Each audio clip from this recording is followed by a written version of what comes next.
Call Shachin a bastard child too. I can't even get some alone time. Yenner, twitching in the corner of his mouth, Deetsong wanted to say something but was silenced by the stare from his wife. She's eating me through and through. Oh whatever, at least Shachin has Ling Yan to distract him. Now he likely won't come interrupt us in the middle of the night like he used to. The city guard stationed around the wall was well used to keeping up an indifference appearance. After all, they are not crazy enough to laugh at their king. What they are surprised about was how easily their queen was able to control Deetsong. It's just one glance, that's all it took to make him shut up. Good. Bai Yin then raises a hand to stroke her man's chin like she's lolling a puppy dog. Normally anyone would find this insulting. The Demon King was no pet that could be won over by a little scratch. Yet this was exactly what works. Imagine a tail wagging in the background. That's the perfect description for the image Deetsong was portraying. I'm tired, let's go back and rest. Shrugging her shoulder after noticing all the strange looks coming her way, Bai Yin drags her husband by the sleeve like she's holding a leash. Though a bit aggrieved in the face over his low standing in the family, Deetsong didn't struggle and continued to speak while they walked. If you don't want to force the kids, then why don't we make a few more sisters to give him? With so many siblings for him to take care of, he won't come bother us anymore. As the old saying goes, if one doesn't work then make it two, if two doesn't work then make it three. For Bai Shachin, who always come knocking at their door in the middle of the night, the boy's a stalker that needs to be redirected. Imagine your bottom part was rearing to go and someone douses it with water at its peak. What man wouldn't be angry? Okay. Seeing how pitiful her hubby was acting, Bai Yin finally decides to give him some candy. Besides, in her view, adding a few more children to their family was a good thing. She also likes that idea.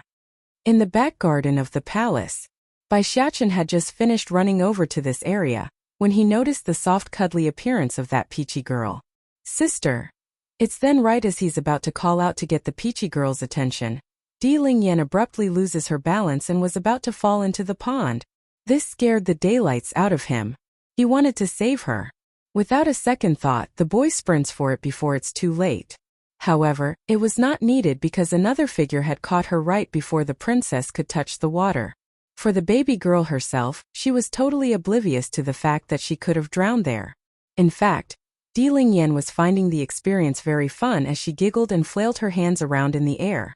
The critical situation was definitely averted. But that doesn't mean Bai Shachin was completely relieved. He's still very much scared inside at what could have happened. First patting his chest to calm his beating heart, the boy slowly comes forward to meet the individual who beat him to the punch. Call Shachin a bastard child 3. This person was a beautiful and young-looking girl that appeared to be just of the adult age. However, Bai Shachin wasn't so ignorant to believe the other person really was that young.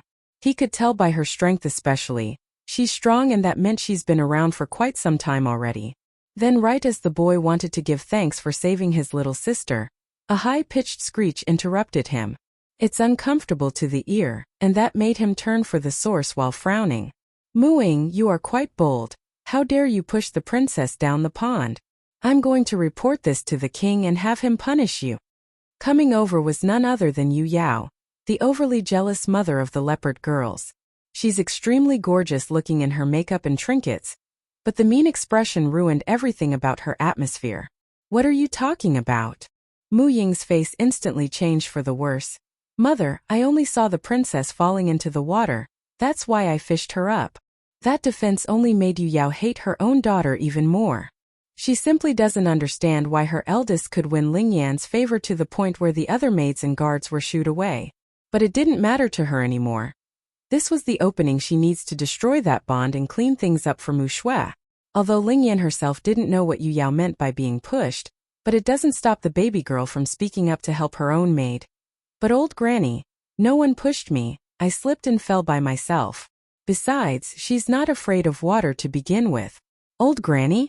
Yu Yao's complexion instantly turned white. I'm very old? Does this princess not know what manners is? I knew it. Only a half-breed will say something so rude. No education at all. Making a dry laugh to continue the conversation. Little princess, you are still a child, so how can you recognize the darkness in people? This mooing is not a good thing. She deliberately pushed you into the water, just so she can save you. This way you will be grateful to her and listen to her whims. Now listen to me, I won't hurt you. That said, Yu Yao then began to reach out with her filthy hands at the baby girl. What are you trying to do? Boiling with rage in the chest, Bai Xiaochen snaps at the old hag with his harsh voice. I dare you to lay a finger on her. Freezing up in her gesture, Yu Yao finally takes notice of the boy whom she's been ignoring until now. Where did this unknown child come from?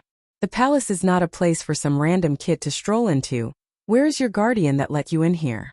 Though the vile old hag did find the steambun's face to be vaguely familiar to the eye, she didn't care and didn't want to dwell on the matter. In her mind, she only wants to remove this obstacle and get on with her plan.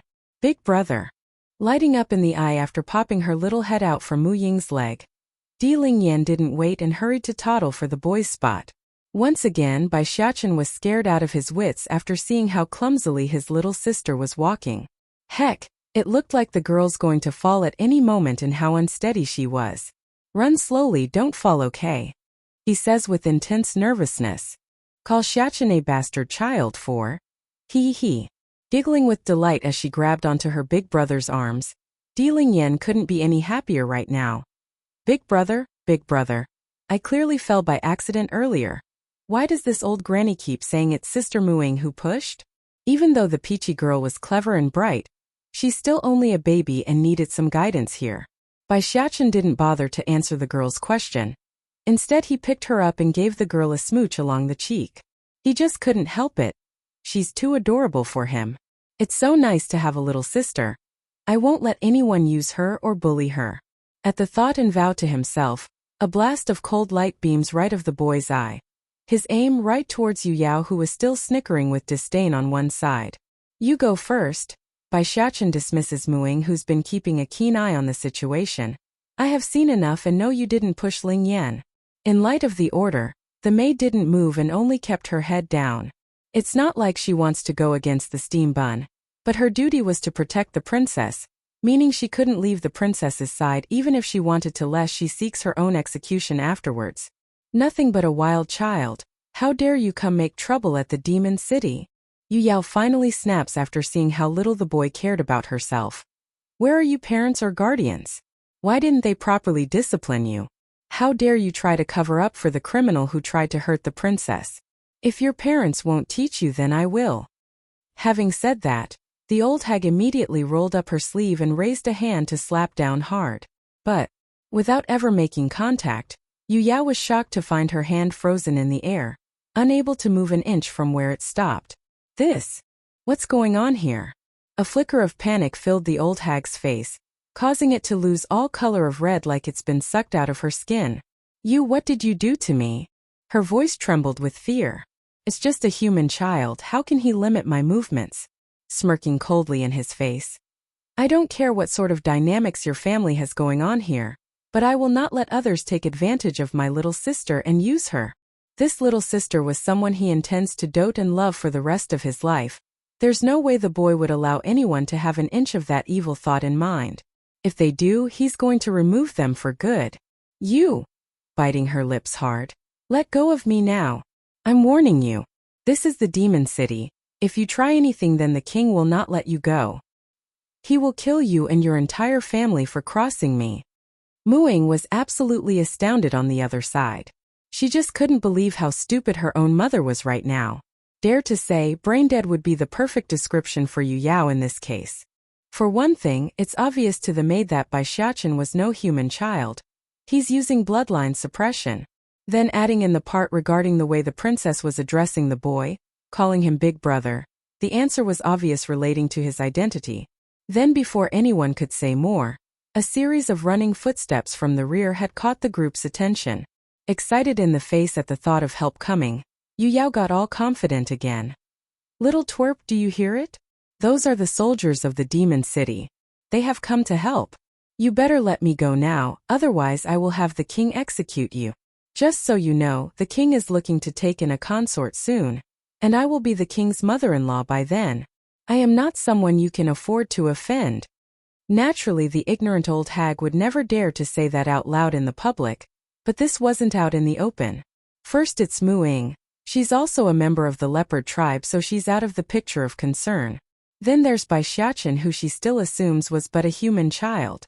No one would believe him if she herself denies the claim, or so she believes anyway. Then the princess. Ho ho, who's going to listen to a baby that barely knows anything yet? Call Xiachen a bastard child. 5. Afraid the rancid old hag would scare his precious little sister that was in his arms, Bai Xiachen hurries to pat the girl's back to pacify her mood. However, his woes were clearly pointless because Di Lingyan only had her big brother in those eyes. Whatever foul language Yu Yao was spouting, it never made it past her ear. Good Lingyan, go play by yourself first. Your big brother here needs to take care of something. He smiles reassuringly at the baby girl hanging off his neck. It's best to not let her see some pictures until she's older. I don't want to. Shaking her head like a rocking drum, Di Lingyan refuses. I go where big brother goes. Behave, Lingyan, go find Jin Tian and play first. Due to how doting he was towards the baby girl, Bai Xiachen's voice didn't sound the least bit heavy, like he's afraid of scaring her. Nevertheless, in light of her unwillingness to go, Di Lingyan still did as told and dropped down from the boy's arm. Her face said it all there. She's not happy. Yu Yao, on the other hand, continued to snicker with disdain at the scene. This bastard and wild child dare to order the princess around? I don't know how he seduced the baby girl, but no one can shield him once the princess leaves. Once we're alone, Humph, I'll make sure he learns who's in charge. But the old hag's evil plot was never meant to be. Before Di Lingyan could take a single step forward to leave, the footsteps that was still pretty far away had now come into view. These men were heavily dressed in armor, all looking sharp and strong in the eyes. Yu Yao naturally felt elated at the supposed reinforcement. What are you palace guards doing? How can you let a wild child into the palace grounds without anyone noticing? I'll be sure to tell the king about your failure. Leading the group here was a demon by the name of Yuan Pe. He's the captain of this squadron. As for why he came running in such haste, it's because he got a report from his subordinates earlier that Prince Xiachen has returned. But what he didn't expect on this meeting was the harsh words coming out of this Yu Yao's mouth, who shouldn't be here to begin with. In fact, he could feel his knees shaking right now. That's how horrified this captain was right now. Just like their head, the rest of the palace guards were also stupefied. This woman is nothing more than the wife of that leopard tribe's chief. How dare she scold the prince? And how dare she order us around? Who does she think she is?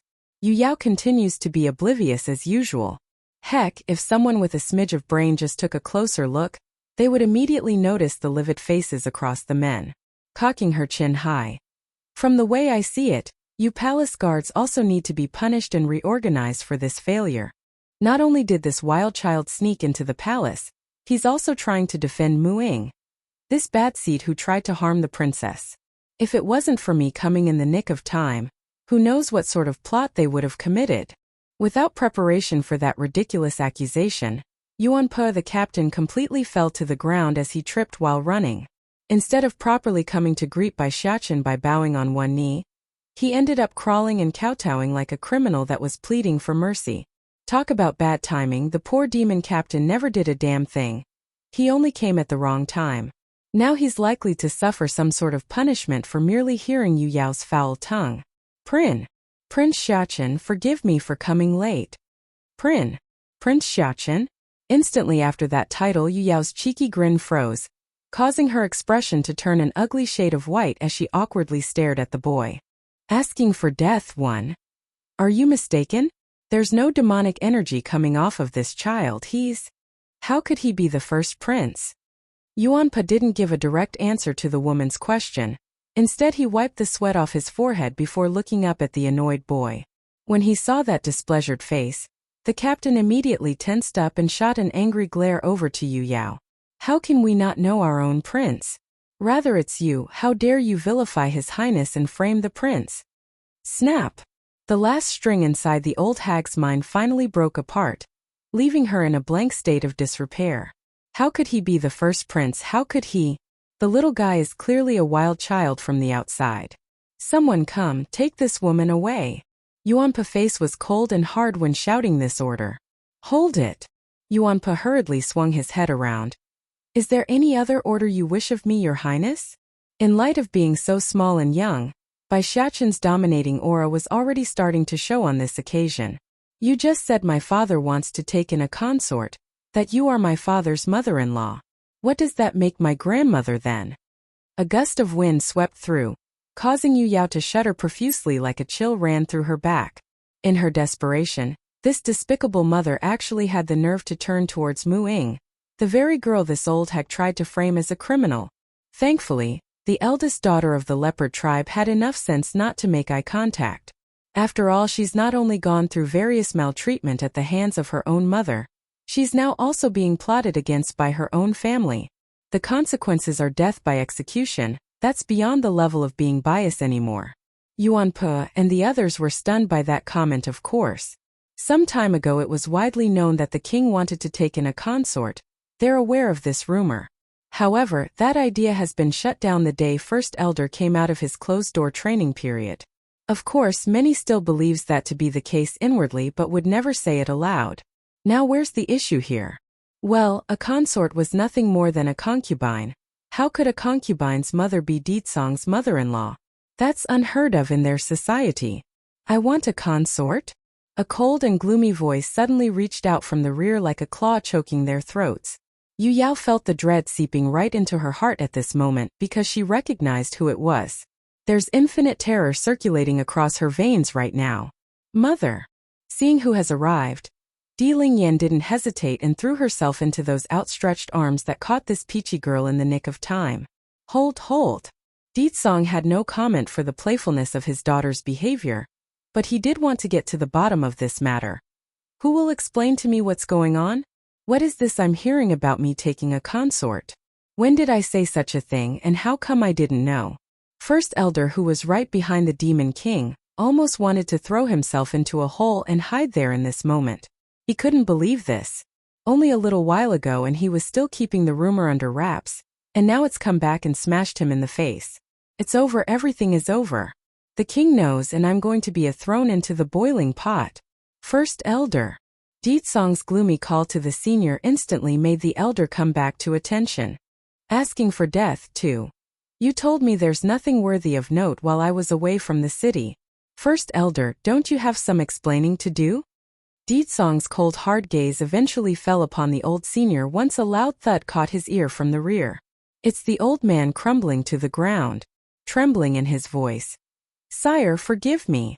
I was in the middle of a closed-door training session and didn't know about the rumors until I came out. By the time I got wind of it and started to investigate the matter, Your Majesty have already returned. Is that why you're hiding it from me, afraid I would get mad?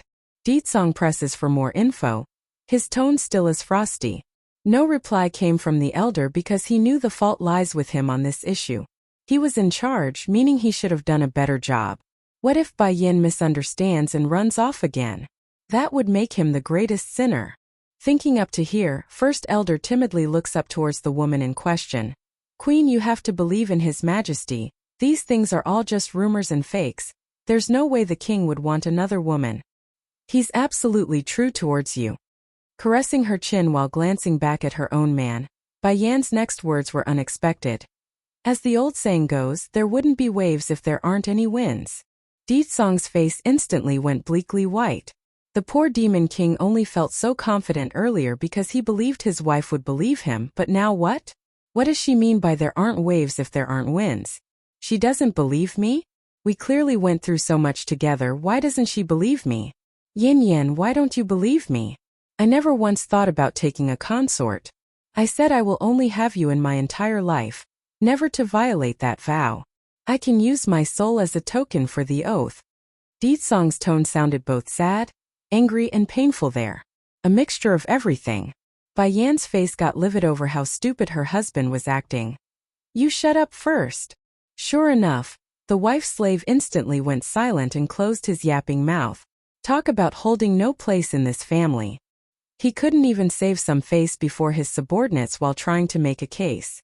Done with shutting up the Demon King, Bai Yan then turns back to First Elder. As I was saying, there can only be waves if there are winds to push it. The fact that there are rumors floating about means someone is trying to aim for that spot.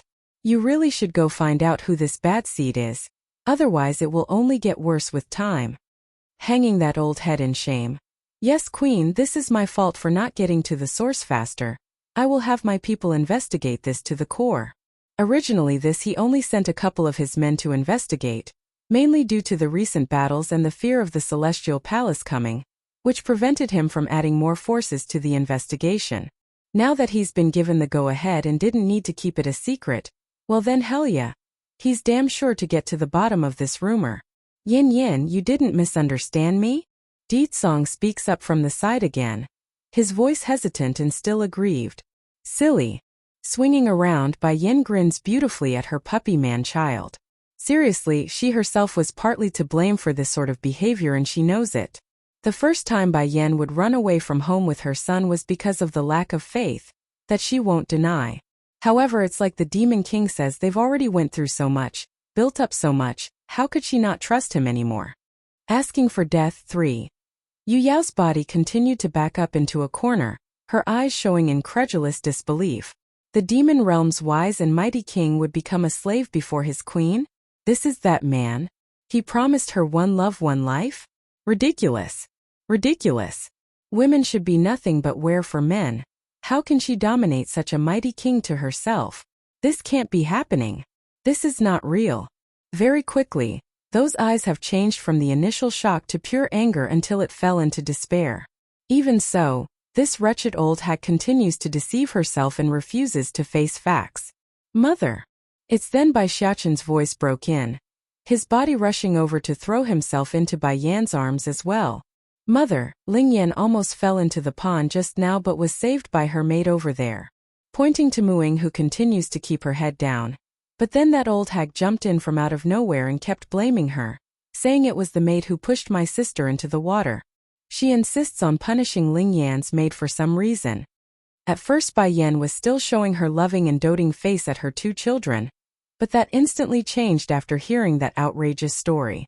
And do you know what, Mother, when I defended Ling Yan's maid because I saw everything too, that person called me a wild child of some bastard. She kept scolding me and said I had a bad upbringing. That only made Bai Yan's expression sink darker to the point where those around her instinctively took a step back. Right now the woman's aura felt more menacing than Deetsong's dominance. That's how angry this mother was right now when someone starts cussing out her own children. Deetsong. How come you are letting just any demon into the city? She says without ever facing her husband. Feeling the cold chill running down his back over that remark, the Demon King knew he's in trouble tonight. Without delay, he snaps at the rear guards who came with him. Who allowed this crazy old hag to come into my palace? Did I not give an explicit order that random individuals are not permitted inside? Yuan Per, the guard captain, crumbled to the ground with his knee. Sire, she was allowed in because of her passage token. She's the wife of the leopard tribe's chief. Deetsong didn't say more to the poor demon soldier since this was his own doing. Instead, he locks onto Yu Yao, who was still shaking in one corner.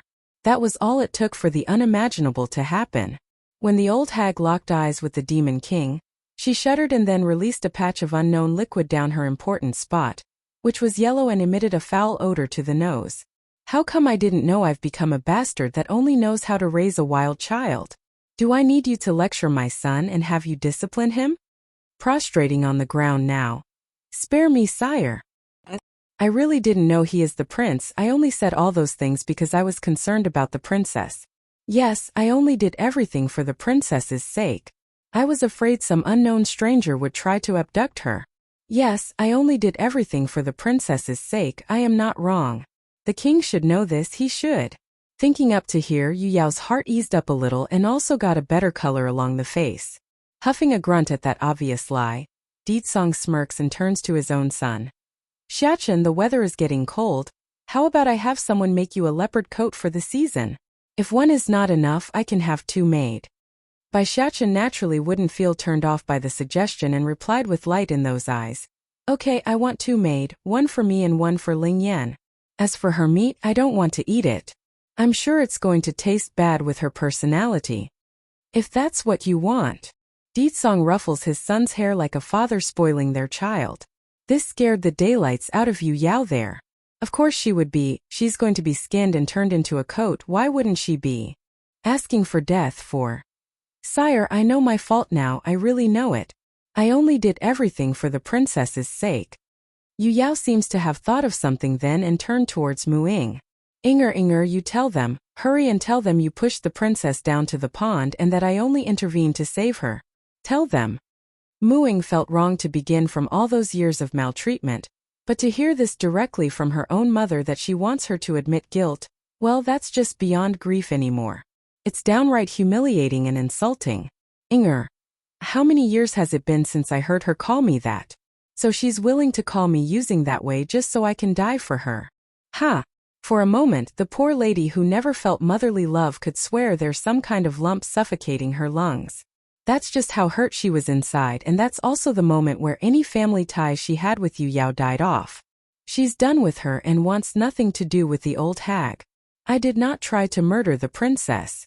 Without looking up and half-kneeing there, Mu Ying respectfully answers without a hint of dishonesty. Sire, I've done as you instructed and cared for the princess with the utmost respect. Never have I overstepped my boundaries or tried to murder her. That speech felt like a thunderclap for Yu Yao. Pointing with fire spewing out of those eyes at her eldest daughter, this woman was seething with rage. Do you know what you're talking about? You were clearly trying to kill the princess, admit it. Don't you know you're trying to kill me by denying that? That brought a derisive sneer to Mu Ying's face. So even she knows that could warrant the death penalty. So she wants me to die for her. The friction between the leopard chief's family didn't escape those present. It's too obvious something wasn't right. Ditsong could care less though. He only cares about his own family, and that meant his precious gem of a daughter. Quiet! Bai Yan finally snapped after seeing the old hag trying to point her finger at Mu Ying, then turning back to her own daughter with a gentle smile of cooing nature. Ling Yan, tell mother here what happened. Biting her own thumb, the peachy baby explained despite her own nervous expression. Just now I was playing and accidentally fell into the pond over there, but Sister Mu Ying saved me by fishing me up. Although she's not afraid of water, but others don't need to know that. I understand then, sweetie. Giving the baby girl a rub on the head as a compliment for being brave, Bai Yan returns her attention to the woman with that hard cold gaze. What else do you want to say? That completely went beyond what Yu Yao expected. In her view, everyone should be believing her words and not some child. What does the little princess know? She can't even walk properly. Her brain must not be functioning properly. Are you all really going to believe her? The moronic woman splutters this out without forethought.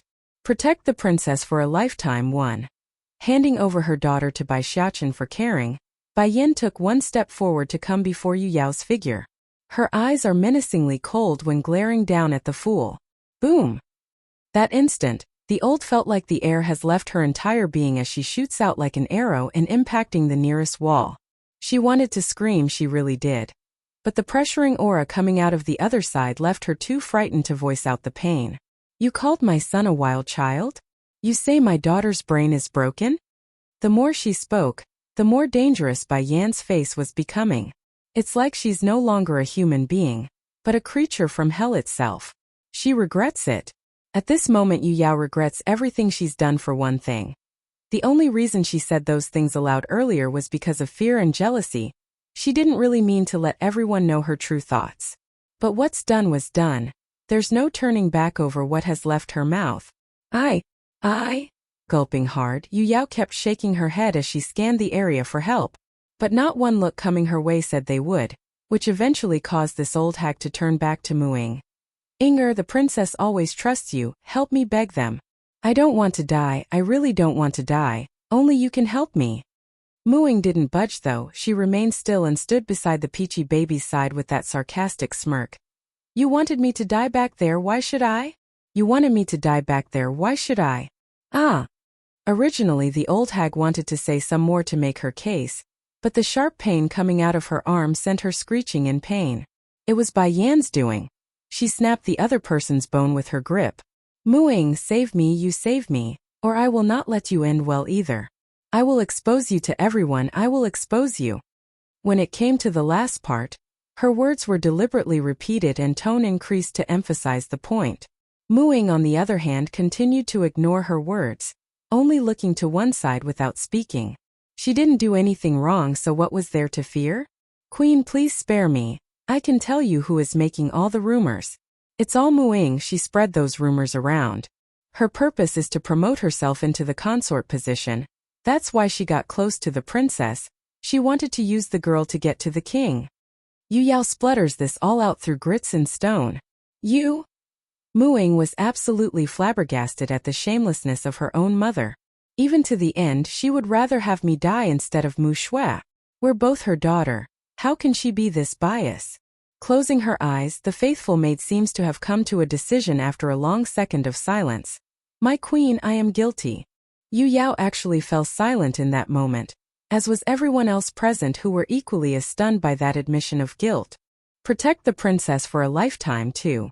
So Mu Ying's just going to admit guilt so easily when she kept denying it earlier? The crowd thought, not quite understanding why. Queen, I am guilty. I've long known about Yu Yao and Mu Shui's ill intents. My sister wants to be a consort and has been spreading the rumors on her own in secret. If you need proof, then you can go ask the demon soldiers that brought us into the palace. They were also present when my sister first started those lies. Yu Yao's expression completely changed after that, her voice growing insanely angry. However, Bai Yan's pressuring aura instantly shuts the old hag up again, so she stops interfering. Without the interruption, Muing continues her story. I know my crime is deep, Your Highness, but I couldn't bring myself to oust my own family back then. Now they're getting worse and even tried to frame me. I was wrong, my own weakness allowed things to reach this stage. In light of her own belief, this leopard girl didn't regret her decision that day. If anything, Muing believes whatever that's about to befall herself would be the debt she owes to Yu Yao for giving birth to herself. From here on forward, she owes this woman nothing. That's why I've been limiting my younger sister from getting close to the princess. I know her personality. She was likely scheming to use the princess to her own advantage in some way. I know what I did is selfish and my own fault. Please punish me accordingly, I deserve this. The whole garden has fallen quiet, with most not daring to speak up. Indeed, you are also guilty for hiding this from us. Bai Yan eventually broke the silence. And your punishment will be a severe one. Muing didn't defend herself, only bowing her head low. So Her Highness wants to dispose of me, that's fine. Yu Yao finally found her voice again after this sudden twist of event. Muing, you bitch, you think you can escape this disaster? With the queen's meme you will also die, ha ha ha. Looking at her crazy hysterical laughter, one had seriously questioned if these two are really mother and daughter. If anything, they look more like mortal enemies going at each other's throat. It really begs to wonder what sort of experience could turn someone into such a vile existence. Bai Yan didn't pay attention to the annoyance though, continuing with her still hard voice. So, I will punish you by ordering you to protect my daughter for the rest of your life. Are you willing? Muing was shocked and stunned by that. Looking up, she stares in disbelief at the demon queen. There's no malice from what she saw, nor deceit or mockery, only the serious and firm look of someone asking if she's willing. This made the leopard maid go on a beating rampage of excitement. Her Highness wants to let me go? Yu Yao's expression froze in that split second. She too was in shock and in disbelief due to those words. Yammering her lips, this old hag couldn't say a thing due to losing her voice and mind. Why didn't the queen punish Muing? Muing is a bitch that deserves to die.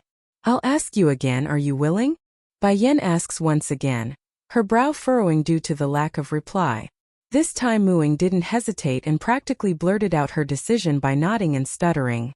Yes, I am willing. I will use my life to protect the princess.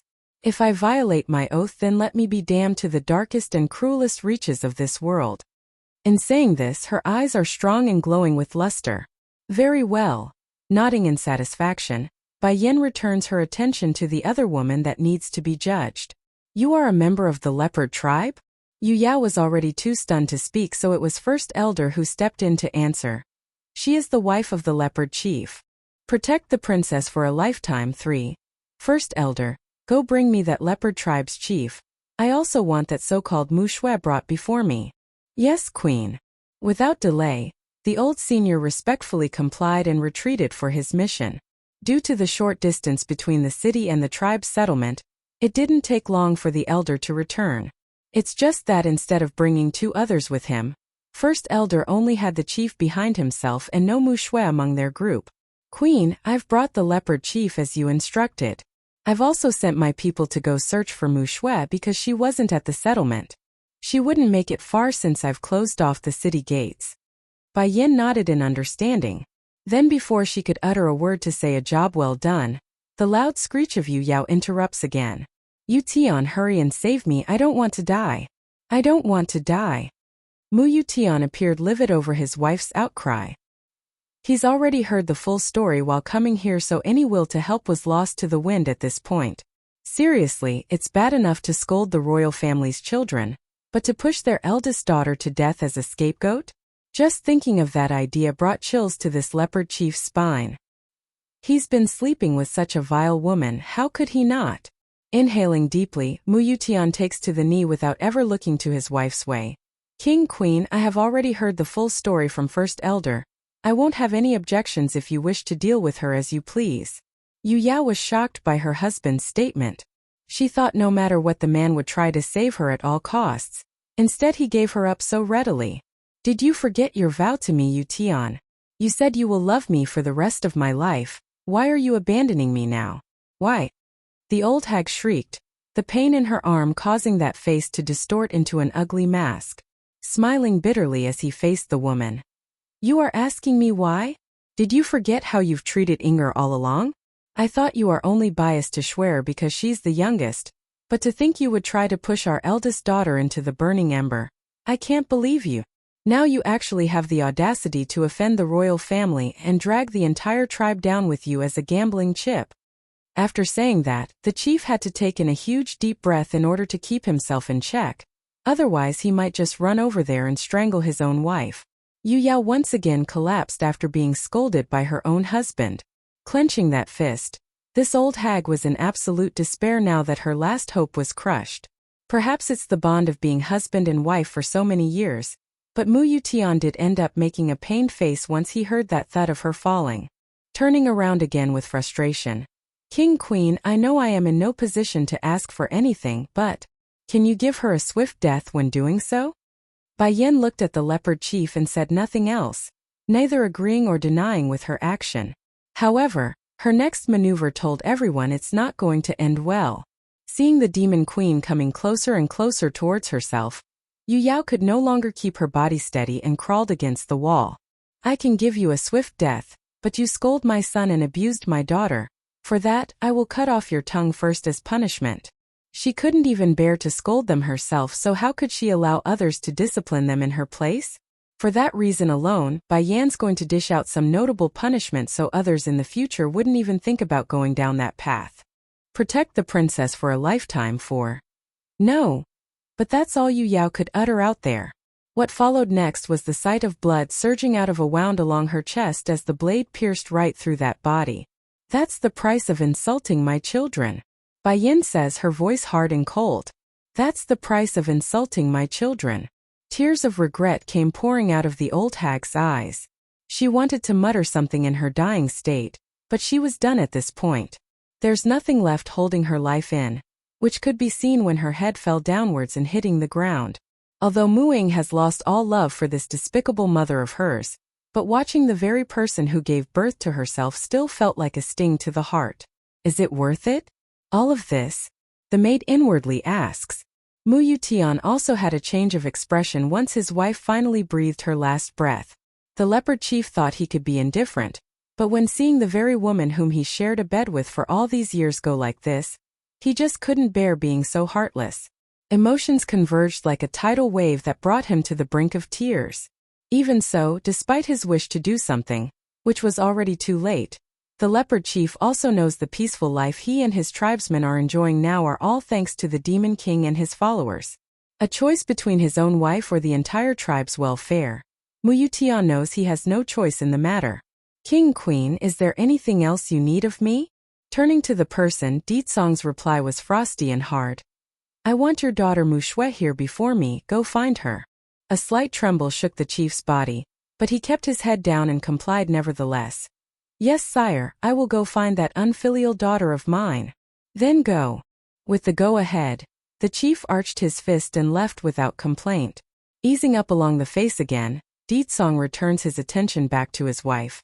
Yin Yan, I will definitely find that mu shui and give you a proper answer. The promise was not only to his wife but also to himself. Seriously, he doesn't know what sort of sin he committed in the previous life, but he hates the fact that there are so many out there trying to tear his life away from Bai Yan. Now others are also framing him of adultery. Fortunately, Bai Yan believes him, otherwise he would be crying right now and screaming, "Mama!" Di Lingyan suddenly breaks free of Bai Xiaqin's arm and sped over to Bai Yan's side. A whole world apart from her previous way of walking. Hold, I want Carrie. Without denying her daughter's demand, Bai Yan happily bent down and lifted the peachy baby up from the ground. I love you the most, Mama. Giggling with glee, Di Lingyan's untainted voice was like a breath of fresh air along this garden. It's crisp and pleasant to the ear, a stark contrast to the dead body currently lying not far away from the group. Then Lingyan, what about Papa here? Deetsong asks with a huge smile of his own. Back when they were staying at the Sky Mountain for the first year of the twins' life, it was this demon king who mostly took care of the children's daily necessity. What bothers him was the fact that the kid still preferred his wife over himself. That's something he couldn't figure out why. Bai Xiao has come one. Mama's body smells nice, I like her more. Papa though doesn't smell nice, so I don't like hugs from Papa. Deetsong's face instantly went black, which didn't escape Bai Yan's sharp sight. Why does our children all turn their backs on you? Are you doing something behind my back that makes them not like you? That remark only made the Demon King's expression go even blacker to the point it's bordering on distraught. Without a second thought, Deetsong picks up his daughter and stuffs her back into Bai Xiaqin's arm. Once done, he possessively pulls his wife into his own arms to announce ownership. It's enough as long as I have you. This girl, her older brother, can take charge of her. How dare they all turn their back on me? Don't they know who is the one that changed their diapers? Di Lingyan's eyes promptly got all watery and red there, making an aggrieved face while facing Bai Yan. Mama hug, I want Mama to carry me. Locking eyes with his oldest, Deetsong didn't want to budge. Xiaqin, go take your sister away to play. The steam bun immediately puckered up his lips in displeasure as well. Batty father wants to occupy mother's time again. Do you want more little sisters or not? Deetsong's tone sank into that of a threatening version. I already have Ling Yan. Bai Xiaqin counters without backing down. If it was before then, the steam bun would surely yield to his old man's threat. However, that has changed following Di Lingyan's birth. He doesn't need to worry about not having a baby sister anymore. Smirking at his boy's refusal. If you bring your sister away to play, then I won't make you manage the demon realm in the future, otherwise. This sentence completely sent Bai Xiaqin into a steaming fit. Imagine a fox having its hair raised up like a huge fur ball. That's how flustered the kid was right now. You can't go back on your words, Batty father. You clearly promised me that Jean Tian will be in charge of that. Sneering like an evil villain. When did my promises ever count? If you don't listen, then I will take back what I said. Stamping his feet in frustration, the steam bun angrily stares off with his old man until he eventually caved and turned to his only support. Tearing up. Mother, Batty father is not keeping up his promise to me. Do you not love me anymore now that you got new babies? How could Bai Yan not melt under that face from her son? Turning to stare at her man-child. That's right, you promised him. How can you go back on your own words? Deetsong's mouth twitched over that. Clearly, he's forgotten something crucial, and that was the rascal had backup in this family. Yin Yan, listen to me. No need to explain. It goes without saying that when you promise your child, you have to fulfill your promise. What's more, it's fine for Jean Tian since he's small. We can instill the idea into him through repetition. However, you can't do that with our eldest Deetsong. Molding their children from a young age to become a ruler wasn't a difficult thing. The difficult part was convincing them to stay put on that throne. For Bai Xiaqin, who has already reached an age where he knows a lot about this world, deceiving him would only create more issues along the way. What if he suddenly abducts from the throne and refuses to go back on it after seeing the rest of the family constantly going out to travel and play? After giving her reasoning, Bai Yan then turns to the steam bun. Xiaqin, you need to remember, you are the eldest. If your younger brother doesn't want to be the Demon King, then that position falls on your head. Originally the kid was full of excitement since he's getting help, but after that comment, His face instantly collapsed into a depressed frown. But, flashing a smile along her eyes, if you can cheat your little brother into the position by constantly teaching him to do so, then me and your father here won't have an opinion on the matter. Bai Xiao has come, too. A visible light blooms from within Bai Xiaoqin's hopeful eyes after hearing Bai Yan's suggestion.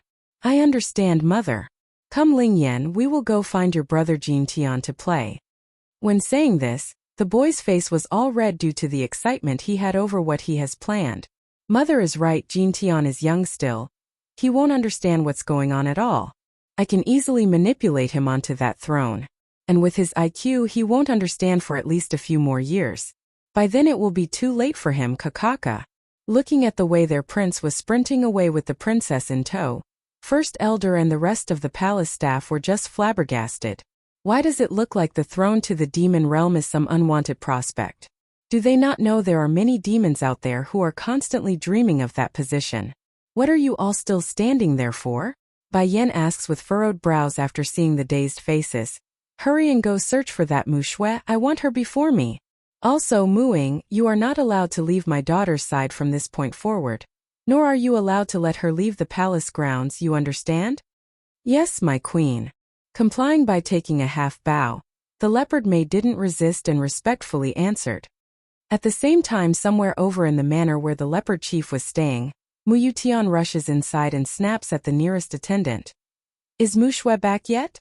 If she comes back, then tie her up and bring that girl to me. Straggling forward was an old senior that appeared to be quite frail in this household.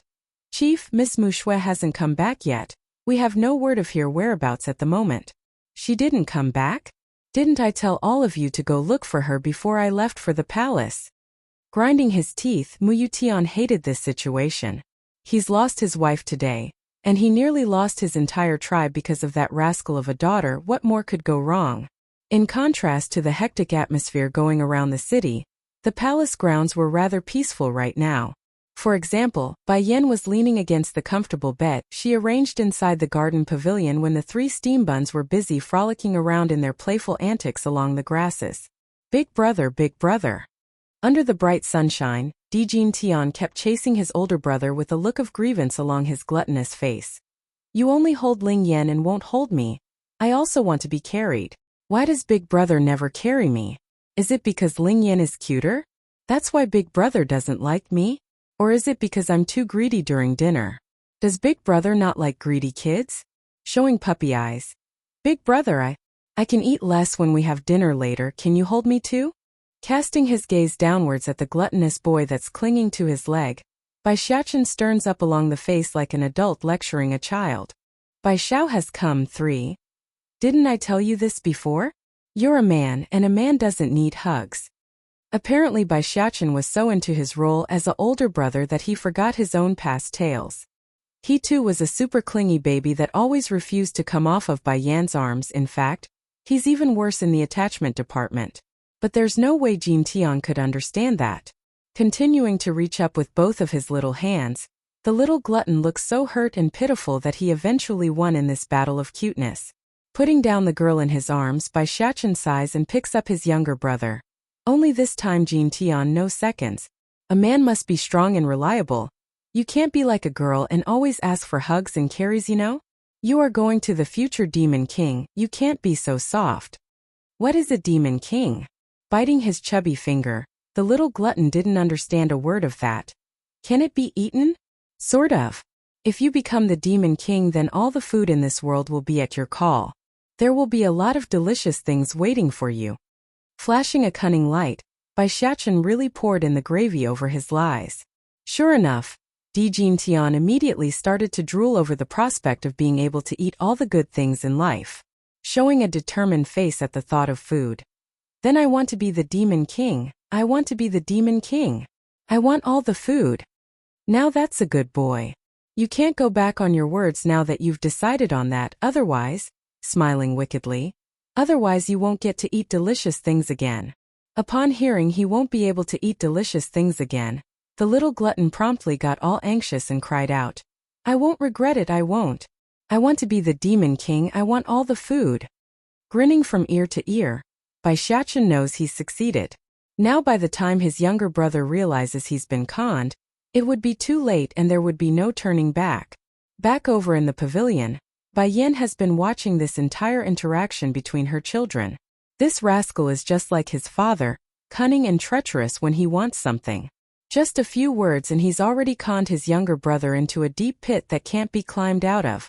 Yet apparently Bai Yin herself seems to have forgotten something crucial. She's the one who suggested the boy go trick the younger sibling. Guess the trait of forgetting their own cons runs in this family, the woman being the same as her children. Queen, queen. A hurried sound of footsteps suddenly catches the resting woman's attention. Turning around to meet the guard's gaze, Bai Yin didn't need to ask when the person blurted out a message that sent her jumping out of bed. Queen, there is someone outside looking for you, he said. He said he's your younger brother. Younger brother? Bai Xiao? The lady's heart nearly stopped beating at the name. Uncle is here? Bai Xiaochen had also run over after giving up on teasing his younger siblings. Big brother, what is an uncle? Di Lingyan asks from one side after hearing the boy. Uncle is the younger brother of our mother. He is one of the most important people in this world to mother, so you two must not forget our uncle, okay? The steam bun lectures the two babies with a serious face. Quick, take me to him. Bai Yin didn't have the patience to wait and decides to go to Bai Xiao instead. It couldn't be helped. It's been nearly 3 years since she last saw this precious younger brother of hers. They haven't met for so long that even her hands are trembling with excitement. Yes, Queen. At the gate to the demon city, a young-looking man was standing there with his hands behind his back, that face without emotion like he's devoid of temperature. Bai Xiao has come for. Those demon soldiers already knew of Bai Xiao's identity, so they didn't make things difficult for the human teen. However, they couldn't even if they tried here today. The air coming out of the person was frighteningly cold that it scared everyone nearby. As expected of Sir Bai Xiao, he is indeed the king's brother-in-law. Right as the soldiers were murmuring the subject between themselves, Bai Xiao's cold hard voice instantly cuts them off. Bring Di Song out to see me. I demand he come out right now. Squeak. Answering that demand was instead the sound of the main gate being pushed open, followed closely by the beautiful image of that figure whom he's been trying to meet. Bai Xiao's body made a noticeable freeze in that split second. He couldn't believe it's his sister that came out to meet him and not Di Song. But no matter, this was what he wanted more, and it showed in that extremely warm smile he made. Sister. Bai Xiao couldn't even begin to describe his emotions right now, so what did he do? Raise his voice, of course. Sister. Without hesitation, the young man ran forward and brought the woman into a huge hug. I'm finally able to see you again. Bai Yan's body stiffened over the intense reunion. Raising her hand, she gently pats this younger brother of hers like they've returned to the past where it's only them trying to survive in that household. Shower, how have you been? Are you doing well? Relaxing his grip around the woman in his arms. Aside from missing you, everything is fine. Through his longing comes motivation, and only through motivation could he grow stronger. This was his driving force, the reason Bai Xiao could withstand the harshness out in the world and come this far alone. Shower. I heard someone is pursuing you, is that true? This news was something Bai Yin picked up while she was at the border city a while back. According to those people's gossiping words, the pursuers are also from the celestial realm, which was why she's asking this right away. She's also concerned for this younger brother of hers. Showing a faint smile at the concern coming his way. Sister, now is not the time to talk about me, we can speak later. First I will take you away. Bai Yin was startled by that. Leave? Why leave? I've heard about everything that's been happening here. This is also the reasoning for my coming. At first I was only trying my luck to see if you're back yet, but thank goodness you are. Now we can leave. For the past year or so, Bai Xiao has never stopped looking for his older sister. He searched far and wide across the celestial realm and found nothing. That's why he came back to the demon city to try his luck a second time. Unexpectedly, it worked. My sister is so good. Why should you stay here and suffer under that person? No man out there is worthy of you. If it were just those rumors he overheard from others, then Bai Xiao wouldn't have believed it so wholeheartedly. However, when he came to the demon city the first time, Bai Xiao has come 5. If Di Song's own subordinates admit to the rumors when he came, what other reason does he have to doubt it being true? How could he ever forgive that man? He treats his sister as the most precious person in his life. He couldn't bear knowing she suffered such indignation that she had to run away from home with his nephew. He just couldn't. I like to see you try. It's then a loud angry voice snaps in from the rear. When seeing that silver-haired figure coming close, Bai Xiao immediately pulled the woman in his grasp to the back while taking a protective stance. Shower, it's been 3 years already, and the first thing you do when visiting us is to find a stepfather for my son? The Demon King snarled, his anger already brewing to the point of erupting. Seriously, if those words had come out of anyone else aside from Bai Xiao, Bai Yan's most precious brother, this Demon King would have attacked right that second without another word. Smirking. You are going to take a new consort, so why are you insisting on occupying my sister? When I gave my sister to you, I did it because I thought you would be true and give her a lifetime of happiness. And now what? You made her and my nephew leave home because of you. Bai Yan just looked at her brother in dismay. Then right as she wanted to explain the whole story and that it's not what he thinks, Ditsong's cool voice cuts in again. When did I ever say I want a consort? Then why would your own subordinates say you are? Frowning in the face, Ditsong's gaze shifts to his own men who are trying very hard to avoid eye contact. Which of you said I wanted a consort? Get out here now. That makes sense now. He was wondering why Bai Xiao would be so angry when he first came out. This explains everything. It's all because of these stupid idiots. Aware that their king's mood was getting increasingly grumpier and darker, a guard that was the captain of this group timidly stepped forward. Sire, please have mercy, we only said those things because we heard the rumors. Rumors? Ditsong sneered. Have your brains gone to mush because you spent so much time in the secret domain? Just because people are spreading some rumor that it's true? When did hearsay become the truth? Have I ever issued such an order? The guards all wiped their own forehead due to the sweat coming forward. Now that the king mentions it. We really are stupid. First Elder, I'm leaving their punishment to you. I want everyone who so much as spoke about the rumor punished. They need to be thoroughly taught a lesson for being so stupid. Ditsong's cold hard voice instantly made them all shudder at the prospect. Yes, sire. The old elder nervously complied. After saying all this, Ditsong once again returns his attention to the young man. Didn't I say I only have your sister in heart? Whatever nonsense about a consort, they're all lies. That actually made Bai Xiao show a stunned face in return. But there's no way he could take the word of these people at hand. Instead, he turns to the only person he believes, and that was his sister. Sure enough, Bai Yan's nodding head confirmed the idea. It's not what you think. There's been a lot of rumors floating around, and they're all done by someone who's been hiding in the shadows. Then I believe you. A look of relief swept across Bai Xiao's face and revealed that proud, genuine smile. But if he bullies you, I'll take you away. You are my sister, the most previous person in this world. I won't allow anyone to make you unhappy. Only when she's happy can I feel at ease. Keeper Ling's outrage 1. Don't worry, I'm happy now. That said, Bai Yan turns to her own husband, their eyes only reflecting each other in them that showed the love they had for one another. Bai Xiao could say he's no longer doubting the story and quickly apologized after seeing how intimate they are. I'm sorry, brother-in-law, I misunderstood you. Speaking of which, the young man always did hold a good impression of Ditsong. That's why he would willingly leave Bai Yan in his care back then. Now that the misunderstanding was cleared up, he had no reason to continue holding a grudge. Uncle. It's then that Bai Xiaochen cries out from the city gate, his hands carefully leading his 2 little siblings from each side.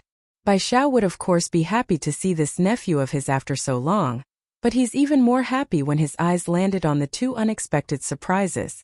Without ado, he sprints over to give the boy a huge hug.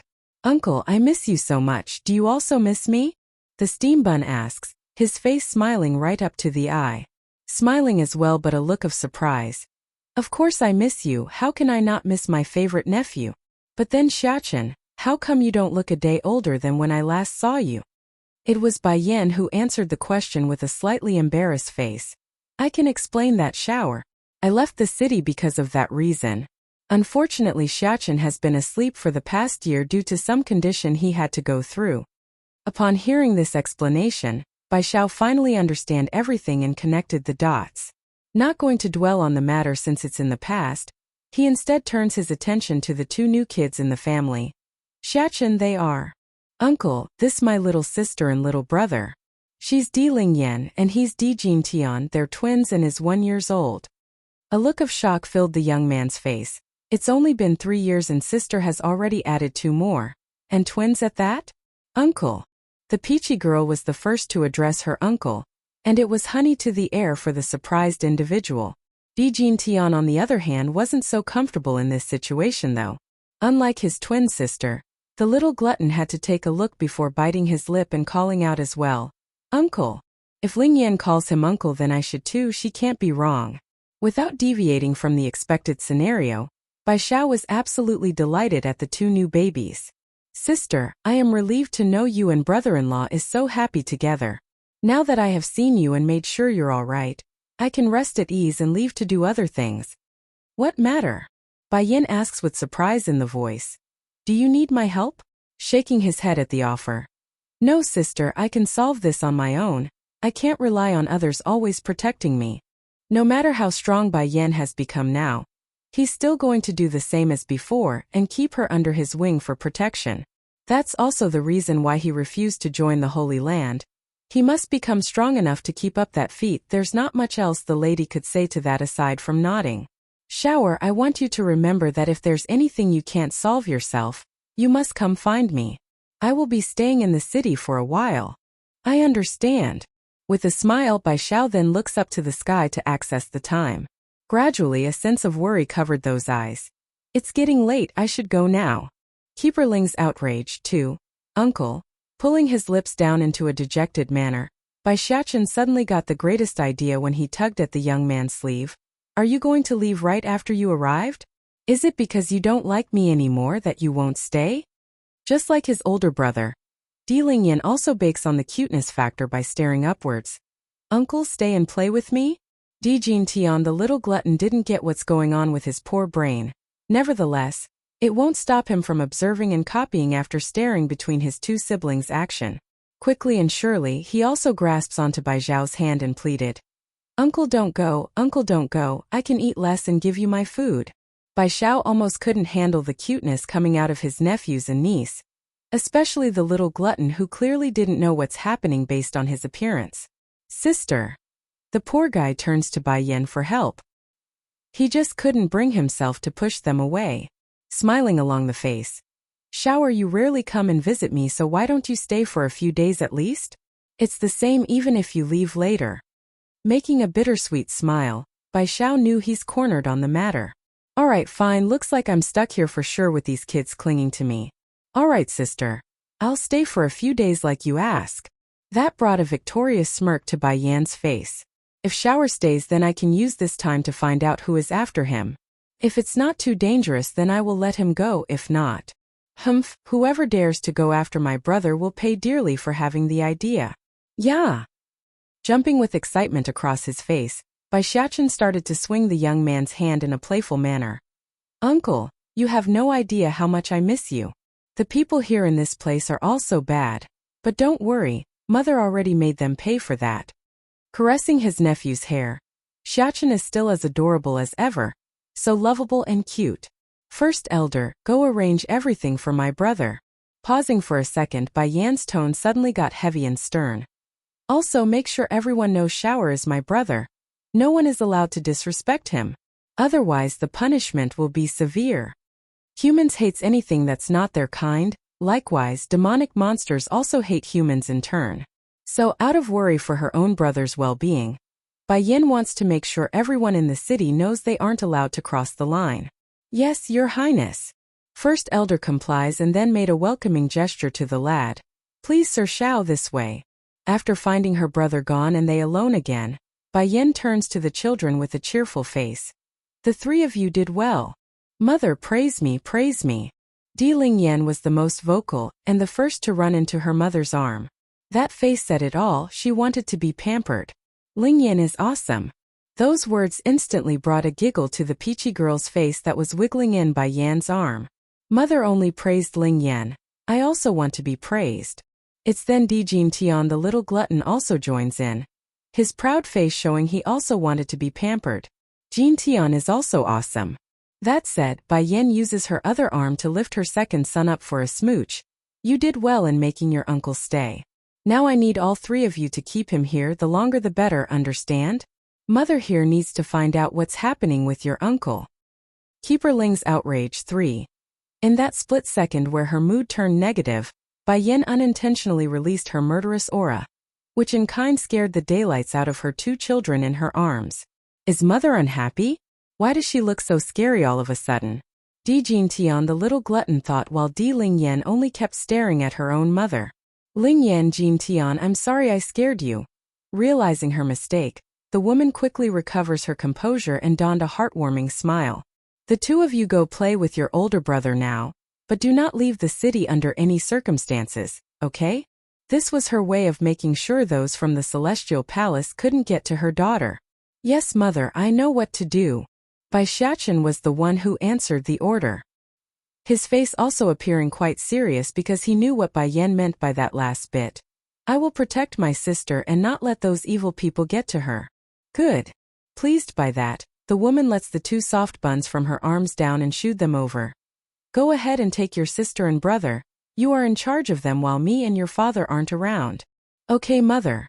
Bai Xiachen reaffirms his own status with a nod, vowing inwardly to protect his little sister from everyone.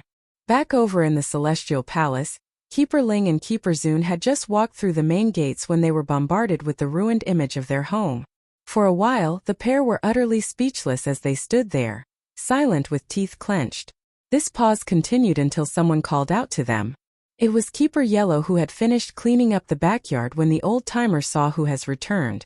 Unexpectedly though, instead of a greeting like the person expected from these two, Keeper Ling completely erupted and lost his cool as Bai Yan's words echoed in his brain.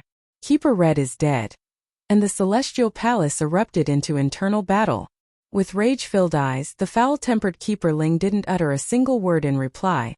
All he did was raise a fist and sent it flying into his opponent's chest, sending Keeper Yellow stumbling backwards in shocked pain. To be clear, if it was under normal circumstances, the poor guy that just came out of the backyard wouldn't have flinched in the slightest from such a punch, but this hit came out of nowhere. Rather than say he's hurt, his emotions were more of the surprised disbelief kind. Keeper Ling, what are you doing? He admits his own strength couldn't compete with the guy who just hit himself, but that doesn't mean Keeper Ling would simply take this transgression without an explanation. After all, he too was also a demi-divine lord. You still got the nerve to ask me what happened? We've only been away for a few days and you're all going for each other's throat? What about the others involved with the infighting? Tell them all to get their asses out here. Especially the one who killed Keeper Red. The anger from the grumpy Keeper Ling grew monstrous to the point where his clenched fist made a crackling sound of air being compressed under his might. Likewise, Keeper Zun, who had remained silent on the side until now, was also looking livid at his clueless brethren. Hold on, infighting? What? Keeper Yellow stumbled for a response due to the weird claim. It's too much for him to process. When did the Celestial Palace attack each other? What the hell is Keeper Ling talking about? Is it because he doesn't like me and wants to make trouble? Thinking up to here, the unhappy old-timer slowly climbs back up again from his location, showing a ugly face. Keeper Ling, I know you are not in favor of me, but there is no excuse in deliberately attacking me. I am not afraid of you. As a demi-divine lord, it's not an absolute certainty that I will lose to you in real combat. Keeper Ling's outrage 4. Bang! This time Keeper Ling didn't waste a single word. Coming right behind the yellow-robed elder, he slams down with a palm strike for real, which was met with a countering palm strike as well. The exchange quickly created a huge invisible storm in the air as their fighting dragged out, sending all of the debris flying in all directions. The most notable would be the surviving trees in the nearby garden. It survived the previous battle when Bai Yen attacked, but the poor greeneries got obliterated into nothingness this time around. What are you all doing? Eventually the huge fighting had attracted the attention of the remaining keepers. When they ran over to investigate, all they saw were the huge brawl between the two opposing comrades. Undoubtedly a frown crept into their faces due to this, but more confused by what's going on. Eventually an elder by the name of Keeper Blue stepped in to put a stop to this. Keeper Ling, why are you attacked Keeper Yellow? Explain yourself right now. The grumpy old elder sneered at the question directed his way. As annoyed as he was, he still wouldn't go crazy mad yet and spoke with clear disdain in that voice. You still want to ask me that? Me and Keeper Zune only left for a short period, and you're all going for each other's throat. Look at this mess. And who is the one that killed Keeper Red? Get that person out here to see me now. You speak nonsense. Keeper Yellow snapped at the accusation, pointing his finger like he couldn't believe the ridiculousness of it all. Quit trying to find excuses. I know it's because you don't like me that you're making up words. That's why you're looking for trouble. When did they start fighting among ourselves? Why doesn't he know? On the contrary, it's Keeper Ling who attacked him first without a word of explanation. It's clear to the yellow-robed elder who was the bad one in this fight. Both of you stop first. It's then Keeper Zune, who was still showing an ugly face, decides to cut in. Turning to the rest of the group who had just arrived. Tell me the details. What happened during this period while me and Keeper Ling was away? How did Keeper Red die? Unlike the grumpy old-timer who started the fight, Keeper Zune was clearly the more level-headed one among the pair. After hearing bits and pieces, he could already tell something was amiss. From the day you three left, the Celestial Palace was attacked in multiple locations. First it was the training ground for the elite disciples, then the back mountain where we planted the herbs and such. In order to catch the perpetrators, we and the rest of us here went out in 2 groups, leaving only Keeper Red behind to watch over the place in case someone snuck in. That finally brought some sanity back into Keeper Ling's face. Slowly putting down his fist, he wanted to believe the story but still appeared skeptical. But we did not expect that girl to return, and she also brought the old coot with her. I'm not sure if our former brother recovered his strength or not, but according to the pieces of scars and information we have gathered, Keeper Red and the rest of the corpses here were likely killed by those 2. What? The explanation was akin to a thunderclap to the ear, sending both Keeper Ling and Zune into a shocked look of dismay. You mean Keeper Red is killed by the crazy old coot? The Grump Keeper asks with clenched fists. How did that old coot regain his former strength? Impossible. Absolutely impossible. Yes, according to Ruashi's words, it is likely the case. I'm sure I don't need to explain the girl's personality and character to you. She wouldn't lie. If Keeper Red didn't push the lass away and forced her to flee, I can already see Ruashi dying with everyone else that you see here. Such a good girl, why does the Celestial Lord not like her? In comparison, Bai Yin can't even be qualified to lick her shoes. How can 2 people who grew up together be so vastly different? Keeper Ling's outrage. 5. Right, what were you 2 talking about just now? What did you mean by infighting? Keeper Blue asks again after recalling this tidbit. Before, when we were at the Demon City, Bai Yin said the Celestial Palace has fallen into chaos where everyone was attacking one another, and that Keeper Red has died in the process. We came back as soon as I got the signal from Keeper Yellow's messenger token.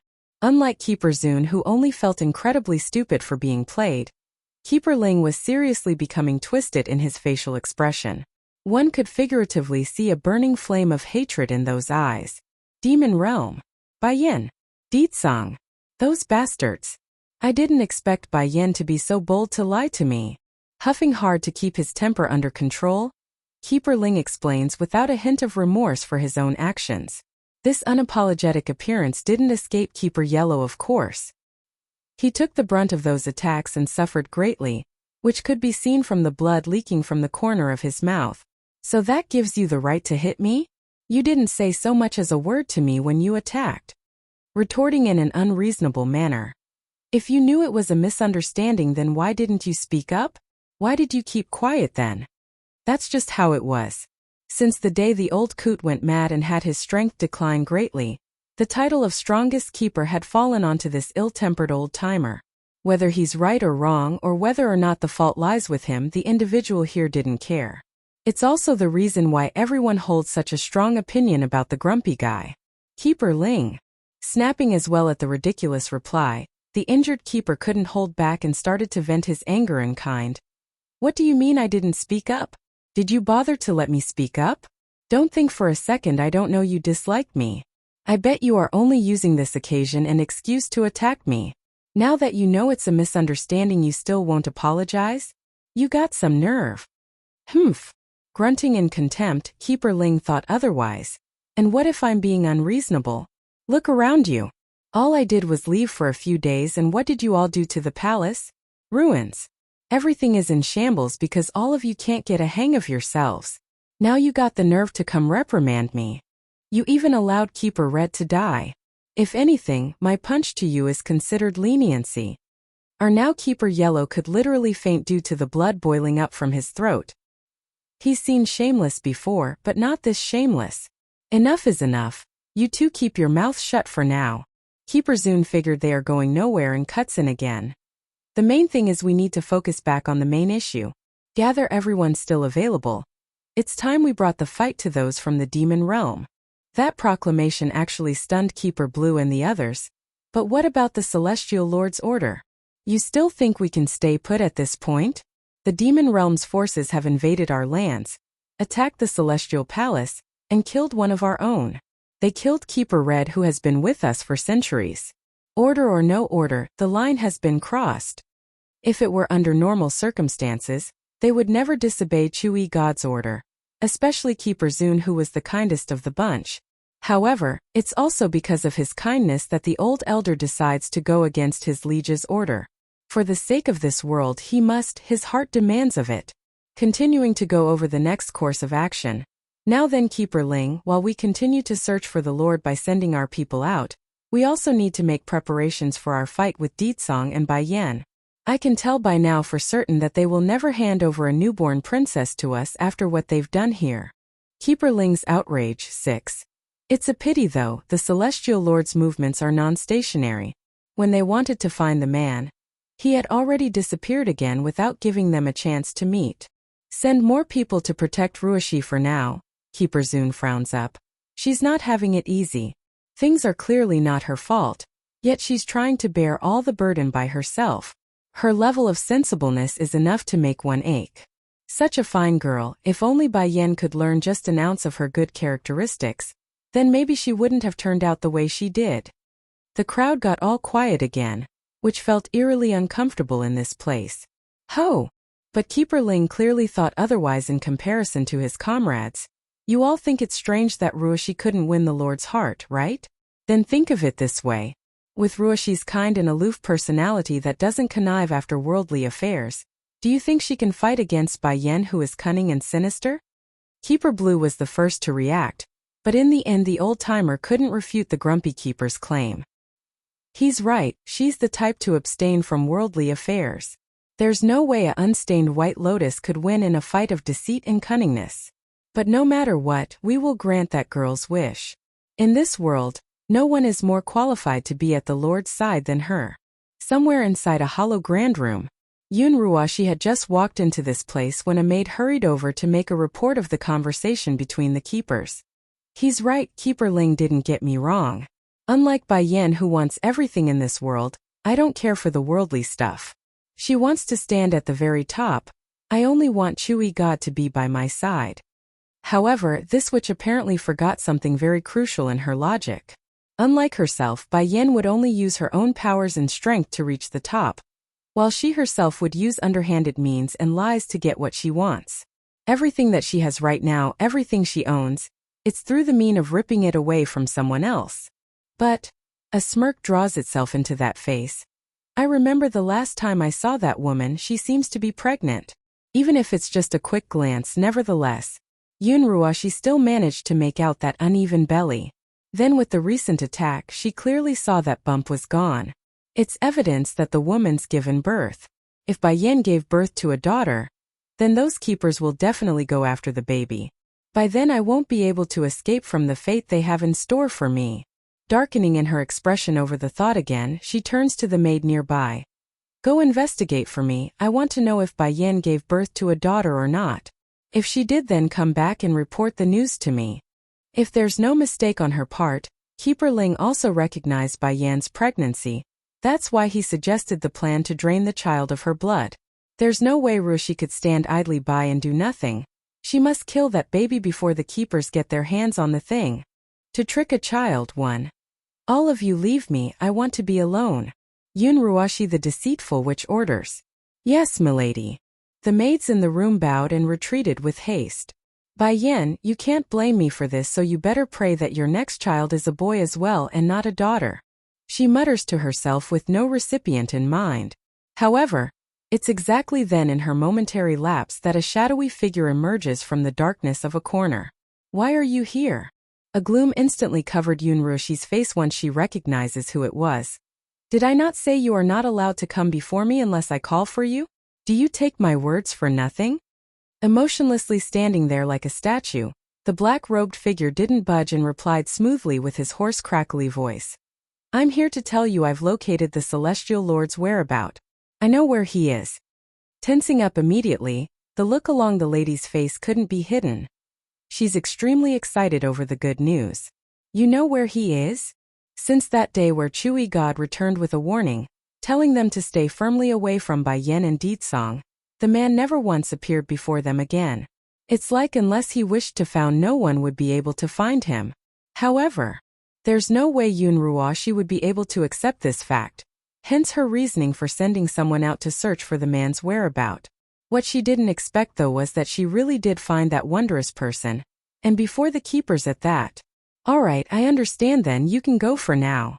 The man in the black robe slightly raises his head over that dismissal, allowing his face to finally emerge from the darkness. His contour would be considered extremely handsome by any standards, it's just that unlike the powerful impact one would expect, he's rather soft and frail looking. Ruoxi, why can't you let him go? As long as you can put him down and leave this place, I will guarantee a lifetime of peace for you. Sinking into a gloom along her face, the deceitful witch snapped at the busybody. What qualifications do you have to meddle with my affairs? Don't forget, you're nothing but a dog that I saved off the streets. In comparison to brother-y God, you are nothing, so why should I leave with you? Don't forget, you're just a dog I saved off the streets. The remark stung the black-robed man, causing his hands to clench up in frustration. Nevertheless, that struggling face eventually loosened up like it didn't faze him. I see, I'm sorry if I crossed the line. When saying that, the person's voice sounded bittersweet, like there's infinite pain hidden underneath. Also, from now on forward you are to find my maid only if there's anything to report. I don't want to risk having those keepers discovering your existence. After all, you're someone that can't be seen in the light of day. Drawing a thin line across his lips, the individual didn't refute that claim, only staying quiet as he stood there willingly. Ruoxi is right. I'm someone that can't see the light of day. So, I don't deserve to be by her side. Finally lightening up in after winning the argument, the witch continues. But you did come at the right timing. I was about to send my maid to investigate another matter for me. Since you're here, you can go in her stead. That is, go to the demon city and see if their queen has given birth to a daughter.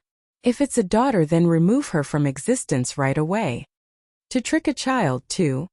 The man in black went rock stiff over that order. Raising his head with shock shone across those eyes. He couldn't believe that twisted face was coming out of the lady across from himself. Ruoxi, that's a child you're asking me to kill. Showing complexity in his voice. You should know I have two rules in the people I kill. One being I won't kill the innocent and old, the other being children. Winger. The witch literally screeched. She is not a child. That baby is no more than a monster, a demonkin. You are not violating your own guidelines, so do not bicker with me. Not to mention I saved you back then. Winger's heart trembled over the reminder, which causes his hand to instinctively clench up.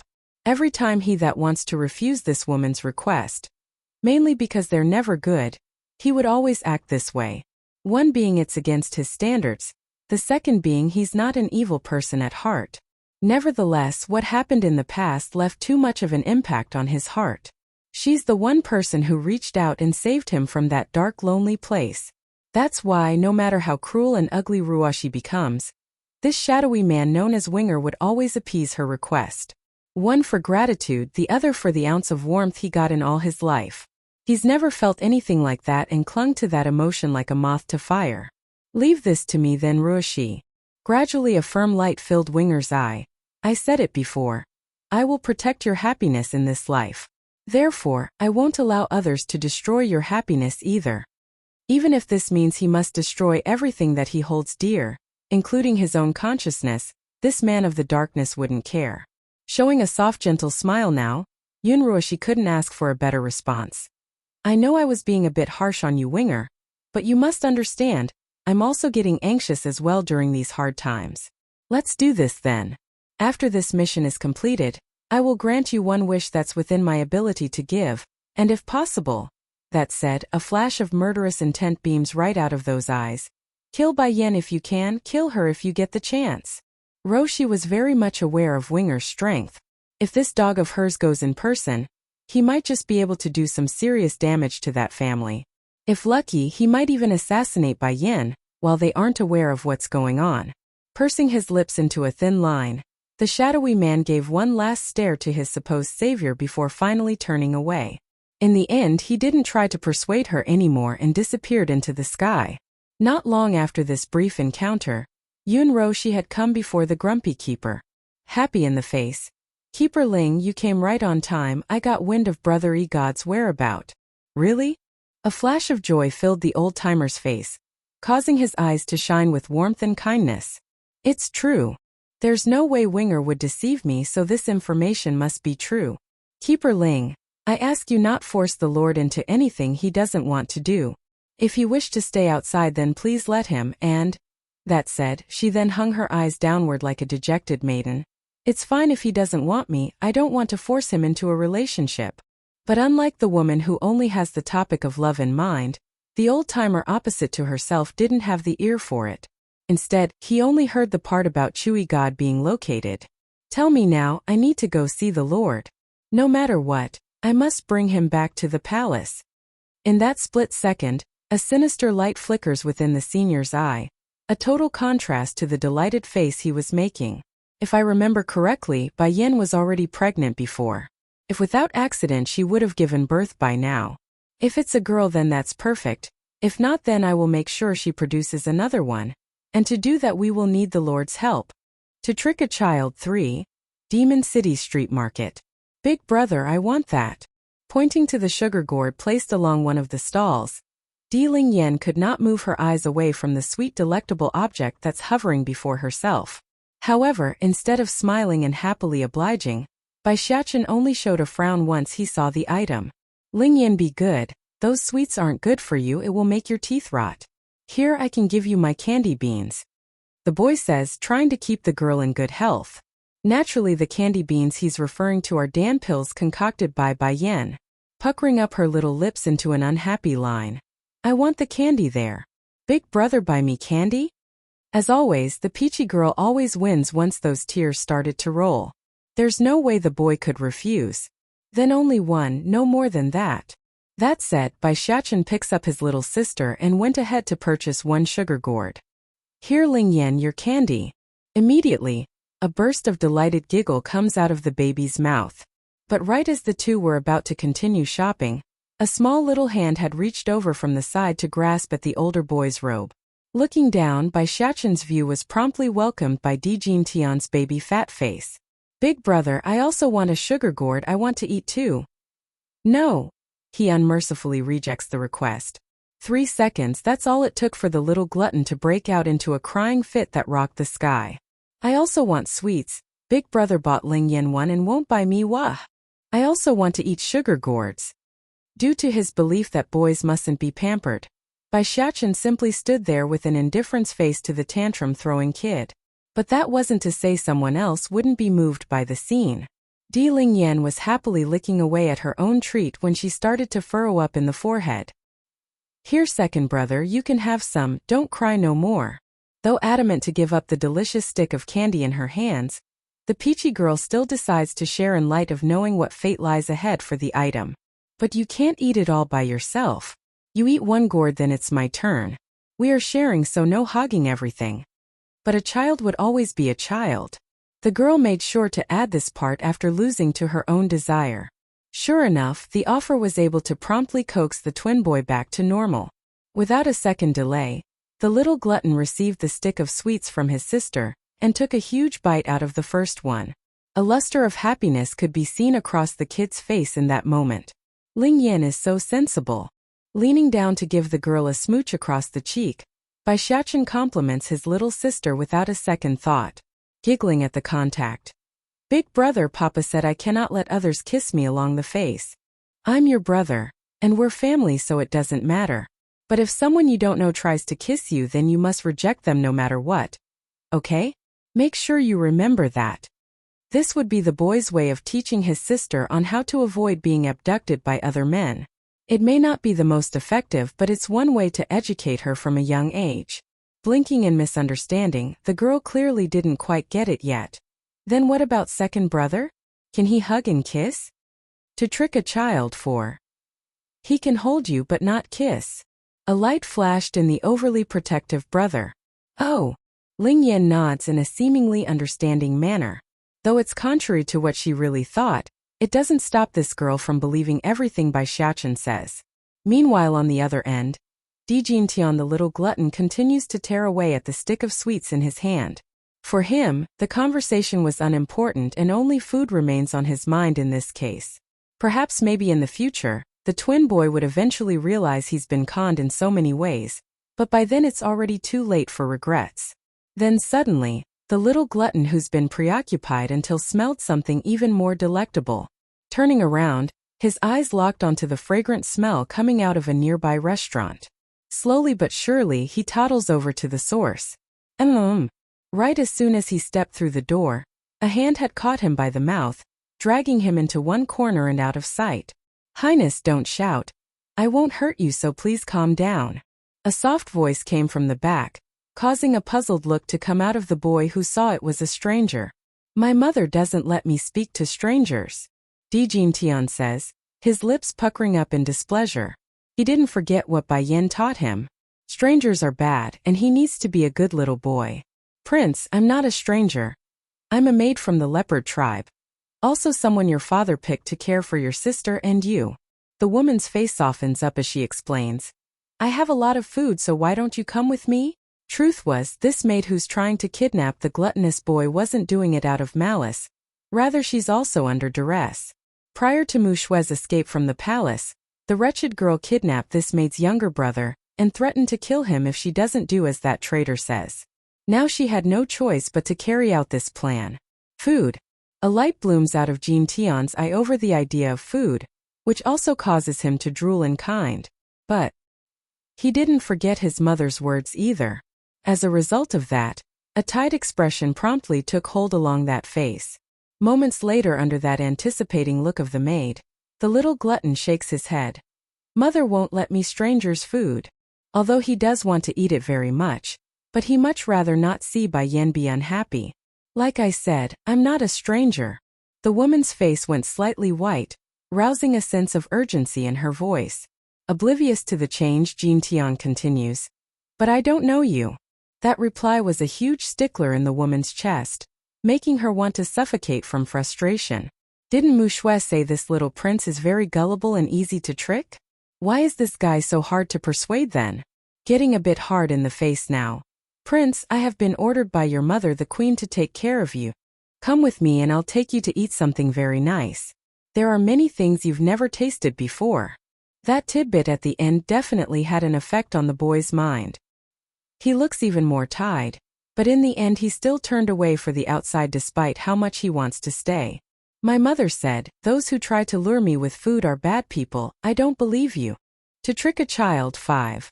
Falling into a panic as the target leaves her reach, the maid wants to reach out to grab at the little glutton's arm but stopped once she noticed the figure coming over. Jin Tian. Bai Xiaochen calls out as he hurriedly chased over with Di Ling Yan in tow. He was very much afraid he might have failed in keeping an eye out for his siblings, but then that fear turned to rage at the sight of the chubby baby's clueless face. Where did you go? Scratching the back of his head in a guilty manner. Just now auntie wanted to take me for dinner, but I... He turns around towards the restaurant lobby, finding only emptiness from the rear aside from the noisy eating sounds of the patrons. This revelation brought a stunned look to the little glutton. Where did the auntie go? Frowning along his face, Bai Xiaochen skeptically glances at the lobby as well. What auntie are you referring to? I don't know. How strange, she was just here moments ago. Why did she suddenly disappear? Now tearing up along the face like he's afraid of being called a liar, The little glutton turns to look up at his older brother for help. Big brother, I didn't lie, and Auntie was clearly here. Now getting all sinister in the eye upon realizing what's going on, Bai Xiaochen once again glances at the inner lobby of the restaurant. I believe you. Jean Tian never lies. In other words, someone was trying to abduct him with food.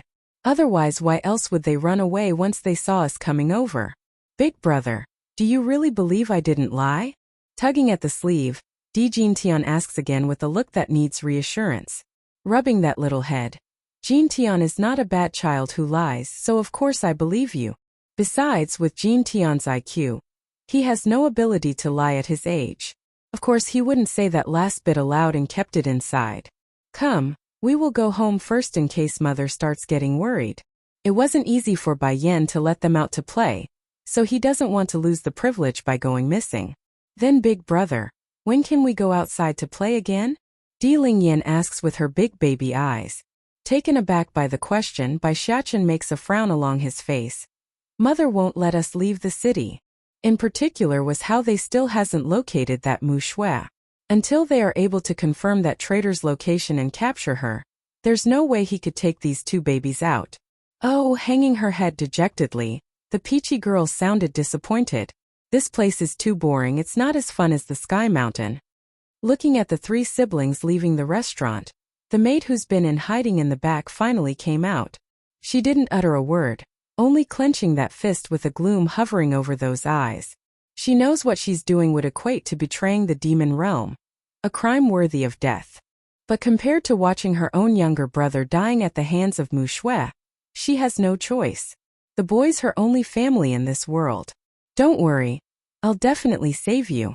Even if my fate is damnation at the end, I won't regret it. Just when the maid wanted to turn away to look for another opportunity, a child voice from the rear sent her jerking in shock. In that moment she could say her heart's about to fall out because she immediately recognizes who it was. To trick a child 6. You're stumbling backwards. Her face told everyone that she didn't expect this encounter, and in such a surprising manner. Are you my parents' subordinate? Why haven't I seen you before? Stepping forward, Bai Xiaochen asks with a much heavier tone that conveyed he's suspicious and on guard. Nearly losing her wits due to the panic swelling inside. Highness, the king has so many demons working under him. How can you know all of us? It's normal for you to not recognize me. That's a logical excuse, which the steam bun didn't refute with a nod. So you wanted to take my brother to eat, is that right? What kind of food did you have in mind and where? The woman's face grew even paler than mere seconds ago over the obvious interrogation, trying hard to suppress her inner horror. I only heard His Highness likes to eat. That's why I offered to make him a couple of dishes I learned recently. I shouldn't have gotten the idea to get close to His Highness, please forgive me. Plop. At his taking to the knee, she began to kowtow repeatedly with her forehead making a banging sound upon impact. Looking down with narrowed eyes now, Bai Xiaochen doesn't look moved in the slightest at the plea. If you really only wanted to get close to my brother, then why don't you follow me back to the palace? I'm sure my mother will like to meet you in person, how about it? The woman visibly froze in that moment. She couldn't even bring herself to look up anymore due to how scared she felt inside. To see the queen at the palace? I'm not going to come back out alive if I go. If that happens, Mu Shui will definitely kill my younger brother. You're still going to keep lying? Encroaching in a menacing manner now, Bai Xiaochen tosses his smiling facade aside to take on a threatening form that dominated the close proximity. Do you know what happens to those who betray my mother? Not only do you get punished, your family and relatives will also be charged in the same way. That comment finally made the woman fluster up, which was promptly caught by the kid. Ads, this woman is from the leopard tribe, so she must be related to that Mu Shui in some way if she's trying to abduct Jean Tian. Bai Xiaochen thought. I'll ask you one last time, where is Mu Shui? How is she able to avoid being tracked by the palace guards? Gulping in a difficult way, the maid backtracked again into a corner. Highness, I don't know what you're talking about. I've never seen Mu Shui ever since she fled. Not buying that excuse in the slightest, Bai Xiaochen starts getting angry in his voice. It seems this conversation is going nowhere. Won't matter though. Once I give you to mother and have her deal with you, then I'm sure you will spill everything. Just so you know, my mother has a lot of way to make one talk. For example, going after your loved ones is one of the ways we can go about this issue, don't you agree? The last bit of the threat was a deliberate shot at the maid's side. He's never been one to involve parties that hasn't done anything, but if these demons are going to keep aiming for his younger siblings, then all bets are off. No. The maid finally broke down, allowing the tears to flow like a waterfall. I don't know, I really don't know anything. Mu Shui kidnapped my younger brother when she left the tribe. I'm only doing this because she threatened to kill him if I don't do as she says. Come on their own, too. Brother. Caught in pain due to the tension along her arm, Ling Yan calls out to the boy who was stuck in deep thought, coming back to reality and letting his hand go. Oh, I'm sorry, Ling Yan, did I hurt you? It's my fault, let me blow it so the pain goes away. Still aching in heartache along those eyes after the childish maneuver. Does it hurt still? Shaking her little head over the question. Brother blew on it so it doesn't hurt anymore. I'm sorry, I'll pay attention next time. Turning back to the woman who has now confessed, a flicker of cold frost dressed the boy's eye. What's your name? Trembling along the shoulder. I am called Red Leaf. Red Leaf? Alright, Red Leaf, where's Mu Shui now? How did she get away from the soldiers at the beginning? I am sorry, Your Highness, I don't have an exact answer to your questions. I only know Mu Shui escaped from the city and is currently in hiding not far from the settlement. Going silent over the lack of crucial information, Bai Xiachen lets the atmosphere in the restaurant grow eerily uncomfortable due to the negative emotions exuding out of his body. He's very unhappy and it showed in his aura. If Mu Shui did not go far, then that proves she didn't team up with the Celestial Palace just yet. I can't let the news of Ling Yan existing reach the ears of those bad people. Biting his lips. Where is Mu Shui now? Take me to her. Bowing her head. I can't find her, she only gave me a transmission talisman to message her through it, and she told me I am to wait for her at a specified location with the princess. She will then come find me afterwards. That roused a frown along the steambun's face because he wanted to use this chance to lure the traitor out, but it seems that wench was more vigilant than he gave her credit for. Then signal her that you've caught Ling Yan. We will wait for her at the specified spot. That said, a sinister grin drew itself into the boy's face, showing he's got a plan in mind. This Mu Shui needs to be removed, otherwise she will become a scourge down the road. Yes, Your Highness. While nervous and scared inside, Red Leaf also understood this was her only chance at saving her younger brother. She's been exposed, caught, and forced into an arrangement she has no say in it. Whatever happens was going to happen and she knows it. Outside the city, not far away lied a stretch of greenery that made up a valley. This was also where Mu Shui stood, at the peak overlooking the settlement where she's currently wanted on crimes of treason. Before the king clearly wanted to take me as a consort, damn it. If that queen didn't return and used her running away to take the king away, then I would have gotten everything that I wanted. Damn her. Damn her and her children. Inhaling deeply to quench some of that anger surging from within. Ready to boil over if she doesn't. Mu Shui recalls back to the scene from that day outside the palace. She had just finished an errand for herself when the wretched girl returned to the main gates. That's where she saw her own mother's body hanging off of a rope at the entrance. Mu Shui was terrified, of course, finding the only family she considered close dead. But more of that worry was about herself and what it meant. Then came the gossiping discussions of the crowds. They were pointing and talking about the picture of the wanted criminal posted along the notice boards. It's her. They had portraits of her own face plastered along every corner, every board, and every street of the city that she's a traitor, a treasonous demon wanted dead or alive. Exactly then, while she was lost in her own thoughts about the predicament she has gotten herself in, Mu Shui suddenly felt a burning sting coming from the palm of her hand. This was the result of the transmission talisman that's currently heating up due to Red Leaf sending a message like planned. Come on their own 3. A sense of ecstasy filled Mu Shui's heart once she became aware of what the message meant.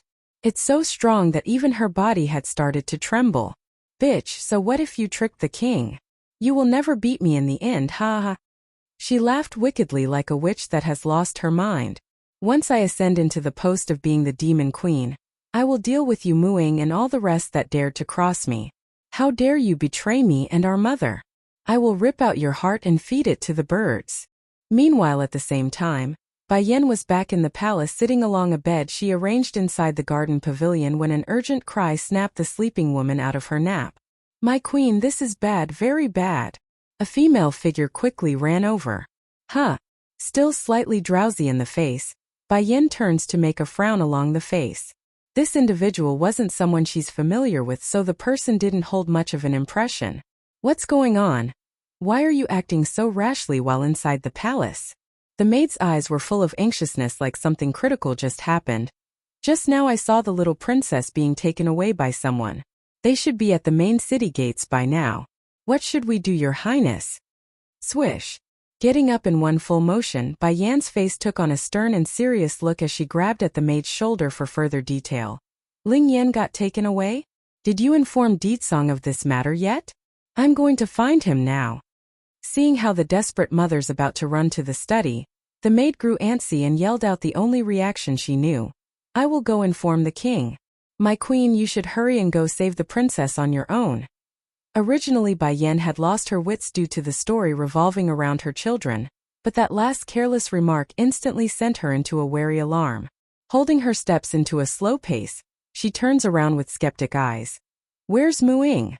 "That's right, I ordered that girl to watch over my daughter at all times, never to leave Ling Yan's side. Why is it this maid that I barely have an impression coming here to tell me this? Something's not right." The maid's face grew more flustered. "Muing, she got knocked out during the scuffle, that's why I had to come in her stead." Growing even more skeptical now, Bai Yan didn't miss the flicker of panic avoidance in the maid's eye. "All right, you can go inform Ditsong. I'll go look for Xiachen first. If these people want to drive me away for some reason, then I better find out why. And it's time I did some house cleaning in the palace. I can't have these spies constantly running around trying to cause trouble." "Yes, queen." The maid bowed, not daring to make eye contact. "What are you standing there for still?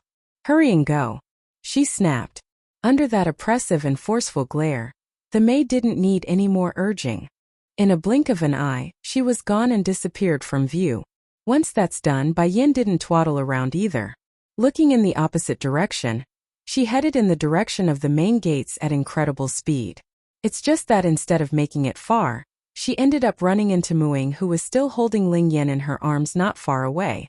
"Greetings to your highness," the guardian maid says after placing the princess down. "Mother." Running up with glee in those eyes after getting her footing, the peachy princess didn't need any goading to throw herself into Bai Yan's arm, which was warmly received in kind. "Come on their own for." "Ling Yan, you're all right." Comforted by the sight, Bai Yan caresses the girl's hair and asked, "Where's your brothers?" Biting her little finger. "They followed an auntie and left." "Gone." The concerned mother cocked an eyebrow and turned to the guardian maid. "Explain, Muing, what is going on?" Going slightly pale at the inquiry, the maid knew she better told the truth and all the truth, lest she meets the same fate as her own mother. Truth be told though, Muing never wanted to follow through with whatever plan the older prince had in mind. It's risky in her view. Even so, she had no say or right to order someone much higher than herself in the pyramid ladder. "My queen, His Highness Prince Xiachen said the Celestial Palace wants to go after the princess. In order to put a stop to that threat, he is intending to remove the threat in person. That's why he's having the second prince impersonate the princess due to their similar figure and face. Right now they should be heading to the prearranged location organized by Mu Shui." After saying that, the maid could feel a noticeable drop in temperature around herself, and the increasingly cold eyes coming her way didn't help either. "Mother." It's then Ling Yan speaks up, rubbing her own dreary eyes filled tired fatigue. "I am sleepy, I want nappy." It's not intentional, but the girl's crisp childish voice did ease up the demon queen's stern hard face. "Here, Muing, take my daughter to her room and let her sleep. I want you by her side at all times, do you understand? I do not want a single person you do not know getting anywhere close to her, and if they do, I believe you understand what I'm saying, right?" "Yes, I do, your highness, I won't fail you." Arching her fist, the almost heroic-looking Muing complies with distinguished determination. Seeing how Muing was ready to take Ling Yan and leave, Bai Yan stops her again after remembering something else. "Hold on, since Xiachen wants to use this chance to draw out Mu Shui, then let him. I will follow them from behind." However, I want you to dress Ling Yan up in Xiaoqin's clothes before you bring her inside the palace. Yes. Muing exhales heavily, relieved that she's not being called to be reprimanded. Then at further thought, something hit her at the realization of what her instructions meant. Why is the queen having me dress the princess up as the prince? Does Mu Shui have other eyes in the palace that we're not aware of? She did not think too much of this though. The issue had gone way beyond her scope of duty. Nodding in compliance, Muing continued to head for the palace without looking back. Not far from the city's premise, Red Leaf had just finished leading Bai Xiaoqin and Di Jintian to the prearranged location she had with Mu Shui. This dark damp place was a cave. A good meeting spot for some dark dealings. Brother, what are we doing here? The little glutton asks, his face puzzled and unsure of what to make of this place. Jintian, listen to me. From this point forward, everything that we do are for Ling Yan's sake, so you must follow my instructions, said the steam bun with a stern face. You are a man, a pillar of our family. It's your job to protect your sister and our mother. That's your duty. Glowing in the face over the responsibility, the little glutton felt proud and happy. Yes, big brother, I will protect mother and Ling Yan. I am very, very good. That's right, you are a very good boy. Now don't say anything from this point forward in case they find out you are an imposter. Of one of the main reasons Bai Xiaoqin would dare to bring Jintian out with him for this plan was because the little glutton's a boy, while the Celestial Palace was after a girl. Even if they are discovered somehow, it's unlikely those people would try to kidnap his younger brother. Come on their own 5. But even so, he's going to do everything in his darnest to protect his younger brother and not let him get hurt in the slightest. He demands himself of this and no less. Firming up in the face, Bai Xiaoqin suddenly took notice to a strange energy signature that flickered within the vicinity of his hiding spot.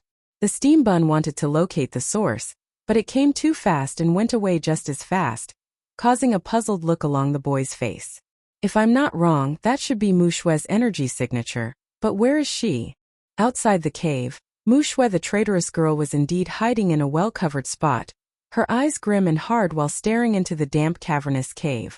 She wants to confirm if the child she sees are indeed the princess, which she could vaguely make out from her distance. Of course, the plan was working out perfectly since Jintian had his back turned to the evil witch. He and Ling Yan are twins, though different gender and slightly chubby. It won't hinder his ability to impersonate his own sister in this case since he's wearing a dress. Coupling with the fact that Mu Shui's not expecting Red Leaf to betray her, she's quickly letting her guards down and grew conceited. That bitch should be lured away from the palace by now, cackling a sinister grin at the thought. Now's my chance. Giving one final glance at the cave, Mu Shui quickly turned for the palace and disappeared from this valley. After waiting for a while, Di Jintian was beginning to grow increasingly more bored and agitated. He's squirming around looking for something to do, but he always stopped short of moving from his location upon remembering his order. Strange. Bai Xiaoqin mutters this to himself. Just now I clearly felt it, I'm not wrong. Why is that Mu Shui not coming? Pouting, the boy was also growing increasingly more depressed at his failing plot. Big brother, what's wrong? Toddling over after finding the oddity in his older brother's expression, Di Jintian stretched out his hands to tug at the sleeve, shaking his head at the concern. It's nothing, I'm only worried that our plan might have been exposed somehow. I wanted to lure Mu Shui out using this occasion and perhaps remove her as well, but she's not coming at all. If we don't succeed here, then those bad people from the Celestial Palace might learn of Ling Yan's existence. By then it will be dangerous for your sister, and they might steal her away. The little glutton actually looked stunned, but then that reaction didn't last long because tears swiftly came pouring out of those eyes like a waterfall. Big brother, I don't want Ling Yan to be taken away. Wah, I don't want I won't be greedy and eat so much anymore. I will train hard and grow stronger. Then I will protect Ling Yan and not let those bad people hurt us. Knowing he's said too much and caused his little brother to start crying, Bai Xiaoqin quickly reached over with his hand to wipe those tears. Don't worry, I won't let them. They will never lay their hands on Ling Yan. Perhaps the promise was enough, or Di Jintian was just that gullible, but the little glutton did stop crying right away. I believe in Big Brother. He won't lie. Mother. Suddenly, the corner of Bai Xiaoqin's eyes picked up the familiar red figure and yelled out with surprise in his voice. Mother, how did you get here? Bai Yin didn't reply right away, only scanning the cave and making sure both her sons are all right. When she did so, the woman couldn't be any more relieved. Both of them are her life, her blood. If so much as a scratch come through them, she would feel just as pained and more. You silly, how can you keep this from your own mother? If you want to catch Mu Shui, then there's plenty of ways to do it. Why take such risk? Come on their own, 6. Bai Xiachen hung his head, knowing he didn't think everything through and made a blunder. Mother, this is all my idea, it has nothing to do with Jin Tian and Ling Yan. The steam bun was afraid Bai Yan would blame his younger siblings, so he immediately shouldered the responsibility. Seeing the guilty look coming out of his son's dejected face, Bai Yan couldn't help but sigh. She couldn't be too harsh on him after all. She also failed in this regard for not protecting them better. Mu Shui tried to lead me out of the palace. I think perhaps going after Ling Yan isn't her only purpose. Puzzlement showed along that little face. Mother, what do you mean by that? Shaking her head. It's nothing, let's go back to the palace first.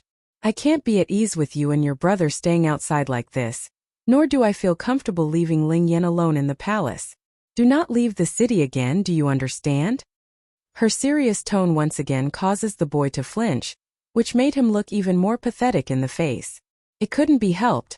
Bai Xiachen really lacked consideration in his little plan. He's lucky it turned out this way with Bai Yan locating them and not something worse. But the little glutton was too young to understand any of this. For Jin Tian, he only saw how their mother was reprimanding his older brother, and wanted to help.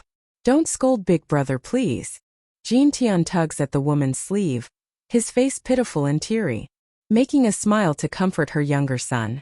Don't be sad, Jin Tian, I'm only teaching your older brother, I'm not angry.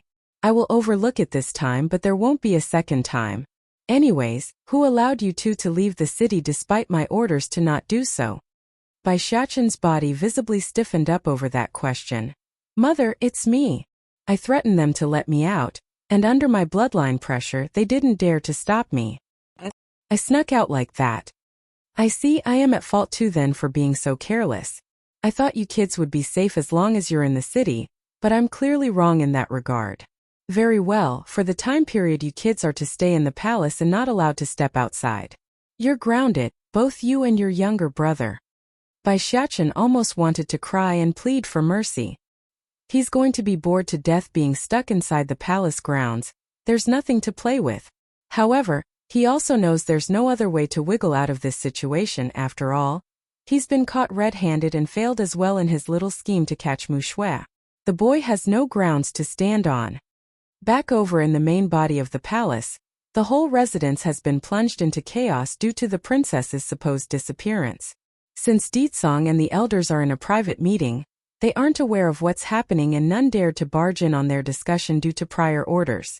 Then Bai Yin, their queen, wasn't around either, leaving the servants and soldiers without a head to lead them. Nevertheless, that doesn't mean every stretch of the palace grounds were in chaos. The princess's own wing was rather calm right now. Since the day of Mu Shui's betrayal, the care of Ling Yan has fallen entirely on Mu Ying's shoulder. Aside from this guardian maid, none are allowed to step inside this area. Lord Yuanpe, should we go inform the king? After all, the princess's disappearance is a big deal. A palace guard asks their head captain with a rather anxious face. Yuanpe was in charge of security around these parts, so he's not feeling so well either. He's rigid and nervous, knowing what would happen if they don't locate the baby soon. Keep looking, and send someone out of the palace to search the city. Not only do we need to find the little princess, we also need to find the queen. Wiping the sweat off his forehead, he grits his teeth and snapped out this order. Then should we go look in the princess's residential wing again? Her Highness might have returned by now. Another guard suggests, hoping that might be the case. There's no need. I just saw the little prince heading into the princess's quarter to rest. It's best not to scare His Highness with this news. It's bad enough as it is. Yuanpe mutters this to his subordinates. Come on their own, 7.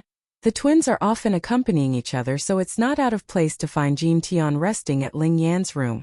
Coupling in with the fact that the princess had gone missing, the guard captain simply left it at that. He's not finding this strange or anything and don't want to stir up any more trouble than what's already on his table. Moreover, it was Muing who carried the prince into the room the last he saw, a sure sign for him that it's not a fake on that side. You bunch keep looking. I'm going to report this to the king. Without another word, Yuan Per the guard captain rushes for the study where Deetsong lies. It's unsure if he's just lucky or mere coincidence, but right as he's about to barge through that door, it opened. Reflecting into his eyes were that peerless contour of a man radiating power and dominance. Taking to his knee in a panic. Sire, it's not good, the princess and queen are both gone. This abrupt news instantly made Deetsong's complexion go dark. Flashing a flicker of panic, he hurriedly closed his eyes to sense his wife's presence. When he realizes from the contract that Bai Yan was indeed missing and not in the palace, he went white. She's gone. Why did she leave again? Who is it? Who spoke to my wife and said something stupid again? There's no reason for Bai Yan to leave the city without telling me, unless something else has happened. Yuan Pa timidly continues. I do not know the exact reasoning, sire. Only that someone told us the little princess is missing, and that the queen is gone. Under these circumstances. Bang! The eyes coming off of Deetsong radiated a murderous frost that was both violent and unervingly calm, causing those around this demon king to flinch backwards. All I did was go into a meeting with the elders, and you useless bunch have already managed to anger my wife and make her leave again. Find out who is it that's responsible. I won't forgive that individual. Also, where is my brother-in-law Bai Xiao? Yuan Pa meekly answered.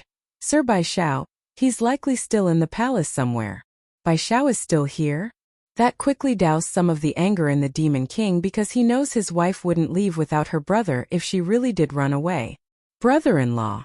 Suddenly, a voice came from the front and catches Deetsong's attention.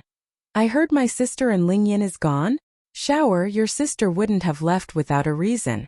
Something must have happened during this period that we're not aware of.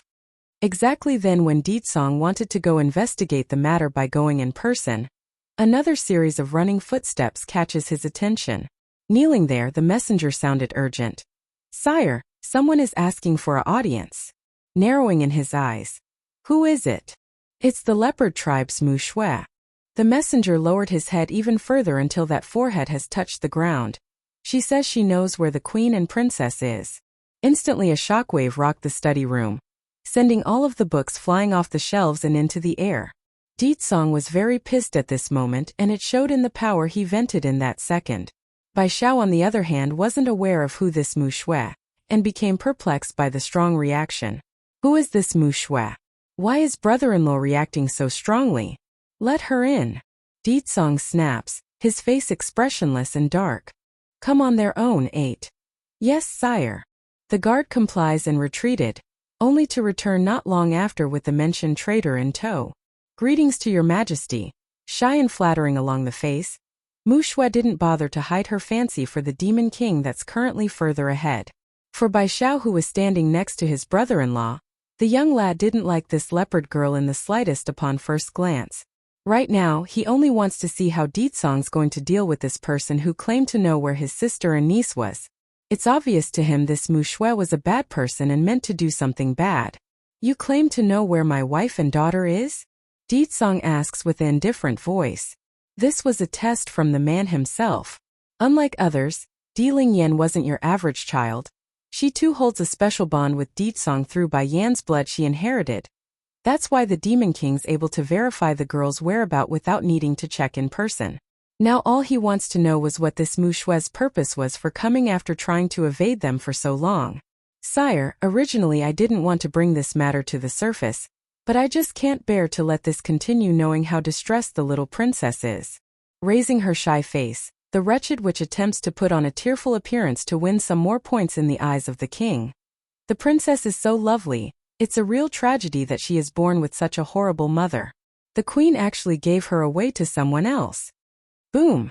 In an instant, a gust of wind surges forward from Deetsong's body, causing a rising level of murderous intent in the air. What nonsense are you spouting? Bai Xiao also got angry and roared out his response by punching the girl's gut, which directly sent her flying back as well. I dare you to frame my sister again. A crunching sound could be heard from the lad's clenched fist. I won't let anyone frame her or talk bad about her. Oomph! Coughing a mouthful of blood after crawling back up, Mu Shui felt great in light of the injury she sustained. The very fact that the person was acting so livid brought endless joy to this twisted woman's heart. Everything I said is true, I've seen it with my own eyes. The queen is still a human, of course she would want to side with her own kind from the celestial palace.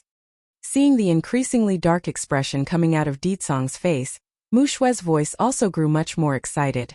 So, out of concern for the princess's well-being, I followed those people. Without giving her a chance to defend for the second time, Bai Xiao throws another punch with his fist, but this time around it was aimed at the nose. He cracked it, causing a stream of blood to come flying out of those two holes. I'm telling the truth. I saw it with my own eyes. Sire, you need to save me from this madman. I know a way to save the princess, she pleads, finally feeling the pain reach her brain for once. Ha ha ha. Bai Xiao couldn't take it anymore and bursts out laughing in an ironic manner. Ling Yin is my sister's daughter, why would she give my niece away to someone else, explain that? Come on their own 9. Mu Shui bit her lips. Because those from the celestial palace promised the queen extraordinary benefits, that's why she sold the little princess out to them. If His Majesty doesn't believe me, then you can search the city. I guarantee they won't find the princess anywhere. As long as the little princess is in that place, then these people in the palace will never be able to find her. By then all I need to do is bring the girl back. My sister sold Ling Yin out? That's my sister's biological daughter. How could my sister sell her own daughter? In this world, no one knows Bai Yin better than Bai Xiao. For example, in order to give birth to Xiachen, the woman had to endure incredible pain and suffering just to make it to the date of birth. Now to be told his sister would sell out just because of some benefits? How laughable! Ditsong's eyes were also growing dangerous. Smiling sinisterly. Oh, then are you able to find my daughter for me? Brother-in-law. Bai Xiao swings his head around, those eyes showing incredulous disbelief. Does he really believe this woman? Doesn't he know my sister's personality? Ditsong ignored the face he was getting and continued to stare coldly at Mu Shui. As a result of this, the witch actually mistook this as a sign that she's won and revealed a look of joy along that face. Don't worry, Your Majesty. When I saw the deal between the Queen and the Celestial Palace's spies, I have already ordered my people to go follow the princess from the back. She smugly smirks at no one in particular. After all, I have long taken the princess as my own since the day you wanted to make me your consort. Even if the Queen used her running away to force you to depart for a while, I would never bear to hurt the princess. Boom! But before that smug face could finish all her nonsensical rant, Ditsong's incredible aura had already come pressing down from above. Next thing the witch knew was her own throat being choked by that powerful hand. You want to be my consort? Is that why you keep spouting those rumors? Maj Majesty. Panic showing now along the face. I only spoke the truth, you have to believe me. Ditsong openly grunted there. Forget about whether or not this woman had a plan in mind for coming. He himself knows for certain Di Lingyan was currently sleeping in her bedchamber. What kidnapped? Ridiculous. Boom. Slamming the lump of meat in his hand down to the ground in a bang, the outraged father didn't hold back as he dished out the appetizer for the impending punishment. You think I wouldn't know my own wife compared to someone like you? Moreover, when have I ever said I wanted a consort? Who told you such nonsense? Sneering in his tone, the man shoots down death glare after death glare. You! Mu Shui appears stunned along the face. Isn't that what you were intending when you picked us out to serve the little princess? How can you determine an unborn baby's gender? Until now, Mu Shui still remained stubborn on her opinion about Ditsong trying to take her as a consort, and that it was Bai Yen who ruined her chance by running away and forcing the king to leave. Able to read the thought coming out of this miserable being that only knows how to greed after what doesn't belong to herself, the Demon King did the only thing he felt was right, and that's to stomp down at her puny body. Instantly, Mu Shui had felt it, the cracking sound of her rib breaking, the pain so strong she promptly broke out in cold sweat. The fact that I'm choosing maids to serve my daughter should have been enough to tell I knew beforehand. Just because you fools can't tell doesn't mean I can't. Come on their own 10. The killing intent coming out of Ditsong has grown even more intense. Speak, are you the reason my wife left the palace again this time? I will only give you this once chance, so don't even try to lie. As long as you speak the truth, then I will let you keep your body intact. Pursing her lips into a thin white line. I did not lie. The queen really did sell the princess out. PFFF. Those last words didn't even get to finish before Deetsong once again acted. Using his leg this time, he steps down hard at the girl's chest and makes her spray blood up into the air like a fountain from the mouth. Mu Shue's face went bleakly white as she loses all the energy from her body. She simply doesn't understand why this was happening, and why the king wouldn't run off to kill the queen in a fit of rage. Everything was turning out wrong and away from her plan. Then, as if to answer her question of why, a soft melodic voice suddenly cuts in from the front. Were you talking about me?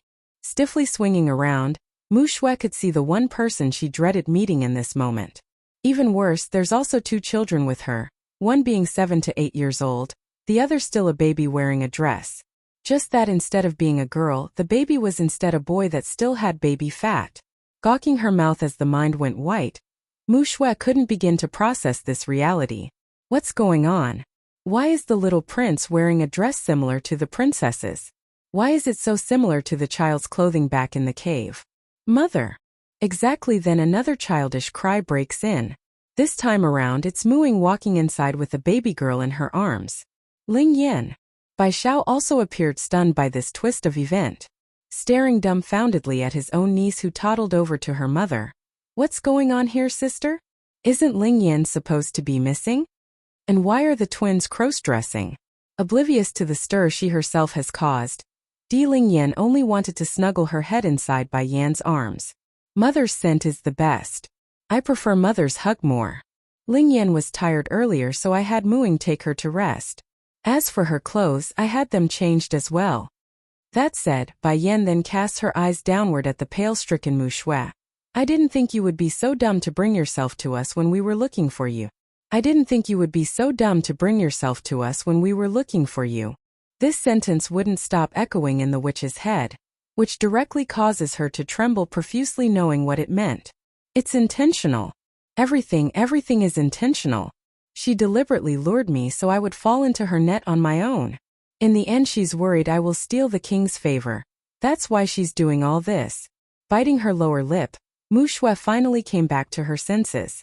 Even now, this wretched witch refuses to admit everything was her own delusion. Come on, their own 11. You betrayed me.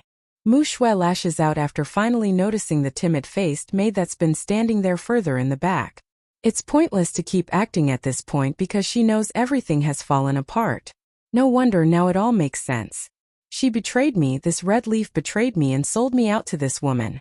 Ignoring the glares of immeasurable resentment coming out of her brother's kidnapper, Red Leaf comes forward on her own and bangs that head against the floorboard.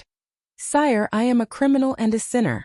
Mu Shue kidnapped my younger brother and used him to threaten me, forcing me to kidnap the little princess so that she can have a chance to become your consort.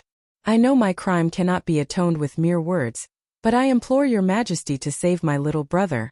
He's innocent and have nothing to do with this. I only have him left in my family. The more stressed Red Leaf became, the more the tears came pouring out of those eyes. If at first she didn't know the purpose of Mu Shue wanting to kidnap the little princess, then she definitely knows now after seeing the situation. The witch didn't want to kill the baby girl at all.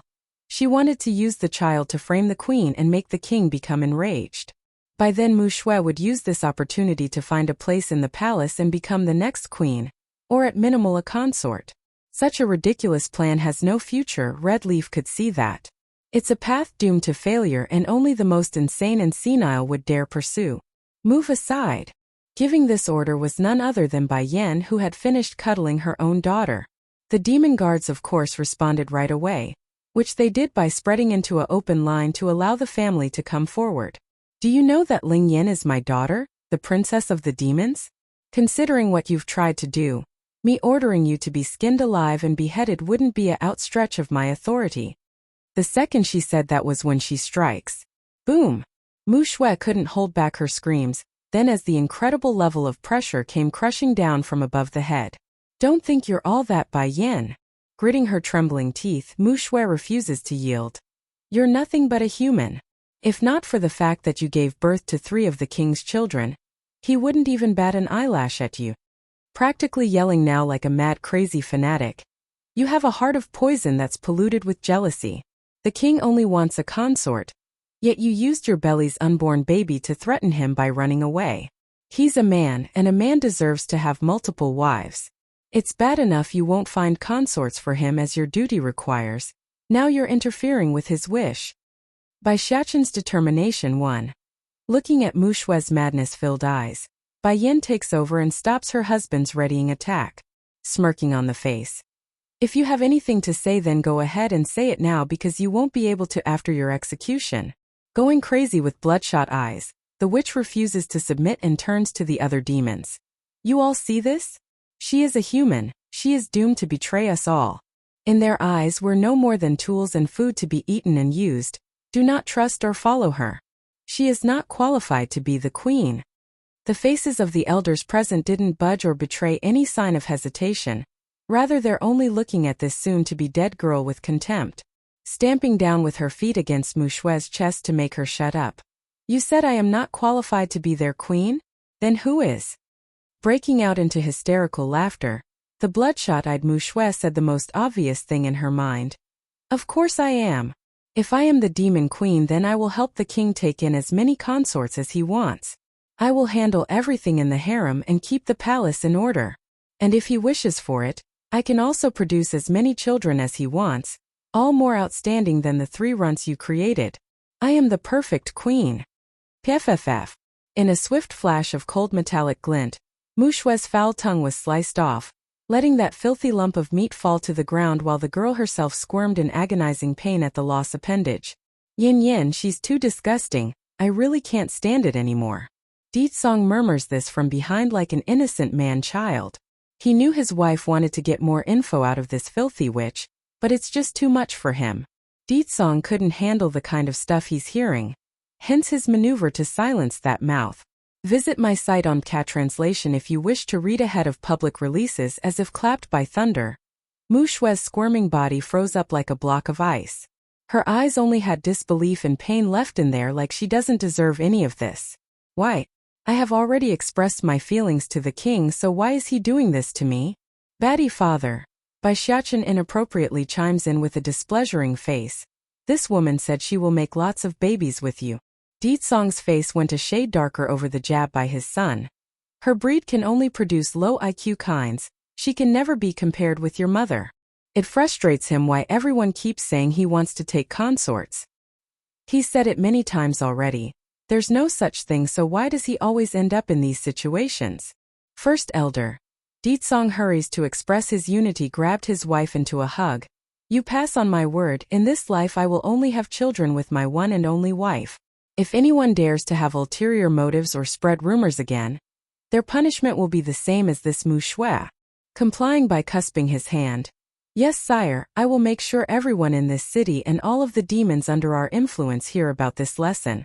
Also, should I go gather the females? Slightly cool still in his voice. Di Song's face definitely looked better after that. I've said it before, unless it's related to the celestial realm and its attack plans, everything else is to be decided by my wife. So, you should be directing that question to your queen. It's not a bad idea. You can decide on the details first, elder. Bai Yan gives a nod after listening. By Xiaoqin's determination too. Bai Yan's not afraid of trouble, she's had plenty of that over her lifetime. However, she now has a daughter to worry about. As a mother, she doesn't want Ling Yan to be cornered by enemies from every angle. This time she must make an example. Di Song was of the same opinion and scanned the gathered demons. Back then when I made the announcement, some of you were probably still in the secret domain training, so I won't punish any of you this time. But now I'm going to repeat it just once and never again. All the demons lowered their heads in compliance. Their ears perked up in order to not miss a single word. Seemingly pleased by the awaiting quietness. The palace will only have my wife the queen. She is the only female you answer to. As for my children, whether it be now or into the future, it will only be between me and her. I promised her one love for one life. There won't be exceptions to my vow to her. Do you all understand? Others may not be able to be loyal to one partner, but he could. Aside from Bai Yan, Di Song wants no one else. Furthermore, the demon realm has already been given to my wife as part of her bridal gift. The remaining half will be the celestial realm after I conquer it. Everything that once belonged to me now belongs to my wife, your queen. If there's any issue, you should first go to her for clarification. And if there's any argument between me and her, you must heed my wife's order first. Undeniably, Bai Yin felt moved by the speech. She already heard this before, but honestly, she didn't take it too seriously. Now to be brought to the front for all to hear. No woman wouldn't be moved by such a sugary sweet love proclamation. Mu Shui on the other hand didn't fare any better than before. In fact, she's falling into despair. Deeper and deeper until her whole body squirmed together into a fetal position. One life, one love. Not even father can give mother this vow, let alone be faithful and carry it out. This was it, the witch finally got it. From start to finish, she's been fooling herself.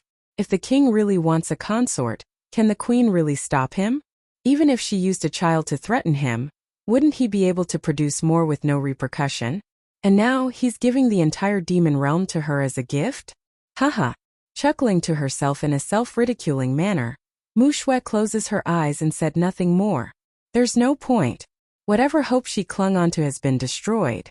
All that's left was for whatever's going to happen to happen.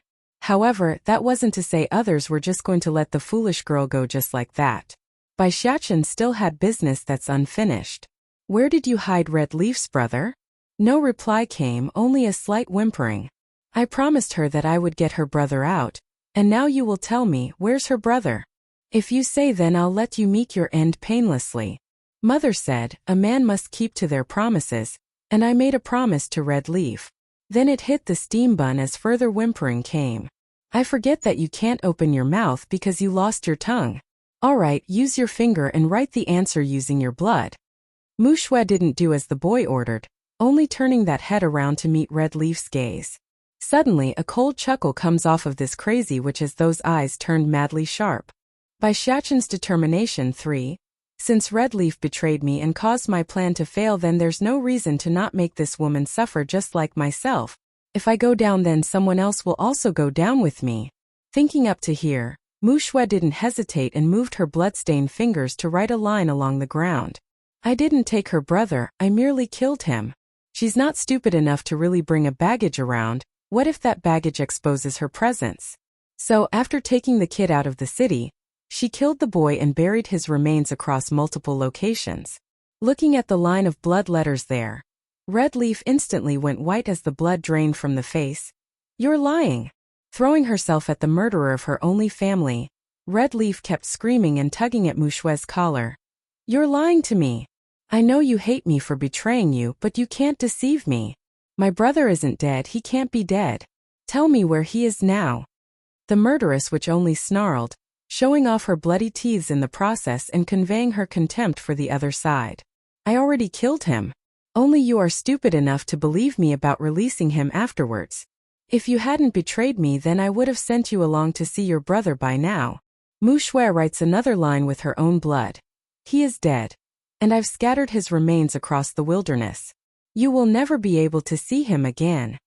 Afterwards, she started to cackle like a crazy fanatic. Just that instead of actually laughing out, her mouth only made a weird audible gurgle due to the lack of tongue. Red Leaf wanted to pummel the truth out of this girl. But the more she punched Mu Shui, the more she knew it was hopeless. You're lying. You're lying. You must have hidden him, that must be it. Give him back to me, give him back. Muing never showed any reaction from start to end during all this. The only exception was after Mu Shui wrote the bit about killing Red Leaf's brother. According to her own memory, that child has always been kind and smart while they lived at the tribe. A good person all around. It's no wonder Red Leaf would lose her mind like this. How can Mu Shui murder someone so young and in such a ruthless fashion? Mother. Bai Xiachen also felt the pain inside, gently pursing his own lips. If someone kidnaps Ling Yan and Jin Tian and then killed them, I'm sure I will also lose my mind like her. That kind of loss would bring unbearable pain. No one should have to endure such misery. Understanding why her son was acting this way, Bai Yin reassures him by rubbing the little head before turning to her own brother Bai Xiao. Yes, Xiachen, I understand her. I wouldn't want to experience what she's going through either. Thank goodness nothing happened to Xiao. Bai Xiao of course understood what his sister meant by that remark. He too wouldn't want such grievance to appear along any of his family's face either. By Xiaoqin's determination after venting her anguish, Red Leaf finally collapsed to the ground, her face sobbing with pain. Initially her quiet weeping only sounded like a whimper, but soon changed to an emotional cry of wanting to change this cruel reality. It's resonating among the crowd because it's too powerful. Yin, let me handle the rest from here. I'm sure you are tired after today's event. Ditsong suggests from one side, not wanting his family to see what's going to happen next. Then turning to the villain of this incident, the Demon King completely loses his warmth that he explicitly saved for his wife. There's only cold hard ruthlessness in those eyes when watching the bruised piece of rag that was Mu Shui right now. Okay. Bai Yin nods after seeing there wasn't much life left in that lump of meat anyways. You lured her here so you clean up after yourself. I'm taking the kids back to rest, they've been scared enough today. With that, the Demon Queen turns to her eldest boy who looked pathetically guilty. Originally she still had some harsh words for the steam bun after he ran away from the city and attempted that foolhardy plan. But she's his mother. As any mother, they could never be too angry at their own child. Do you understand not to leave the city again? She asks with a lecturing tone. Bai Xiaoqin immediately nods in a desperate manner like he would never make the mistake again. Then take your brother and sister back to their rooms. Muing, you continue to watch over them. I don't want you by their sides at all times. Yes, Your Highness.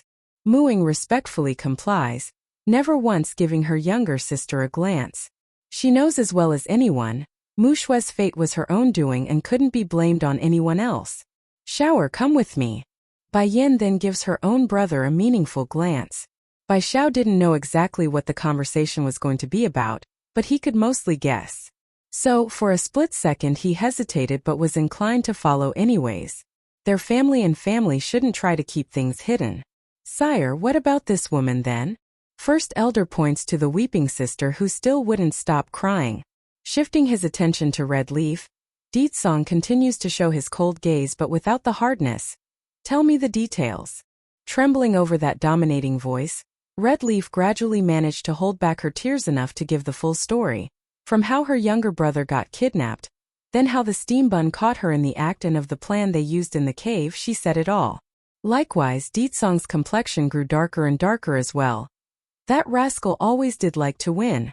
If he knew the scheme, then he should have come back to tell us instead of acting on his own. Does he really not trust me, his old man, that much? Sire, from my view this is the prince looking out for you. He doesn't want to bother you with such small things, so he did it himself.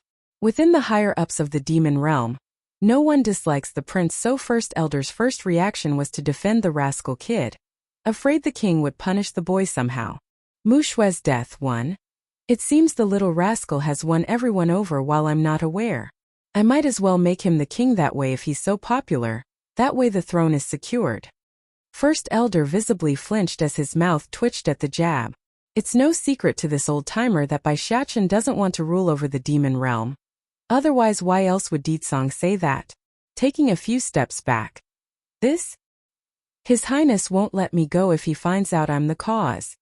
Humph, it's not a problem to side with Xiaoqin in front of me, but remember who is really in charge of the demon realm right now. Ditsong sourly states this, not willing to lose face despite being a wife slave. Wiping some of the sweat off his forehead, First Elder felt troubled and caught in a bind. Of course, Your Majesty. I will only side with you in the future and not the prince. I will especially side with you when the queen gets involved. However, instead of getting happy and lighting up, Ditsong's mood only grew dimmer. It seems my words never got through to your head. Whether it is Xiaoqin or me, everyone must side with my wife when caught in an argument. If my wife says one, then you can't say two, do you understand? In short, he's allowed to lecture the boy if Bai Yan's not involved. Otherwise they must support whatever the Demon Queen says if she does. Almost wanting to roll his old eyes at the contradicting order now, First Elder wanted to facepalm himself. Yes, of course, Your Majesty. Only then did the Demon King remove his gaze from the troubled senior. Mu Shui, who's been lifelessly lying on the ground, didn't miss that proclamation, of course. This was equivalent to a second punch in her gut, making the girl puke blood due to the unwilling frustration she felt. Red Leaf on the other hand remains silent to one side. She's also feeling guilty and complex inside. If she had known Bai Yan would be this favored before the king, then the woman would have long come to report Mu Xue's crime and scheme. Now the damage has been and she could never repair what has been done, nor could she revive her own dead brother as a result. I'm partly responsible for my little brother's death. I'm at fault too. Understanding this much, the pained older sister closed her eyes and placed all the guilt on herself. However, the cold gaze coming out of Deetsong instantly brought her back to reality and the situation she was still in. Although you were forced by Mu Xue to do what you did, it doesn't change the fact that you conspired to harm the royal family.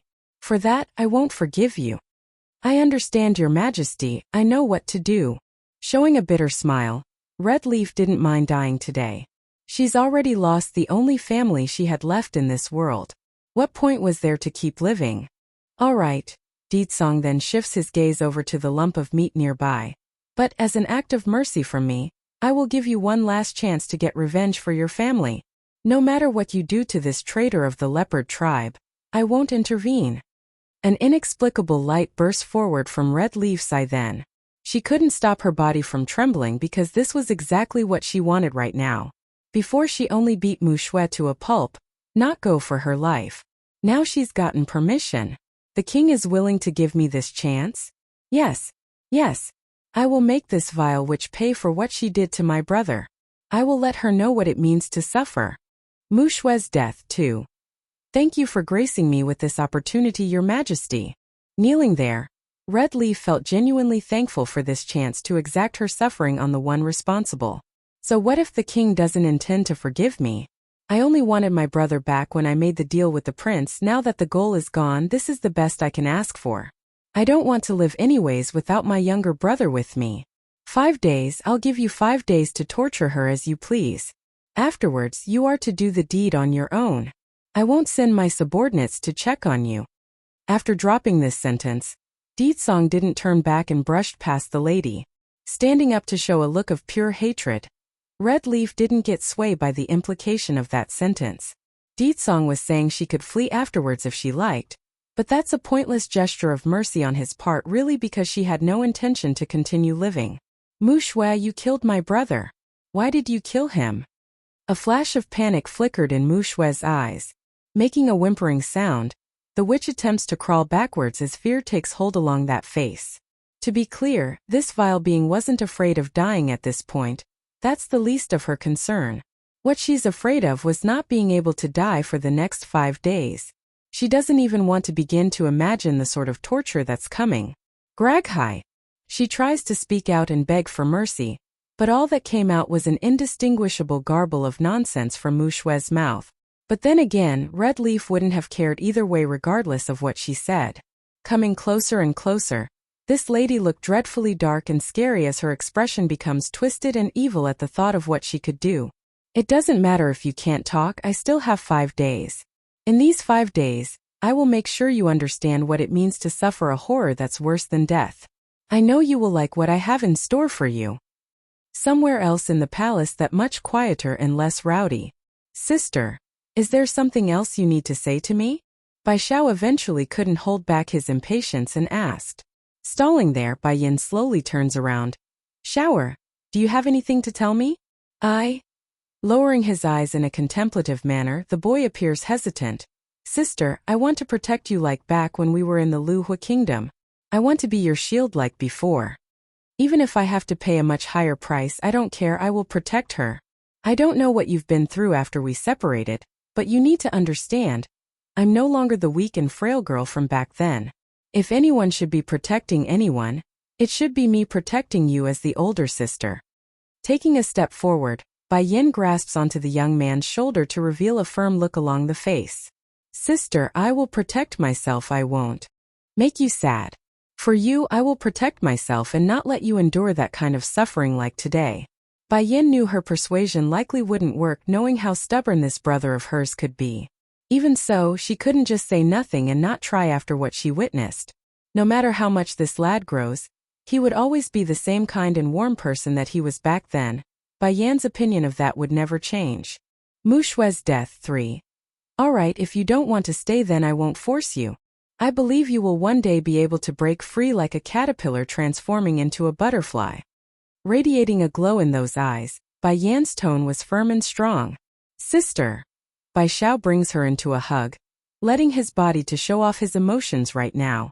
In this life am I blessed to be your brother. That comment made the woman go stiff due to how touching it was. Do you still blame me for what I did back then? For not bringing you with me when I left alone? Showing a bittersweet face. You are my most important person in this world, how can I bear to blame you? I never blamed you, I only felt hurt inside for you. You were pregnant, alone and wandering out there by yourself. My only regret is not being able to be there with you during those difficult times. If I had been there, I can at least help protect you and look after you in some way. Pausing to reel in some of the emotions that's quickly swelling out from his eye. Sister, although we had a bad life in the Bai household, but you didn't suffer too much pain under that vile woman's hand. Sure, we couldn't eat well or dress well, but you were always able to avoid any pain. Then as if remembering the times where it's only the two of them trying hard to make it through each day without starvation, Bai Zhao's voice suddenly firms up. After you left, I was worried sick about you. I kept wondering if you were going to freeze to death or die of hunger by yourself. I can't even fathom enduring the harshness of the wild by yourself. You were so timid and small, unable to bear any scare. I felt so useless knowing I've allowed you to be placed in that situation.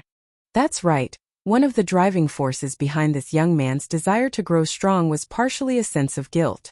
He's still unable to get past the fact he couldn't protect Bai Yin back then, and allowed her to go through all those hardships alone. I know you want me to stay with you, but you have too many enemies. What if I become your baggage, what then? I want to stand by your side and become your shield, your protective wing. Not someone that hides behind you and couldn't do anything when the danger comes. Bai Yin couldn't say she wasn't affected by what she's heard. When she moved her jaw to speak, no words came in that moment, only a momentary silence hanging in the air. But that state didn't last long once she realizes her own awkward state. Shower this life? I owe you too much. You do not owe me anything, sister. I didn't know better back then, but after learning the details of why you ran, I knew you didn't have a choice. You were barely able to escape on your own. How could you come back to retrieve me when the situation was so critical? Bai Xiao was no fool. He's very smart and intelligent. If Bai Yan did return after escaping at first, then those people would have placed a net around the estate and recaptured his sister that night. Shower, thank you. She raises her hand and brought her younger brother into a heavy hug. Thank you for staying with me. No matter if we're poor or rich, I will never abandon you. Smiling at those words, Bai Xiao felt the same. Sister, sometimes I really wonder if I'm indebted to you in my previous life or something. That's why fate is pushing me to use this life to stay by you and always stand with you. For you, I will forsake the world, one. All right. I'll wait for you to come back. No matter when that is, this will always be your home. Bai Yin says, her eyes longing and hopeful. As long as the place has me, it will always be your home. In a cloud-covered valley some distance away, Chu Yifeng was standing there with a gloom across his face while confronting someone that's of similar appearance. This individual had a similar air, but was more surreal and indifferent to the things around him. That stranger was Chui God, a man that has time and time again saved Bai Yin in the past. You stay away from Yenner and her son. The young lord of the Holy Land demands with a tone that's lacking in temperature. The man opposite of him smiled. Don't forget why you exist in this world. You're not qualified to interfere with my business. Making a crunching sound as his fist clenched into a ball, Chu Yifeng clearly appeared frustrated. Yenner is someone I will protect with my life. I won't allow anyone to hurt her. Even you. Apparently that proclamation had a stinging effect on Chui God, which made his expression grow faintly sad from the surface. If back then I was as firm as you, would she have left me? Unfortunately, he made a mistake, a huge one at that, causing him to lose the one woman he loves. I know you are aware of a lot of things already, but she doesn't remember anything still. When she does though, she will undoubtedly hate me and blame you. Chui God's expression suddenly grows heavier. Even so, are you still going to stand by her like always? You are you, I am I, don't compare me with you. Chui Feng's voice sounded borderline apathetic there. Perhaps only matters related to Bai Yan would be able to stir the feelings inside this man. Everything simply doesn't rouse a reaction, the young lord of the Holy Land. You should know that we are. Shut up. Not waiting for Chewy God to finish his sentence, the younger one cuts him off. What you do has nothing to do with me. Yenner is the one I've chosen to protect with my all. You and I are not the same. This person would forsake Yenner for the world, while I will forsake the world for her. Chewy God is not me, and I will never be him. Not getting angry at all, the Celestial Lord actually smiled there. I hope you can be like that and never change in your decision. The mistake I made can never be redeemed, so I hope you won't go down the same path I did. Chewy Feng openly sneered at the slightest hint of that possibility. You care about too many people. The celestial palace, the world, and those that you don't even know, you forsake her for them. No, I won't do that. I won't go down that path, so you can rest on that idea. What does the survival of this world have to do with me?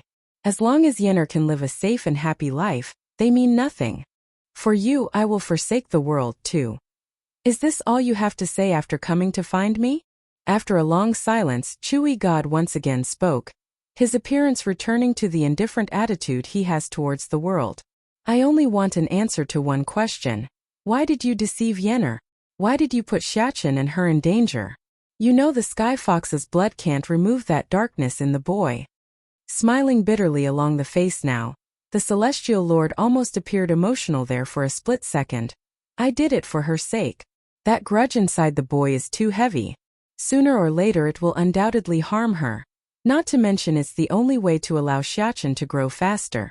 Only when the boy grows stronger will he be able to protect her safety. Boom! Chewy Feng disappears in a flash, reappearing directly behind his counterpart in the next. However, instead of actually making contact with his attack, the surreal and indifferent Celestial Lord disappears from the spot, only to come back into existence atop of a hilly cliff not far away. You're not my match, so let's stop this. Chewy God says with a hint of humor. Stopping in his action, Chewy Feng snapped back. If you really care for Yenner, then you should be discussing things with her, not deceiving her. Do you know how much you will hurt her this way? Yenner is good in many ways, but she's too emotional when doing things.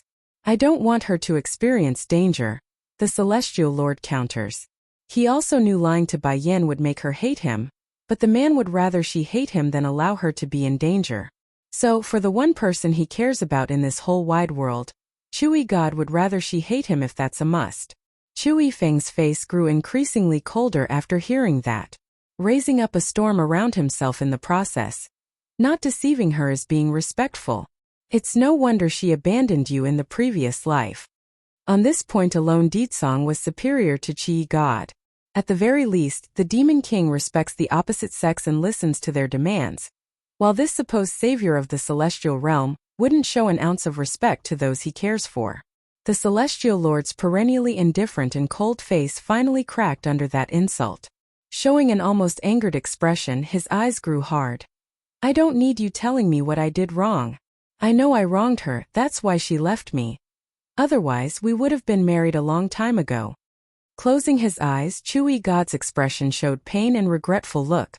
It was I who pushed her away, and it was I who nearly destroyed her. Humph, even without that event she still wouldn't have married you.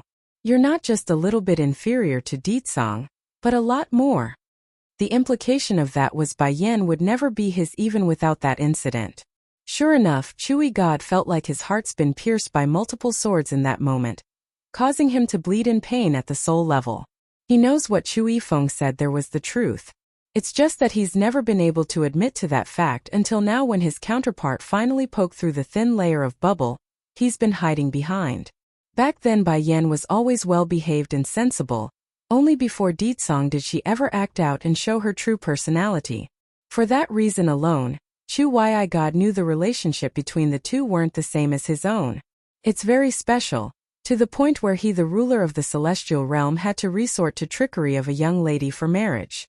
For you, I will forsake the world. 3. You don't have to continue. Somewhat pale along the face now after having all his greatest sins brought to the open, Chewy God reveals a saddened face. She hates me to the bone, so of course she won't accept me. However, you can't marry her either. After all, we are in essence the same person. Chu Yifeng's attitude got even colder once the topic got shifted to the one thing he hated about his own existence. I already said it, I'm not you, I will give her respect that she deserves, unlike you who only looks to her as an object to be used to your own liking. As long as she's happy, then I'm willing to accompany her as a brother for the rest of her life. Can you do that? A visible tremor shook the celestial lord in that moment. Can I do that? Ha, if I could do that in the past, then she might not have left me for him. She wouldn't have been forced away by me, nor would her fate end up so miserable because of I. She's suffered so much, and now she's finally gotten happiness. I won't let anyone destroy that, not you and not those who wish her harm. If you dare hurt her and try in any manner that I can find. Growing firm across the face, the young lord of the Holy Land sounded tenaciously scary then, something he's never done in his entire life. I will suicide with you if I must. He owed her for the previous life, so he must use this one to repay that debt, even if that means the exhaustion of this one. For a while, the celestial lord actually fell into a momentary trance under Chu Yifeng's unquestionable glare. Would she have changed her mind and be with me if I was as firm as he was? You better watch yourself and not let me find you near her again. Chu Yifeng gives a final warning before turning away. To this new incarnation of the same person, the newer one found his former self absolutely repulsive. Merely being here for this long was a test of endurance already, because it reminds of him all the things that happened in the past. Not long after the young man left, another presence appears, causing the celestial lord to frown even further across the face. Lord! Calling out was Keeper Ling, who had just arrived on the scene. His old eyes were full of excitement. I finally found you. Are my orders pointless to you people? Who allowed you to move again, Yenner? Showing a frown as well now. Lord, this is not our decision, we're also without choice in this matter. The demon realm has attacked us and our people. Do you really want the entire celestial realm overturned because of one woman? Letting the frown fade away, Chewy God returns to the surreal temperament that he always carried. So what? This is what the world owes her. Shocked with surprise along his old face, the grumpy-tempered keeper almost couldn't believe his own ears. Is this the same celestial lord from back then? The one from back then would never say something do so damnable. For you I will forsake the world for. Lord, said the grumpy keeper with a hint of hesitation. There's something I need to ask of you for my coming. Speak it then, don't waste my time. Sounding impatient, Chewy God unkindly orders. The matter is like this. Ruoshi's body has been injured for many years, so we've been searching for a way to help treat her. Now we've found it. Oh, that's a good thing. I have no objection, so you can go ahead with the idea. Why are you reporting this to me? Chewy God speaks in a way that it's confounding to even bring up the subject with him. Keeper Ling visibly gawked, like it's ridiculous to hear that sort of reply. What's wrong with the Lord? How can he react so wantonly? Ruoshi's treatment should be the utmost importance right now, with the calamity drawing so close. Let me explain, Lord. If we want to treat Ruoshi's injury from back then, we will need your help. Keeper Ling's expression then turned a darker shade of hostility. We need the blood of a fox, a young one and a female one at that. Only the purest of the foxes can it work. If only the grumpy keeper paid a little more attention to the foe opposite to himself, then he would definitely realize the sharpening gaze around Chewy God's face. You mean you want me to go to the demon realm and demand Yenner's child? Just like 1,000 years ago? 1,000 years ago, I personally went out to capture Bai Yen, and then thrust her into the depths of hell by burning her at the altar. I committed the greatest sin. A sin so great I could never hope to redeem. Now these people want me to repeat that same crime and hurt the one woman I love a second time? Ha ha ha. Unable to pick up the underlying tone there, Keeper Ling continues with respect in his voice. Yes, Lord, we are hoping you can personally go make a demand to Bai Yen and have her hand over a daughter. As long as Ditsong and Bai Yen cooperates with our plan, we in the Celestial Palace are willing to spare the demon realm after the calamity comes to pass. In that second, Chewy God actually chuckled satirically. Do you also want the demon realm to be grateful to you as well for sparing them? This time not even the dense Keeper Ling could miss the taunting attitude from the other side, showing a puzzled look along his old face. Lord, 1,000 years ago I thought the celestial realm and its denizens are the most important to me, but I discovered that's not true. In this world, the most important thing to me is her. Only after she left me did I realize that fact. She could have been my wife, but I pushed her into the belly of despair with my own 2 hands to allow someone else to yank her back out. For that mistake, I lost her forever. Pausing to meet the old keeper's gaze, Chewy God appeared self-mocking now. I couldn't accept it back then. She was supposed to be mine, but I gave her away to someone else with my own action. Then I went after her out of my own selfish greed, pursued her and hunted her until I pushed her to death. Finally closing his eyes, the Celestial Lord recalls back to the scene where he saw her die in the arms of his love rival. Only then did the pain he felt in that moment come surging forward. It's stinging like a sharp thorn that continues to constrict around his heart at all times. Her child is her life, and if I kill her child, then it would be me killing her a second time. You expect me to commit that same mistake a second time? Is that what you are asking of me? For the first time ever, Keeper Ling finally got a clearer look at the Celestial Lord, and what has become of a man that once held the world in the highest regard. He's no longer the Lord. This person, he's not the Chewy God from a millennium ago. But Lord, are you going to abandon the rest of the world for the sake of a single woman? How can you do that? Shaking across his shoulder due to the surging frustrated anger inside, Keeper Ling couldn't keep his calm and yelled out the question. 1,000 years ago I gave her up for the sake of the celestial realm. Now I will forsake the world for her. She will never suffer at my hands again. The Celestial Lord states this with firmness along that faint smile. The proud little glutton won. That outlandish and incredible proclamation from Chewy God absolutely horrified Keeper Ling. Every word from the mouth was like a hammer, pounding away at the old elder's heart until it became a messy mush. Celestial Lord, your words are too irresponsible. Do you think the life of all inside the celestial realm is nothing or something? Losing all the respect he had in the past, Keeper Ling yells out his words while making a crunching sound with his fist. What's more, Roshi waited 1,000 years for you, yet you keep hurting her heart by leaving her behind. That finally drew a frown across the Celestial Lord's face. One day you will understand what you are missing. Ruoshi is an amazing lady, far kinder than that ruthless Bai Yen. This world needs such a kind person, and you will one day regret your decision of not picking her over someone so vile. In fact, Keeper Ling found it absolutely abhorrent to even compare the two. One was heaven and pristine, the other vile and disgusting to the core. Keeper Ling, if you find Ruoshi to be so amazing, then why don't you marry her?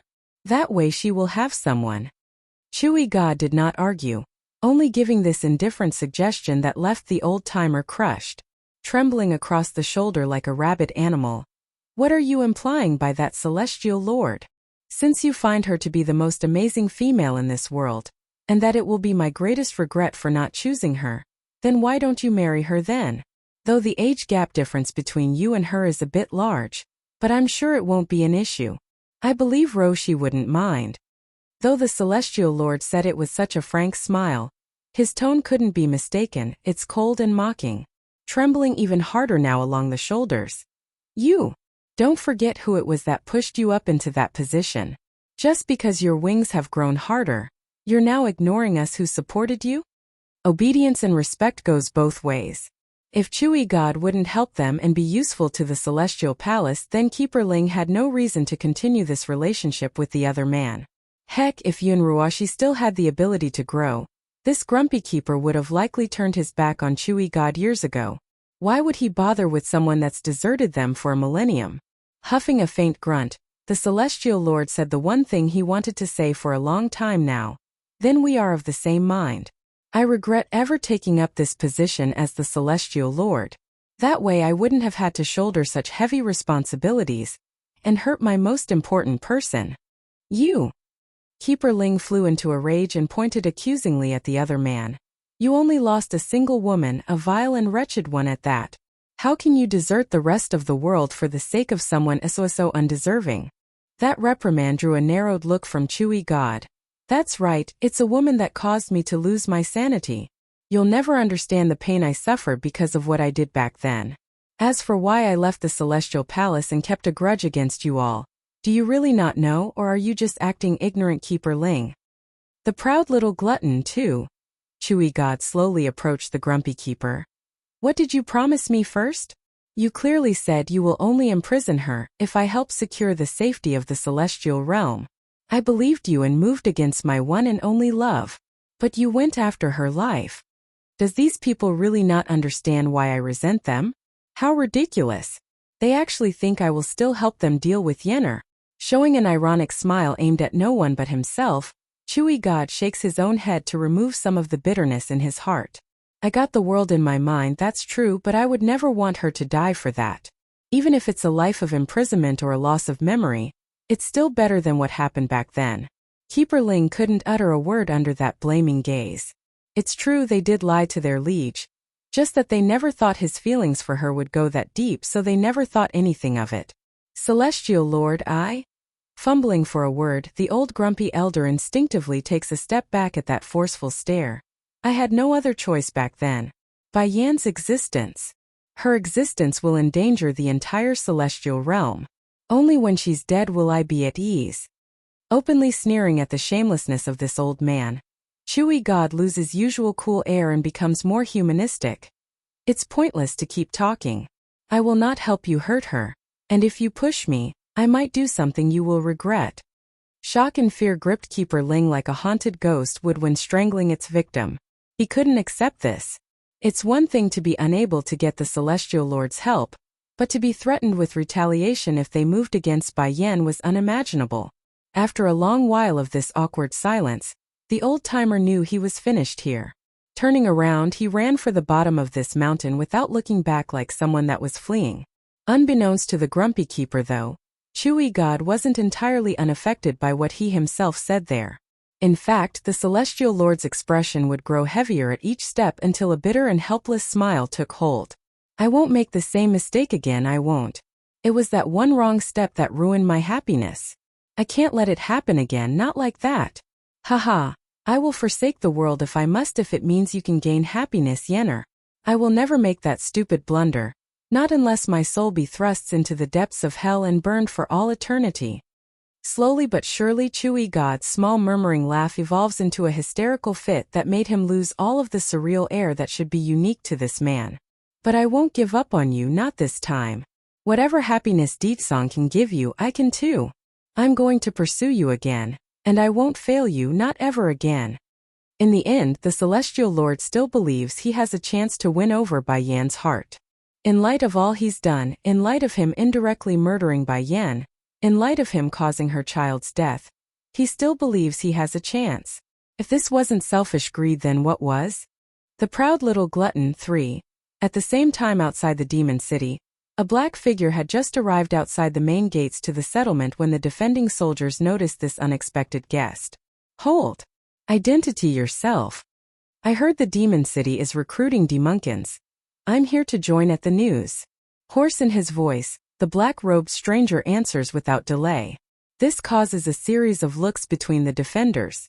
Even so, this wasn't nearly enough to warrant free passage into the city. Cocking up a brow warily, one of the more outspoken soldiers steps forward. Before you enter the city, we must confirm you are who you say. Stay there while we conduct the examination. Unlike other places, the demon city are indeed willing to shelter demons that are weak and helpless, but that doesn't mean they would just let in any random individual who decides to stroll onto their premise. Slightly displeased in his voice now, the black figure promptly inquires for more details. How long will the review take? You can't expect me to stand around without limit, right? That depends entirely on you. First revert back to your true form and let us have a look to confirm your background. The demon guard states, his voice getting all unfriendly due to the retort. The demand wasn't unreasonable, so the stranger didn't offer any resistance. Taking a step back, he becomes enveloped in a globe of black light, before taking on a form of a huge black bird that resembled more of a dinosaur than an actual feathered bird. You are a Pteroraptor crow? The exclaiming demon soldier gawks, his eyes popping out. Of the many bird branches out there, the Pteroraptor crow family was thought to be long extinct. To be meeting one today definitely left the defenders shocked and surprised. I must report this to the king. If this guy's identity turns out fine, then it will be a huge boon to our forces. Reverting back to his human form. Is there any more questions? You are indeed a demon like us and not a human imposter. The guard nods. What's your name? Winger. Winger, eh? I need to first report your arrival to the king, and then have him decide on your placement. Come back in 3 days, you will have your answer then. That said, the outspoken demon soldier arches his fist in respect, losing any of the unfriendly tone he had earlier. Thanks. Faintly nodding, Winger had no objection to this idea and turned away. Boss, do we really need to make the examination this rigorous and tedious? That person is definitely one of us, and I don't believe our kind would ever want to work with the enemies from the celestial realm. This is not my decision. I can't help it either because the king personally passed this order down. Did you forget what happened with the prince before? We allowed his highness to leave on his own, and that angered his majesty a lot. If we make another mistake, then I fear our necks would be on the chopping blocks. You have no idea how much the king loves the queen and how much the queen loves the prince. The prince? Winger stops again after overhearing their conversation. The proud little glutton, for Ruoshi said so. If the demon realm has a little princess, then she wouldn't be allowed to live. But if they only have a prince, then he won't have to kill an innocent child. That's why Winger felt so relieved to hear the news that Bai Yan gave birth to a son. The demon soldiers naturally didn't know what was running through Winger's head, of course. After the stranger left, one of them hurried to the palace to make this report. But because Deetsong wasn't around at the time, the messenger could only forward the news to First Elder, who was next in charge. Unexpectedly though, Dragonflame had been walking through this area and caught sight of the happy-looking soldier, thus allowing him to intercept the message as well. What did you say? A member of the Pteroraptor Crow family? Dragonflame asks with a hint of surprise. Lord Dragonflame, he is indeed a Pteroraptor Crow. I can recognize him through what I've seen in the ancient books. There is no mistake. A sense of joy filled the old goat's face then. Are you sure there's no mistake? Fine, take me to him now, I want to meet his boy. His family's elder and I used to have a good relationship. To think that old boy still had some descendants around, what a wonderful news. This? The guard grew hesitant in his voice. Lord Dragonflame, I'm afraid that won't be possible. That person already left because I told him to come back in 3 days. Frowning along his old face. All right, I will wait for him at the main gates then in 3 days. If any of you see him again, then you must come find me. I need to confirm his identity myself. If he really is who he claims, then I must have him stay here with me. Unlike some of the inferior demon races that roam this world today, the dragons and Pteroraptor Crow family are both special in a way that they are duty-bound to protect the Demon King. Shame though, Dragonflame was doomed to not meet Winger. The assassin's purpose in coming was to confirm if Bai Yan gave birth to a prince or princess. Now that he's made sure it's a boy, he had no other purpose in returning and left confidently. But that wasn't to say this matter would go unnoticed. Bai Yan did eventually learn of Winger's arrival, and her initial reaction was a flash of stupor along the face. She's trying to remember something, an incident far into the past, but that flicker of memory couldn't be caught and escaped her like a fleeting image. Mother! The little glutton climbs up from the stool next to the lady and wrapped himself around her tummy to get a good hug in. You did not go with your big brother and sister to play? Bai Yan asks with a motherly smile, hanging that little head like he's been wronged. Mother, am I not cute or did I do something bad? Why do you ask this question? Of course my Jean Tian is lovely and good. Raising his head to meet his gaze with hers. Then why do big brother always treat Ling Yan better? He carries her when she's tired, feed her when she's hungry, and gives her a kiss when she asks for one? The proud little glutton 5. That's why Jean Tian felt so unhappy right now. He's finding it unfair Bai Xiachen would always cuddle his sister while not cuddling him too. Bai Yan breaks out into a giggle. My precious Jean Tian really have grown up. You know how to be jealous of your own sister. Xiachen doesn't dislike you. He only thinks that you should be more independent since you're a boy. He also loves you just as much as your sister. Really? The little glutton tilts his head to the side in an innocent manner. Big brother said he will teach me how to fight when I'm 3. But I want to learn now, I want to protect mother and sister. Alright, I'll speak to Xiachen about this and have him teach you earlier. Slightly humored by her boy's behavior. Ling Yan is your sister, so your responsibility is the same as your older brother. You must protect her. The little glutton nodded his head in heavy strides. Big brother said I am a man, so I will protect my sister. Any boy who wants to abduct my sister will feel the pain of me breaking their legs. In saying so, Jean Tion's expression grew incredibly proud, which in kind only causes his mother to get black lines running across her face. Who taught you that? Big brother did.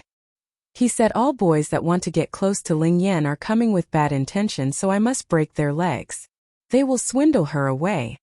His family's Ling Yan is so lovely, so there must be a lot of bad people who wants to kidnap her. I must be strong and powerful. Only then can I protect her from anyone who wants to take advantage. Twitching along the mouth, Bai Yan wanted to facepalm herself. What did Xiachen teach his brother? How did Jean Tian become so possessive and violent?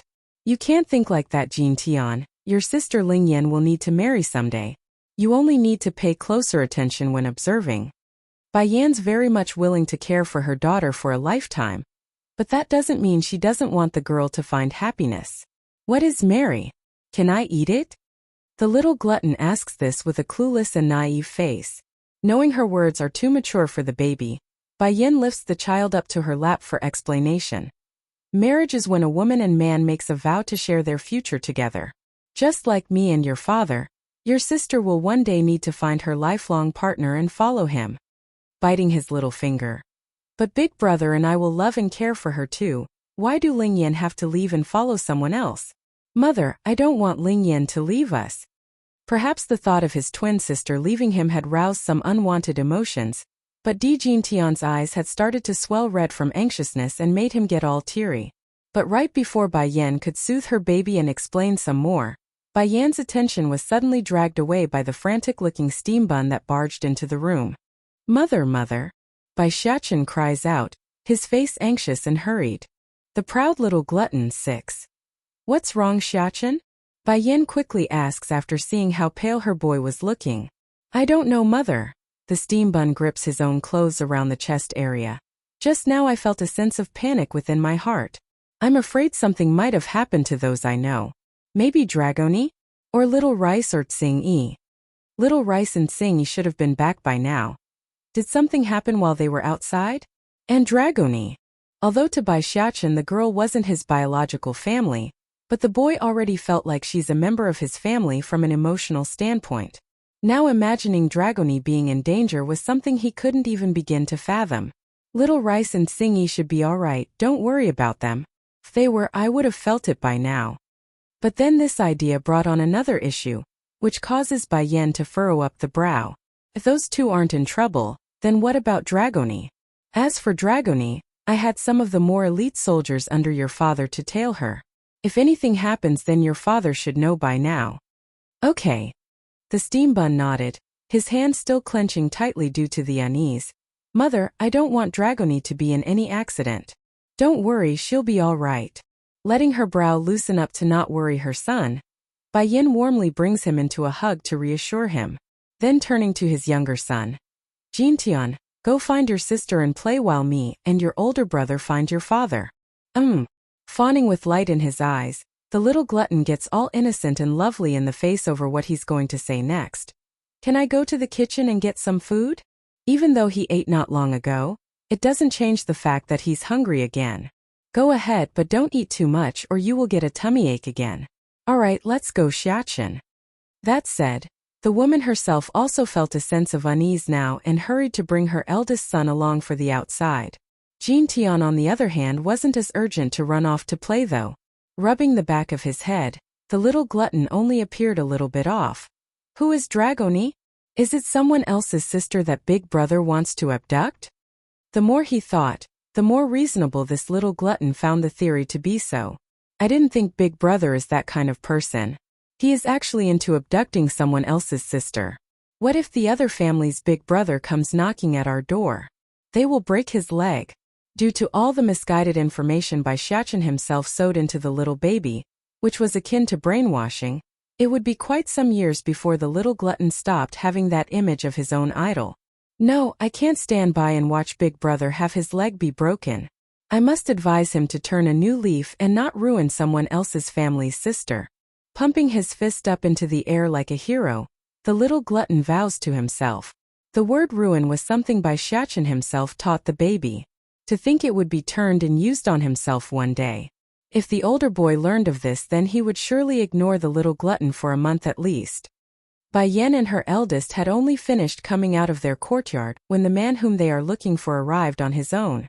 Yin Yan, this is perfect. I was going to find you but didn't know you were coming on your own. This sent the woman into an alarmed state, tensing up in the hands. Tell me the truth, did something happen to Dragoni? Don't worry, I can handle it. It's like this. Deetsong's voice sounded half hesitant as well. Dragoni is missing. The people I sent to protect her is also missing and I can't contact them anymore. I don't know what happened to her. Dragoni's missing one. Bai Yan's lip quivered over the terrible news. You say Dragoni is missing? How did she go missing? Deetsong, tell me now, which is the place? Deetsong's complexion also grew gloomy at the pressing inquiry. I also don't know the full details. The last location I know she was in was at the Holy Dragon Mountain. Holy Dragon Mountain. Tensing up along the hand, Bai Yin grew firm and hard along the face. Deetsong, me and Xiachen are going to that place. The peculiarity of that statement didn't escape the husband's ear. She specifically mentioned herself and the boy only, never him. Immediately, Deetsong got all possessive and wrapped his arms around her dress. I'll go with you too. You should understand by now, Deetsong, that we need someone here to guard against the Celestial Palace's attack. What if they invade while you are not around? Who will protect our daughter then? Stay here, that's final. But Yin Yan, I can't be at ease if you leave on your own. Dragoni isn't the only one missing. The elite guards I sent to tail her is also missing. An incident that can put them in danger can't be simple. I don't want you to face such peril. Truthfully speaking, Dragoni wasn't exactly the most favorite person in Deetsong's roster of people he knew. He cares for Bai Yan, that's an absolute truth. However, a goddaughter to this demon king doesn't equate to putting his beloved wife in exceptional danger. I can't just leave Dragoni's fate alone. Bai Yan reaffirms her decision, getting all huffy and emotional as well. I don't know the reasoning myself, but I've liked the girl since the first time I laid eyes on her. Otherwise I wouldn't have kept her around to begin with. I know you are worried about me, but I am also worried about her. No matter the danger that's ahead of the journey, I must go. Deetsong got all silent because he knew arguing here won't win him the fight today. Using his slender finger to caress through her hair, those seductive eyes looked like they could see through the beyond by gazing into the woman's own. Fine, but you must keep Xiachen by your side at all times. You hear me, boy? You are a man of the family. You must protect your mother while I'm not around. When speaking the word man towards his own son, Deetsong made sure to put extra emphasis on it to pass on the trust he had. Don't worry, Batty father, I am a man now. I will definitely keep mother safe from any harm. Making a faint chuckle at the good reply, Deetsong now appeared proud. That's my son, that's how a man of the D family should be. Bai Yan naturally felt relieved at the go-ahead from her own man. She was honestly starting to worry this possessive demon king would really force his way and bring all the children along. That would be far more disastrous than just going by herself or with Xiachen along. Dragoni's missing too. Also, flicking his hand open after moving closer to his wife's face. Take this, it's something I recently came across by chance. This jade necklace will help keep you safe from a fatal blow for one time. If you keep it on you, then I can be at ease. He didn't lie about this item falling into his laps a few days ago, but there's more than just one use for it. Of course, Deetsong wouldn't tell his wife what the other use was lest he wants a good beating. First Elder knew this though. He's been watching from the sideline the entire time and wanted to speak up to inform the Demon Queen, however, he ended up saying nothing after a brief thought. What's the point? This was a husband's way of protecting his own wife. He as an outsider shouldn't interfere. Bai Yin didn't resist as her man placed the jade necklace around her neck.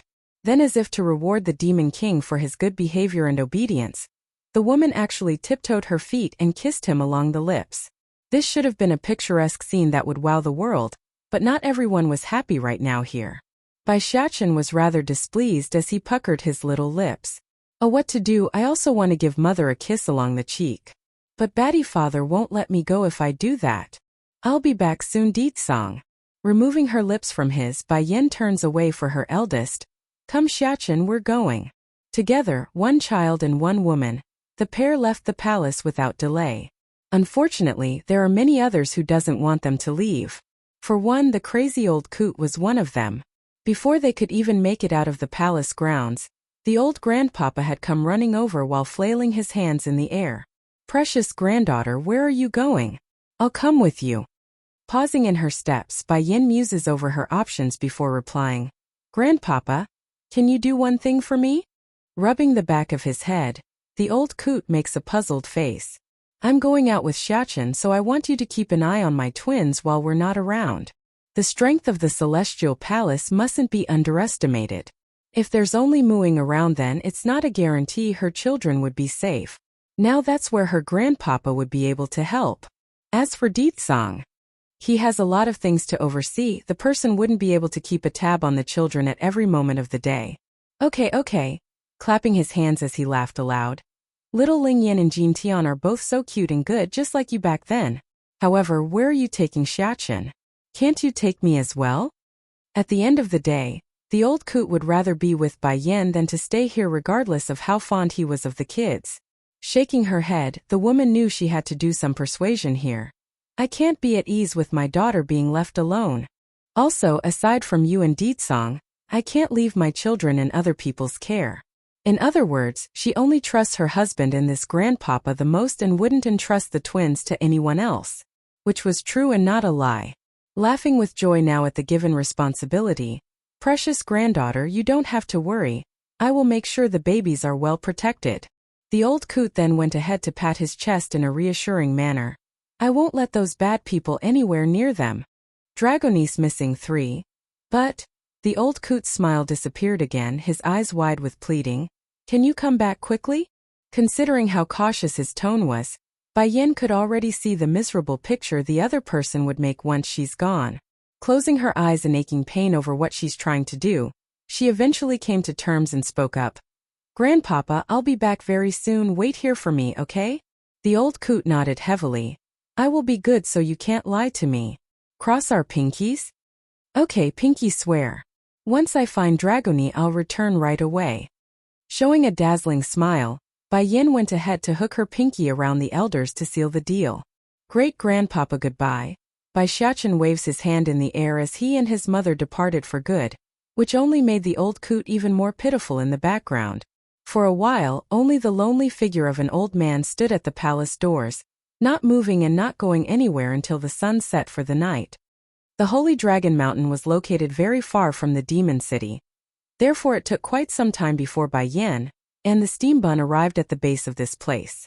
Even worse, there's someone blocking the road up ahead. "Mother!" Bai Xiachen murmurs, his hand getting uncomfortably tense as he grabbed onto his mother's sleeve. "It's this woman who tried to hurt me and Dragony before. She's the one responsible for sending us down into that underground world." Bai Yin didn't need to be reminded of this because she already knew who the other side was. Though their encounter was brief back then, it's more than enough to firmly engrave the vile deceiver into her mind. "You're really alive." A complex look comes off of Ruoshi's face. There's resentment, hatred and hostility. "You should be reunited with the Demon King now. Why are you coming back again? Isn't it enough for you to have one man? Why are you coming back to steal the Celestial Lord from me?" The way this vile woman said it sounded like she's very disappointed, and that the other side chose the most foolish and disgusting choice possible. Bai Yin already had a negative view of this woman to begin with, but her words only made her even more irate. Then that's when her gaze landed on the crescent moon amulet around the neck. Immediately, a series of fragmented memories came swarming back to her mind. It's a picture of two young girls to be precise. They were inside a dense jungle. One had an amulet in hand and was giving it as a gift to the other girl who was called Ruoshi. "This amulet, it looks familiar. You're called Yun Ruoshi, correct?" Showing a dominating smile, Bai Yin asks with force in her voice. "If my memory served me right, that amulet should be mine. Am I right on that as well?" One could literally see the horror coming out of the imposter's face. It couldn't be helped. For Ruoshi and all that she held right now in her life, it's all derived from this crescent moon amulet. Without it, she's nothing. She's not the supposed savior of the celestial realm. She's not the most important woman in this world. She's nothing. Dragonis missing 4. What are you talking about? Yunruashi forces a smile to hide her inner guilt. Oh, I forgot you don't remember because you reincarnated. How can you remember the past? I bet you mistook this amulet as yours because of the fragments in your head. I'll tell you this clearly so you can stop wondering about it. This amulet is mine to begin with, then you cheated it off my hands for a while before I eventually got it back. Is that right? Bai Yan's smile deepens. But it's just a trinket, why are you acting so nervous for? Can it be the amulet has some other uses you're trying to hide? Almost like a jerk reaction, Yunruashi clenches the amulet around her neck and made a vigilant look across to the other side. This amulet is something my parents left me, of course it means a lot to me. But enough, we're not here to speak about my possessions. You've got Deetsong already. Why are you coming out of the demon realm to pester the celestial lord?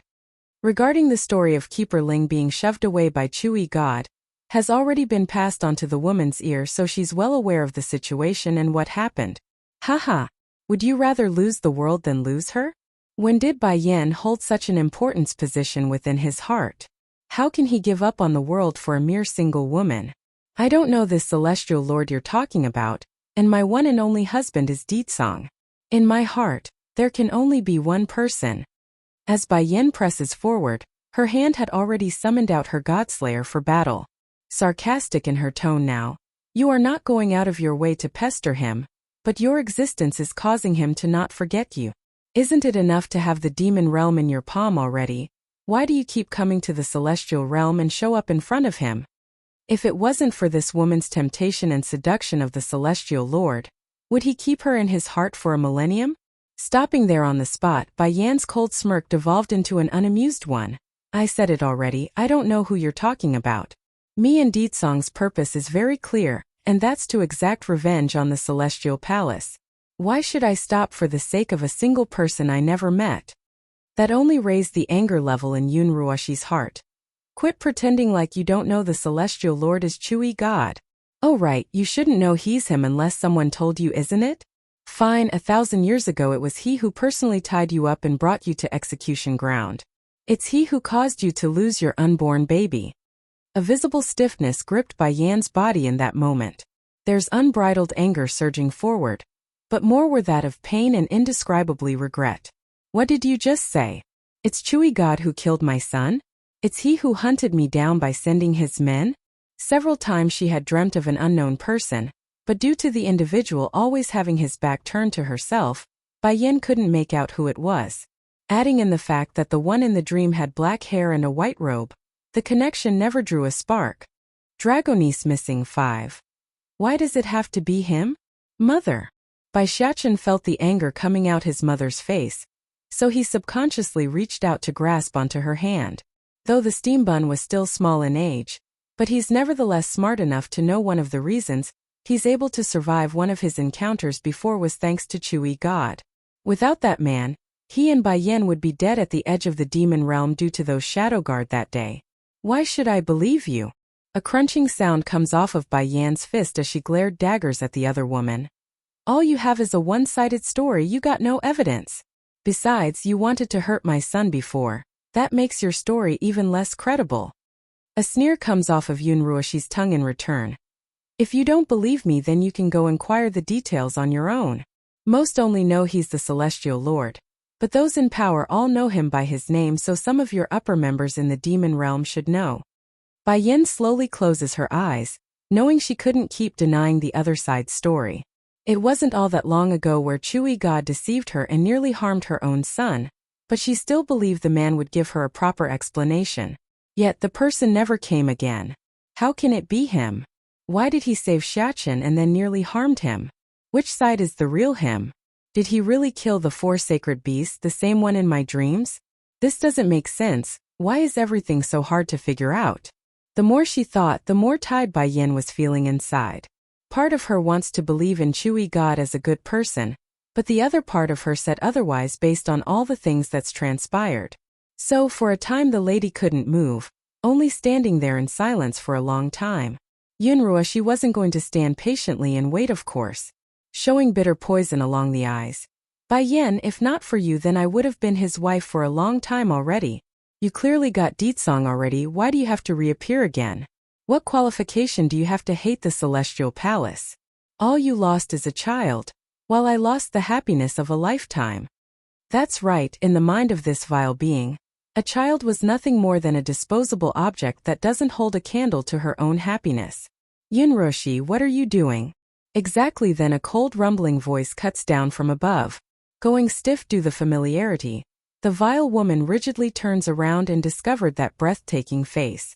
However, instead of the cold and indifferent attitude like always, the person had on an outraged expression that has never been seen before. Lo Lord. Yunroshi stutters this out from the mouth, her face going pale under that menacing gaze. Let me explain. It's not like what you see. Chui God didn't pay any heed though. His entire attention only focused on Bai Yin, who sent him into a panic once their eyes met. Yinner. Bai Yin laughed in that moment. Not the small chuckle or derisive kind, but the heartfelt and pained cry of someone openly hurt by one's action. Against this, the celestial lord immediately felt an ominous sensation creeping up from his feet. Chui God, I ask you, is it because of you that my previous life ended up so miserable? My child, did he also leave me forever because of you? White tiger, azure dragon, black turtle and vermilion bird. Did they all die because of your hands? Dragonese missing 6. Pain and sadness always dampen down after some time. In this case, Bai Yan's final emotion were that of indifference because she didn't want to be hurt anymore. At this point she only wants a clear answer. Yes. Under that indifferent gaze, Chui God painfully nodded and confirmed the truth. He didn't want to kill her, nor did she intend to harm her companions back then. However, the fact remains that her miserable fate and death was indeed caused by him. The man couldn't deny it. Bai Yan gently closes her eyes because her heart was shaking immensely. She thought she was prepared for the final answer, but it's clear she wasn't entirely. Mother. The steam bun tugs at the lady's hand with worry in his eyes. Then turning to the man with anger burning. You leave, don't you see my mother doesn't want to see you? Xiachen? A bittersweet smile comes off of the man's mouth. I really don't have any malice towards you, please believe me. Getting frustrated along his little face now, Bai Xiachen raises his voice into a yell. You hurt my mother's heart, you also killed Azure Dragon and them. How can you still say you don't hold malice against us? I know you are strong and I'm not your opponent, but one day I will grow up and when that time comes, I will make you pay for everything you owe us. These words may be coming out of that childish mouth, but the tone and force in his voice showed that he's well on his way to becoming a ruler of one realm. Chui God tasted a bitter sadness in his mouth at that moment. He could see the hatred coming out of the kid's eye, and the resentful tone shooting his way. It's then he knew whatever hope he had of winning back Bai Yan's heart was forever lost. He won't ever have a chance again. Xiachen is right, one day we will pay back the blood debt. Bai Yan announces, her eyes hard and hostile now. Out of consideration that you saved my son that one time, I won't settle the matter with you today. However, the next time we meet is when we will put an end to everything. How could I have forgotten? How could I have done that? Celestial Palace. Chui God. Yunar Uo 11. I won't let any of you go. Wait Yenner, let me explain. Chui God wanted to reach out with his hand due to panic. Unfortunately for him, his hand was promptly slapped away when near contact. Don't touch me. Compared to Deetsong, you are scum. You're not even comparable to a strand of his hair. A visible tremor could be seen across the man's shoulder, a readable sign he's been hurt by that insult. If? Bai Yan stopped for a second in her words, then snickering sarcastically. If you want me to forgive you then it's possible. I want those from the Celestial Palace to die, including this Yunruashi, can you kill them now? Initially the man flashed a flicker of hope in his eyes after hearing there's a chance to turn things around, but the latter part completely ripped the light out of his face like he's dead inside. Yenner, not now but in the future. In the future I will. The only light, one. Perhaps Bai Yan already knew this with the sort of answer to come of her request, so her reaction was rather mild. So she's off limits too? Narrowing her eyes in, there's self-mockery and hatred towards the other person. Yunruashi instantly flew into an antsy panic. Hurrying to stare at the Celestial Lord for help, this impostor uses her gaze to plead for mercy.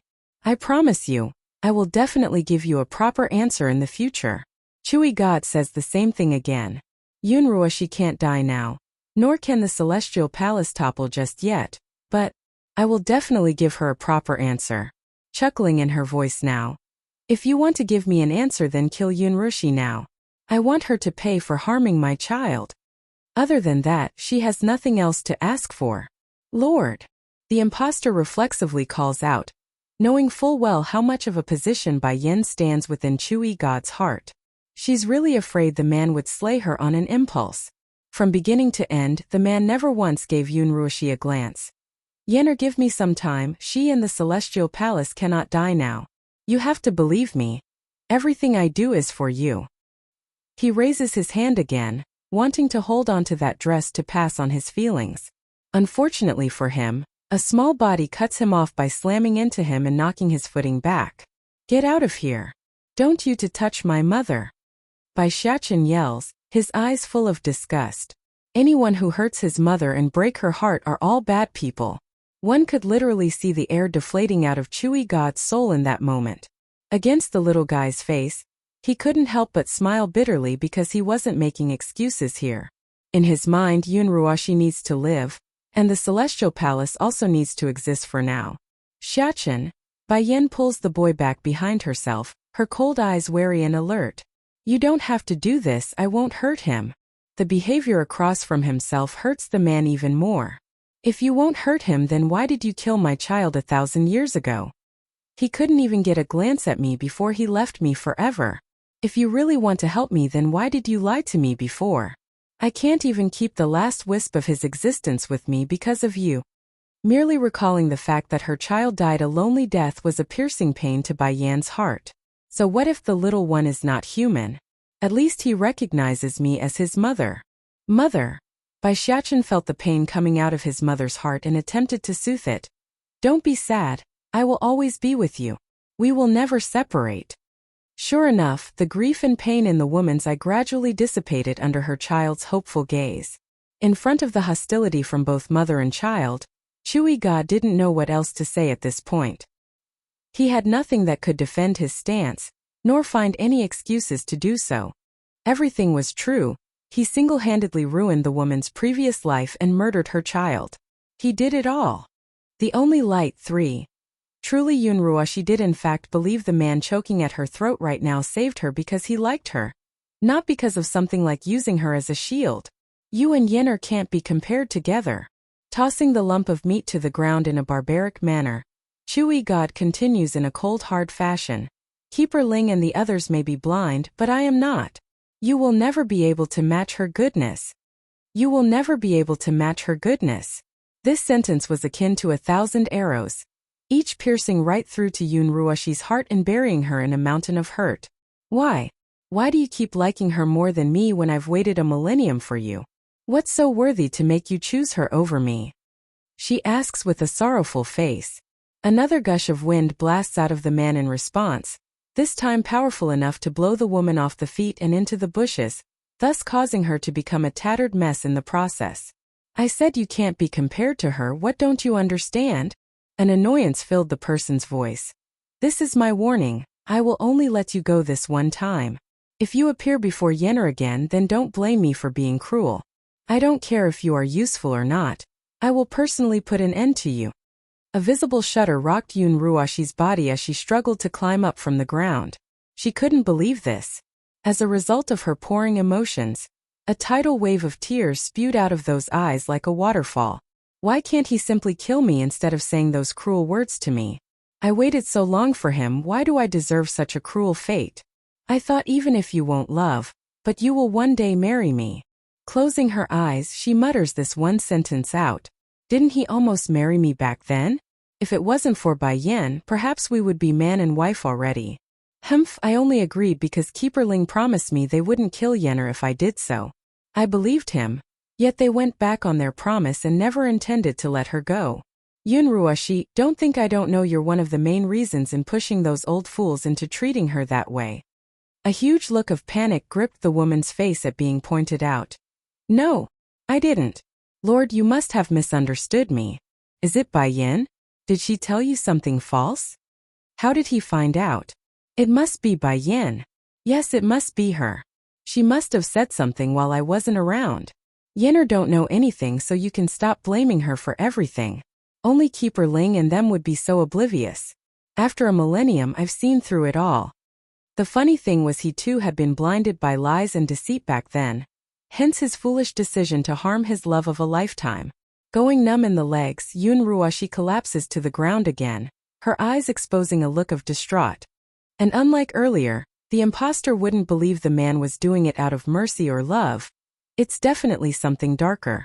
So he knows everything. If he knew, then why did he leave me my life?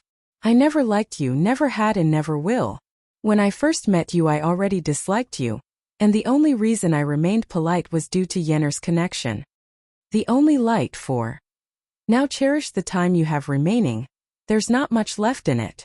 After throwing down this bone-chilling sentence, Chui got turned and flew away like a brisk wisp of wind.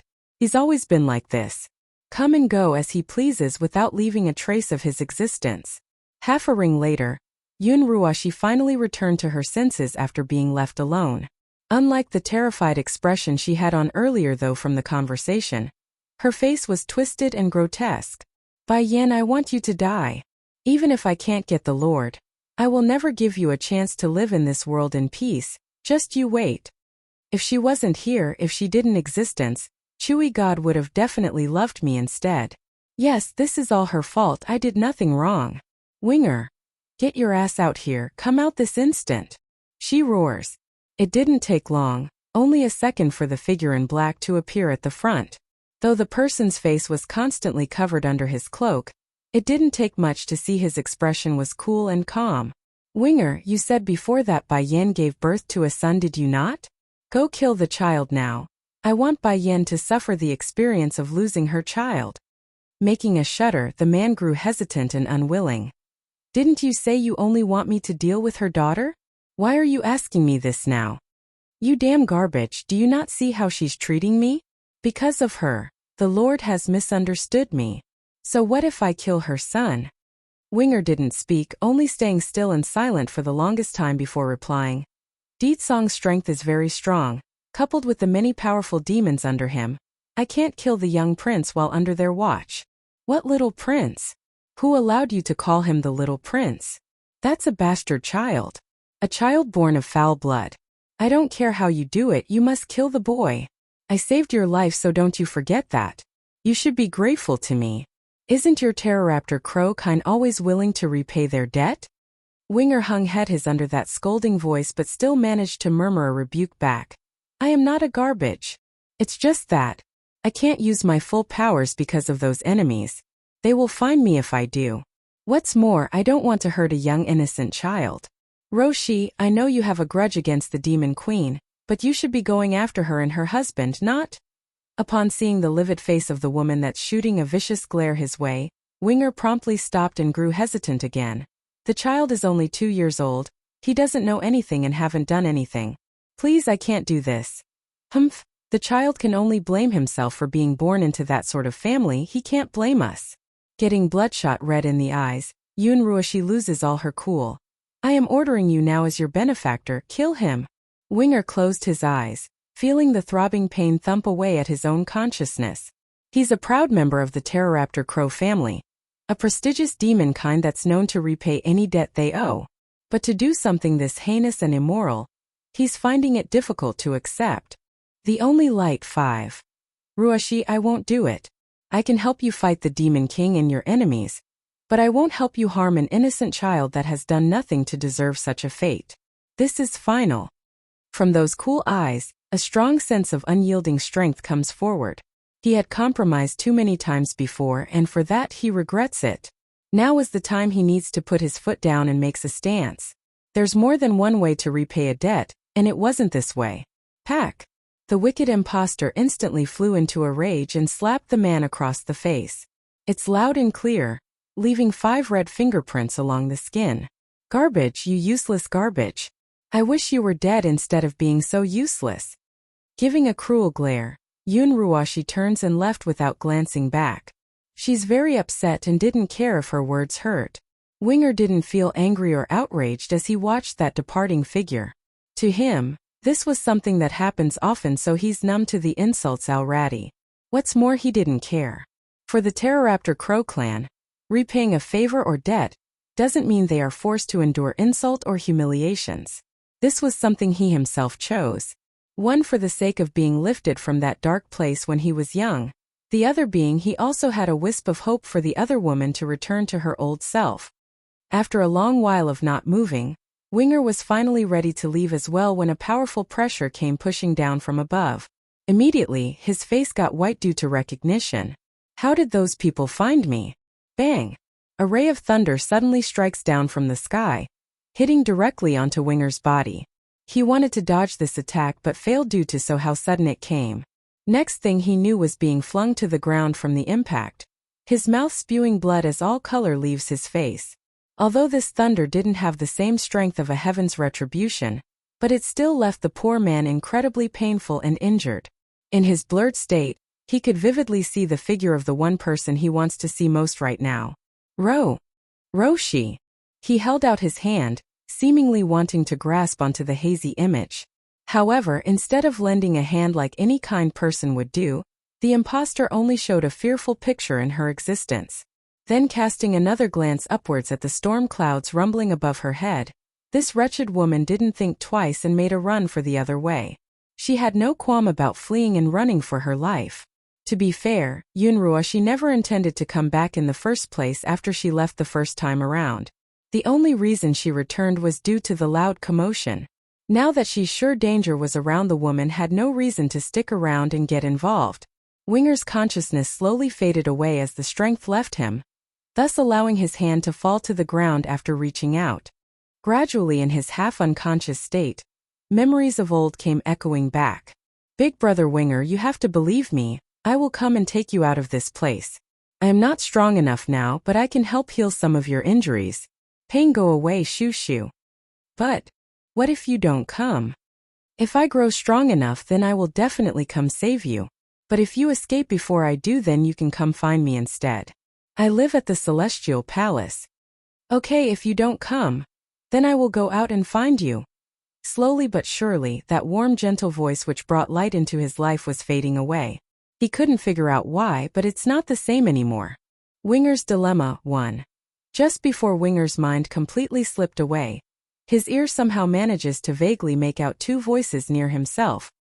He wants to open his eyes to see who they were, but the tiredness he had was stronger and that stopped him from doing so. Xing-Yi, who is he? Based on his appearance, it looks like he's been hit by lightning or something. What did he do to be struck by something like that? A snowy white tiger marched in front of the unconscious man, his mighty eyes staring down at the stranger on the ground. He's a demon like us, but his scent and aura are not familiar to me. I can't tell which tribe or clan he's from. Speaking afterwards was a woman in green, her face heroic and beautiful at the same time. Then what should we do with him? The tiger asks again with a childish voice. First, take him back to the city with us. If he's a demon, then we shouldn't leave him alone to die like this. As to his identity, we can confirm with the others when he's better. What's more, a seriously injured demon wouldn't pose a threat to them and their friends anyway. Rather than being heartless and cold, the dragoness would rather be kind to help her own soul. Okay, I'll carry him on my back then. Using his mouth, the white tiger flung the poor guy into the air and onto his back like a baggage. A brutish method, but an effective one nonetheless. Xing-Yi didn't have any objections to this maneuver, and followed her companion from behind. Together, they bolted for the demon city without looking back. Unbeknownst to the pair though, they were being watched from the rear the entire time by the very girl who fled earlier. Azure Dragon and White Tiger? They're here too? I can't let the demon realm's power continue to grow, otherwise the problem will be out of control. Yunruo hasn't forgotten the appalling power the four demon generals possessed back in their prime. If they are to return, then it would spell trouble not only for the Celestial Palace, but herself as well, because she had a major hand in their demise. If everything comes out, the first person those four would murder would be her. But concern was one thing. This wretched woman wasn't so ignorant to not realize what's the most urgent matter at hand. She must hurry back and make sure the keepers never meet Bai Yen again. Otherwise the other person might bring up the topic of the moon amulet in her possession. If it becomes known she's not the real owner and Bai Yan was, she would be nothing. She wouldn't be able to live the life of luxury she has now, nor would she have a loyal dog like Winger who came on his own. Heck, she wouldn't even be able to protect herself without others to shelter her. Inside a bedchamber, Winger had Jay struggles to open his eyes as a mountainous level of fatigue gripped his body. Despite this discomfort, the injured guy still felt abnormally at ease here. Winger's dilemma too. Are you awake? A calm and old voice echoes in Winger's ear, causing his body to go stiff. If you're awake then that's good. I've already examined your body, and you're indeed a member of the Pteroraptor crow family. I and your father Skywing are old friends. To think the old lad would manage to leave behind a seedling. Shooting his eyes open now at the mention of his family, the injured guy wanted to get up to get more information but fell back down as he did so. You know my father? Dragonflame calmly nodded. You shouldn't be born yet when I was locked up, so it's normal for you to not know me. According to our connection you should call me uncle. Does your father mention me often? Winger bitterly shook his head over the reminder painful memories.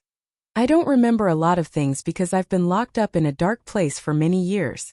It wasn't until a couple hundred years ago did I manage to escape and come into the world. Where is this place? Did you save me? No, it wasn't me who saved you. It was Tsing Yi and Little Rice who happened to find you in a forest. They brought you back after noticing your injuries. You're now inside the palace of the Demon City. Demon City's palace? Going rigid over this news, Winger's face hung low as a bittersweet flavor filled his tongue. I'm inside the city's palace? Why did it have to be the Demon Queen's people who saved me? Now what am I supposed to do? My clan rule requires me to repay a debt I owe to another, but they are the ones Ruashi wants to kill. How am I supposed to fit both sides? What's wrong? The old goat asks with a frown, not understanding why the perplexed and troubled expression of the young man. Shaking his head after realizing he's revealed too much. I'm all right. Do you have an alchemist here? How come my body feel like it's not hurting anymore? Oh, our queen is a alchemist, and it's the little princess who gave you a Dan pill. Boom. Instantly, Winger's mind went blank as it exploded. There are countless voices echoing in his mind right now, each vying to persuade him on a certain course of action. The princess? You said there's a princess in the demon realm? But the queen is supposed to have given birth to 2 boys. Isn't that what the rumors say? Now this time it was the old goat to make a strange look. You write on the queen having 2 sons, but the second birth came as a twin, 1 girl and 1 boy. A buzzing sound rocked the poor man's brain after getting the confirmation. Closing his eyes, even his lips were quivering from shock. Why is this happening? Why is there a princess? Do I really have to commit to such a vicious act in the end? But I can't do it. I can't murder an innocent child. Originally Dragonflame didn't have any doubts regarding Winger's motive or origin, but after this display of ups and downs in behavior, the old goat couldn't help but add an extra sense of alarm towards this new guy. It looks like I need to have half Ching Sing, Snake Woman, tail this guy in secret.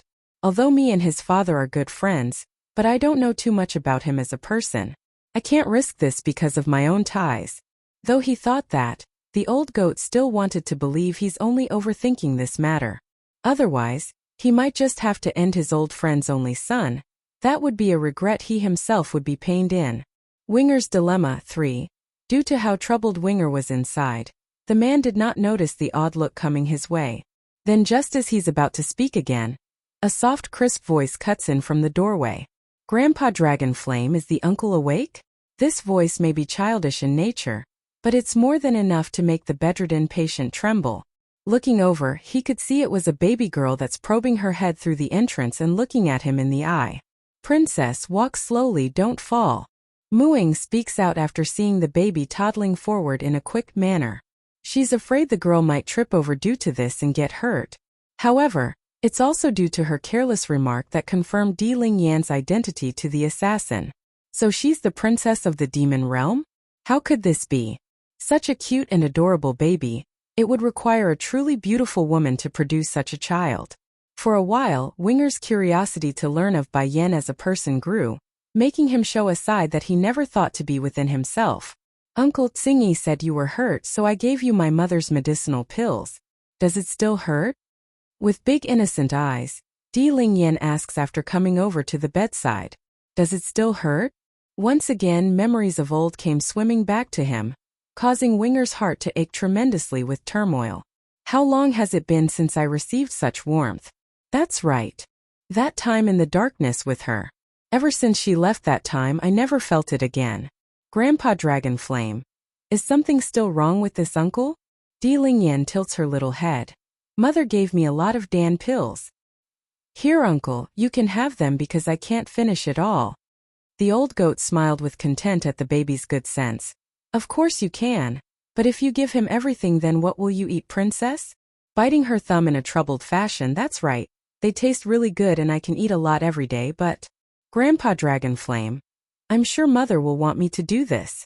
Me not having any will only mean I can't eat some snacks for a while uncle here is injured and needs them more. For nearly 2 years this baby girl has been protected very well, so her heart remains pure and beautiful, thus winning most of the demons here in this city. This includes the old goat, who showed a pleased smile. I really hope I'm overthinking this, otherwise I can't imagine how hurt the princess will be if my speculations are true. Winger, do you remember the rules of your family clan? Dragonflame's expression suddenly got stern and hard. The Pteroraptor clan is known to repay any debt they owe. Your life was saved because of the princess's graciousness by giving you all these Dan pills to consume. Without her, you would be at the death's gate by now thanks to the injury you sustained. The patient visibly stiffened over the news, closing his eyes in pain. Rest assured, Uncle Dragonflame, I know what I have to do. Winger's dilemma. For such a beautiful girl, how can I hurt her? I really can't do this, I'm sorry, Rushi. Mooing, you take care of the princess while I go finish some business outside. If anything happens, call me immediately. Dragonflame leaves after giving this instruction. Though the old goat still felt uncomfortable trusting Winger completely at this stage, but he believes the guy wouldn't try anything while in the palace. It's far too secure and hard to escape if he does. Once they were alone, Winger's gaze promptly turned to the baby girl, his eyes warm. Princess, your mother the queen. What kind of person is she? He's been told for a very long time that the woman Ruoshi hated was a vile being for ages. Now's his chance to find out the details for himself. Showing a proud face upon having her mother mentioned, Di Lingyan happily obliged the request by propping her chin very high. My mother is the best person in the world. She's beautiful and kind, and I want to be exactly like her when I grow up. Maybe not exactly since she's so excellent, but I will be the second closest to mother. Speaking of the last bit in her sentence, the baby girl has gotten that brow furrowed up due to her own words. Princess, Mooing smiles warmly and interrupts. It is getting late. If we don't hurry to dinner, then all those delicious foods will end up in the prince's tummy. Ah! Lingyan immediately jumped, her face urgent. I need to hurry, otherwise Jean Tian will devour everything again and I won't get any. Without delay, she led the way on her own for the exit. This was exactly what the maid wanted to happen. She may not have any hostility towards this stranger, but she's not foolish enough to think he's a person that she shouldn't be wary of. In any case, the maid doesn't want the princess to stick around for too long less he does something unexpected. The negative opinion towards Winger right now was honestly unwarranted. His entire focus has been shifted to the past, to be exact, the time where Yun Ruashi explained her reasoning for changing so much thanks to the Demon Queen. You are right, when I saved you I did it out of good intentions. Who doesn't want to be kind and good to others? But what did I get in return? I was so kind to her, yet she stole my fiancé. If you hadn't been so late in coming, would I have experienced all those hardships? I wouldn't, that's what. You don't know what she did to me. She ordered all beasts to hunt me down, and my strength stagnated as a result of the injury I sustained. Bai Yan could clearly get me to become that old coot's disciples as well back then. All she had to do was speak up. But guess what, she didn't and left me in the dark. Furthermore, it was she who abandoned the Celestial Lord and hooked up with Demon King Deedsong on her own. Even when she didn't want it, she won't let me have my own happiness. That woman's heart has always been poisonous. At least I was good-hearted and saved you. If it was her who encountered you back then, you would be dead now. I really pity Deedsong. A woman like her can't possibly educate a child to be good. Eventually she and her breed will be a scourge to both realms. By then everyone will be plagued by their evil. I rather die one. Yet what he's hearing was a huge difference compared to what Ruashi claimed to be. For a while, the poor injured guy doesn't know what to believe anymore as he closes his eyes over this dilemma. Holy Dragon Mountain. It's reported that thousands of years ago, this holy landscape of the past housed some of the most sacred of relics to the dragon race.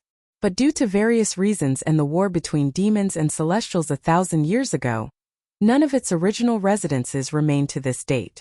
Now the only ones to ever come here were treasure hunters and those who wished to strike it rich. However, of course, many dangers lurk here from ages past. Traps, poisonous insects and creatures of unknown origin. These were merely some of the known hurdles lurking from within. As a result, not many ever dares venture into the mountainscape, for not many ever returns alive. Yet today was not the case. There are many crowding around, some extremely powerful individuals capable of controlling a region under their fists. Senior Yu, is that dragon girl really in this place? Yes. The senior faintly nods his head in confirmation. That dragon girl stole the treasure off my hands and hid herself inside. Even if this place is dangerous and big, I will certainly find her. Don't forget what you promised us then, Senior Yu. If we help you locate that dragon girl, you must give each of us a level 13 Dan pill. The one speaking was a middle-aged man who licked his lip greedily after speaking. Within this celestial realm, there are not many people who could produce level 13 alchemic products like this old man. Since Senior Yu was a disciple of a certain elder within the celestial palace, he would certainly have said products like he claims, sneering in contempt at the other side's greed. When have I ever gone back on my promise? That dragon girl stole something I need to treat my granddaughter. Nothing but an abhorrent lizard that knows no shame. I will pay any price to find that monster. After Senior Yu threw his vow down, the rest immediately began to act as arranged due to the reassurance. There's a lot of traps ahead of their path, so it's a very slow process to dismantle the dangers. Meanwhile, at the same time, a little girl was currently curled up inside a cave not too far away. Her body cold and shivering due to the frost coming off the body. It's cold, it's cold. Dragone's eyelash trembled profusely due to the bone-chilling frost attacking her internals. She wanted to sleep direly right now, but at the thought of Bai Yan and Bai Xiaoqin's face again, she stubbornly bit her lip and forced her consciousness awake. I must not sleep here, otherwise I will never be able to see Mother and Gidge, big brother, again. Mother Gidge, I miss you so much. Oh, I really miss you. Bringing up the picture of Bai Yan's dazzling smile and kind hugs, Dragone could no longer hold back her loneliness and let the tears come forward. She knows that if Bai Yan was here, then there would be a way to dispel this cold. But now, she could only rely on their own perseverance to survive. Exactly then, a series of footsteps bursts over from the cave mouth, causing the poor girl's face to stiffen up. They are strangers to Dragone, she doesn't know them. However, once she got a better look at a certain old senior among their ranks, her eyes dimmed with lost hope. These people, they have finally come. Little girl, we finally found you. You stole Senior Yu's stuff, so hurry and hand it over. We can spare you your life if you do so. Due to Dragone's ever-growing beauty as she matures, the young man who spoke here had on a perverted grin that showed exactly what he's thinking and intends to do afterwards. I rather die too. Dragone snorted. Based on what? That's my stuff and I found it first, so why should I have it over? When speaking, her teeth was clearly clattering due to the frost, so it's obvious her condition wasn't well. Even so, there were no tears coming out of those eyes anymore. Only the stubborn look of someone not willing to submit. Senior Yu said it's his, then it's his. Little girl. You better be smart and hand it over. Afterwards you will come back with me to ask for his mercy. Perhaps then he will spare your life if you are good. From within Dragone's big eyes flickered a glimmer of danger, because she would rather die than be subjected to humiliation. Heck, if her body wasn't reacting to the frost hindering her powers, she would have gone all in before to fight that Senior Yu instead of running at first. But things don't always go as planned or the way they want. Knowing this was her best chance while they're preoccupied with speaking, Dragone attacks the youngest man nearby to take the initiative. One punch to the chest and a kick to the groin. Next thing everyone knew were the howling cry of a man having his manhood destroyed. This was the opening she wanted. Using the brief second of delay, she lunges for the mouth of the cave to run again. Unfortunately, her plan was foolhardy in this case. Outside had been surrounded by people already, and they're ready with their weapons drawn. Girl, I like to see where you are running this time. Speaking was Senior Yu, who had drawn his blade at this point, clenching her fist. Even if I don't run, you still won't get my stuff. Going sharp and dangerous in the face, the old-timer grew enraged after recognizing the frost coming out of his target.